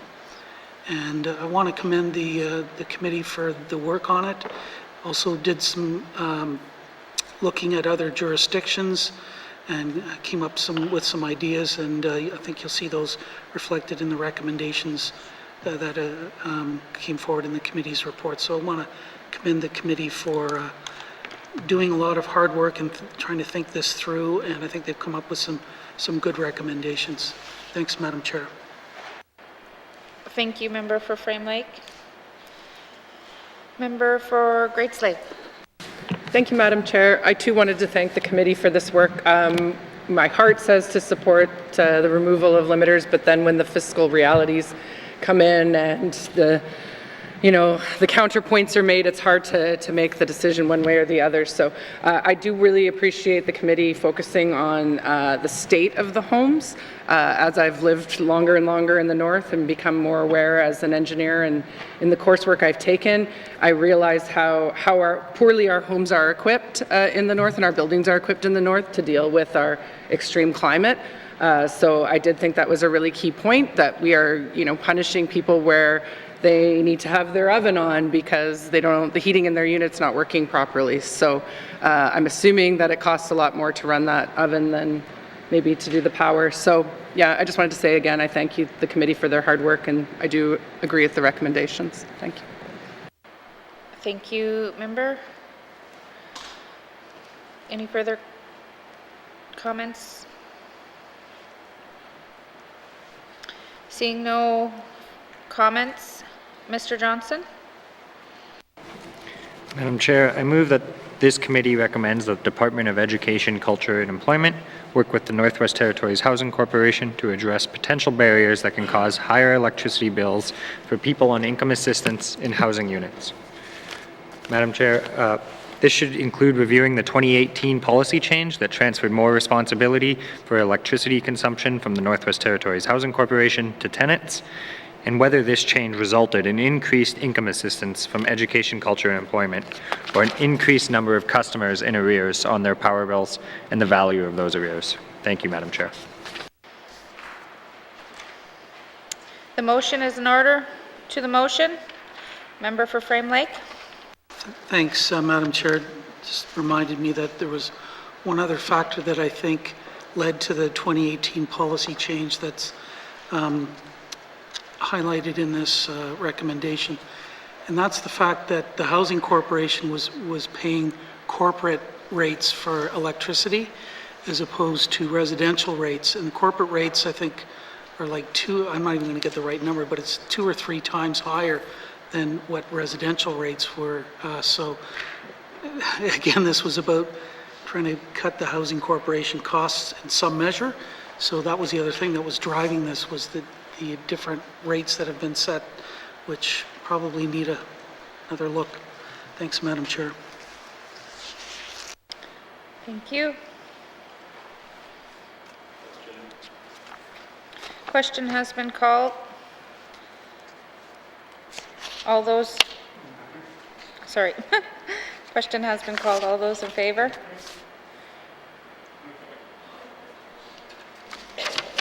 All those opposed?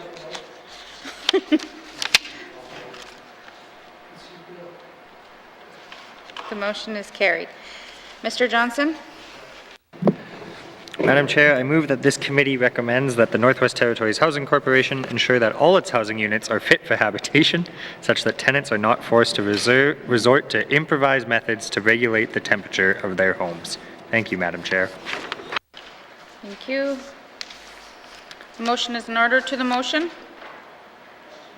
Question has been called. All those in favor? All those opposed? Abstentions? The motion is carried. Mr. Johnson.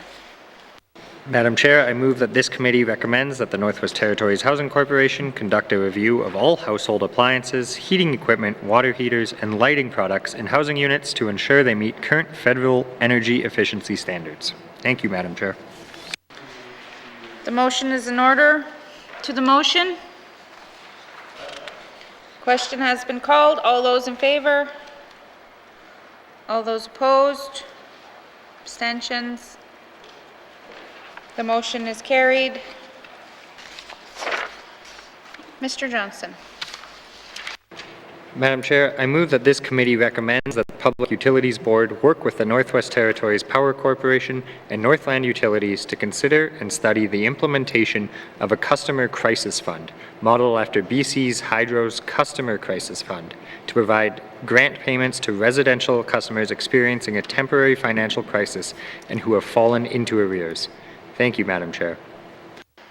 Thank you. To the motion, the motion is in order. To the motion. Member for Frame Lake.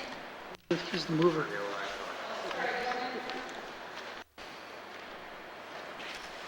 Yellowknife North. Thank you, Madam Chair. So I think committee received a lot of concerns that in order to get rid of power limiters, that was a tool that the utilities did not have to collect, and then further arrears would then be passed on to ratepayers. And in many ways, this recommendation that everybody preemptively get an extra charge on their bill for a customer crisis fund just create some transparency to, if you have arrears, ratepayers are going to pay for them anyway. So why don't we provide some guidance and a clear path forward that if someone has lost their job or is in a crisis state could apply to get a grant? And I think this is the cleanest way to do it, to make sure we know exactly who is falling into arrears and when we can help them, as opposed to the current state, which is some people have massive arrears and deficits on their power bill, which ultimately are being passed on to ratepayers. So I do support this recommendation. I expect it also may get some pushback when people see a little crisis fund on all of their bills, but I think preemptively this is the best way to solve the problem. Thank you, Madam Chair. Thank you, Member for Yellowknife North. Member for Frame Lake. Thanks, Madam Chair. Yeah, I support this recommendation as well. And I just want to highlight that the recommendation calls for the Public Utilities Board to work with the two utilities here. You know, I don't know exactly what the Public Utilities Board does, but as I understand it, the minister responsible for the Public Utilities Board or cabinet could issue binding policy direction to set up this crisis fund. And I think that's something that I want my colleagues across the way to think about. And of course, you're going to respond to this if it passes, but you have the ability to issue that binding policy direction. I don't think this is really, the concept of this is really not that much different than 911. You know, and that people do pay an extra bit on your phone bills to support 911. And this would help people that need help. So the other example I would use is, at least in Yellowknife, we pay a little surcharge on our water bills so that if there's a break between the foundation of your home and the main line in the middle of the street, it gets covered. There's a deductible amount, but it's a similar kind of concept. So this is not breaking new ground by any measure, even here in the Northwest Territories. And I also, again, I want to urge my cabinet colleagues to consider issuing binding policy direction on this when it passes. Thanks, Madam Chair. Thank you, Member for Frame Lake. To the motion? Question has been called. All those in favor? All those opposed? Abstentions? The motion is carried. Mr. Johnson? Madam Chair, I move that this committee recommends that the Northwest Territories Power Corporation and Northland Utilities, with oversight if necessary, enforcement from the Public Utilities Board, improve communications with customers so that they are clearer, more comprehensive, more proactive, and more client-centered, especially with respect to A, eligibility for the Income Assistance Program and how policy changes or new benefit programs like the Canada Recovery Benefit may impact customer eligibility, the terms and conditions of service documents regarding details on the types and minimum timeframes of notices that NTPC may send to customers, the type and operation of power limiters, and customer payment options. Thank you, Madam Chair. Thank you. The motion is in order. To the motion. Question has been called. All those in favor? All those opposed? Abstentions? The motion is carried. Mr. Johnson. Madam Chair, I move that this committee recommends that the Government of the Northwest Territories provide a response to this report within 120 days. Thank you, Madam Chair. The motion is in order. To the motion. Question has been called. All those in favor? All those opposed? Abstentions? The motion is carried. Thank you, committee. Do you agree that you have concluded consideration of Committee Report 17-19-2, Report on the Review of Bill 23, an Act to amend the Public Utilities Act? Thank you, committee. We have concluded consideration of Committee Report 17-19-2, Report on the Review of Bill 23, an Act to amend the Public Utilities Act. Member for Frame Lake. Thanks, Madam Chair. I move that the chair rise and report progress. Thank you. Thank you. Sorry, my brain. There's a motion on the floor to report progress. The motion is in order and non-debatable. All those in favor? All those opposed? Motion is carried. I will now rise and report progress.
May I please have the report of Committee of the Whole member for Nivik Twin Lakes?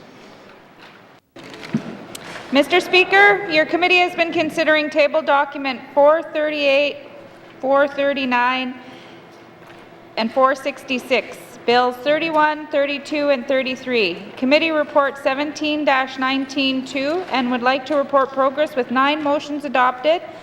And Committee Report 17-19-2 is concluded, and that Bills 31, 32, and 33 are ready for third reading, and that consideration of table documents 438, 439, 466 are concluded, and that the House concur in those estimates, and that appropriation bills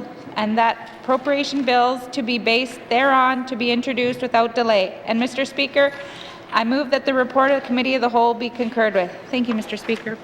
Thank you, member for Nivik-Twin Lakes. Do we have a seconder? Member for Nivik-Boot Lake. All those in favor? All those opposed? Motion is carried. Third reading the bills. Third reading the bills. Minister responsible for justice.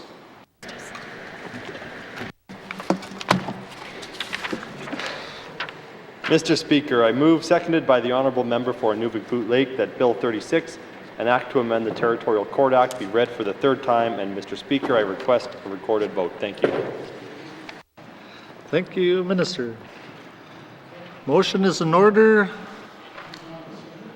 And is to the motion. Question has been called. The members requested a recorded vote. All those in favor, please rise. The member for Hay River North, the member for Thabacha, the member for Frame Lake, the member for Nunakput, the member for Cam Lake, the member for Yellowknife South, the member for Range Lake, the member for Yellowknife Centre, the member for Great Slave, the member for Hay River South, the member for Montfouille, the member for Yellowknife North, the member for Inuvik-Twin Lakes, the member for Nahende, the member for Satu, the member for Inuvik-Boot Lake. All those opposed, please rise. All those abstaining, please rise.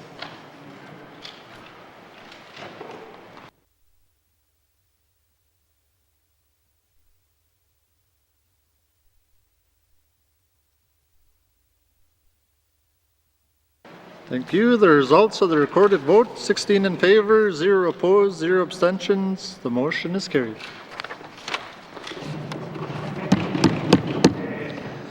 Third reading of bills. Third reading of bills. Mr. Clerk, orders of the day. Orders of the day for Wednesday, December 1st, 2021, 1:30 p.m. Prayer, minister statements, member statements, returns to oral questions, recognition of visitors in the gallery, acknowledgements, oral questions, returns to written questions, replies to commissioner's address, petitions, reports of committees on the review of bills, reports of standing and special committees, tabling of documents, notices of motion, motions, notices of motion for first reading of bills, second reading of bills, consideration in committee of the whole of bills and other matters, bills 23, 24, 29, and 30, committee reports 18-19-2 and Committee Report 19-19-2, Table Document 237-19-2, Report of Committee of the Whole, third reading of bills, Bills 31, 32, and 33. Orders of the day. Mr. Clerk, this House stands adjourned until Wednesday, December 1st, 2021 at 1:30 p.m. Order.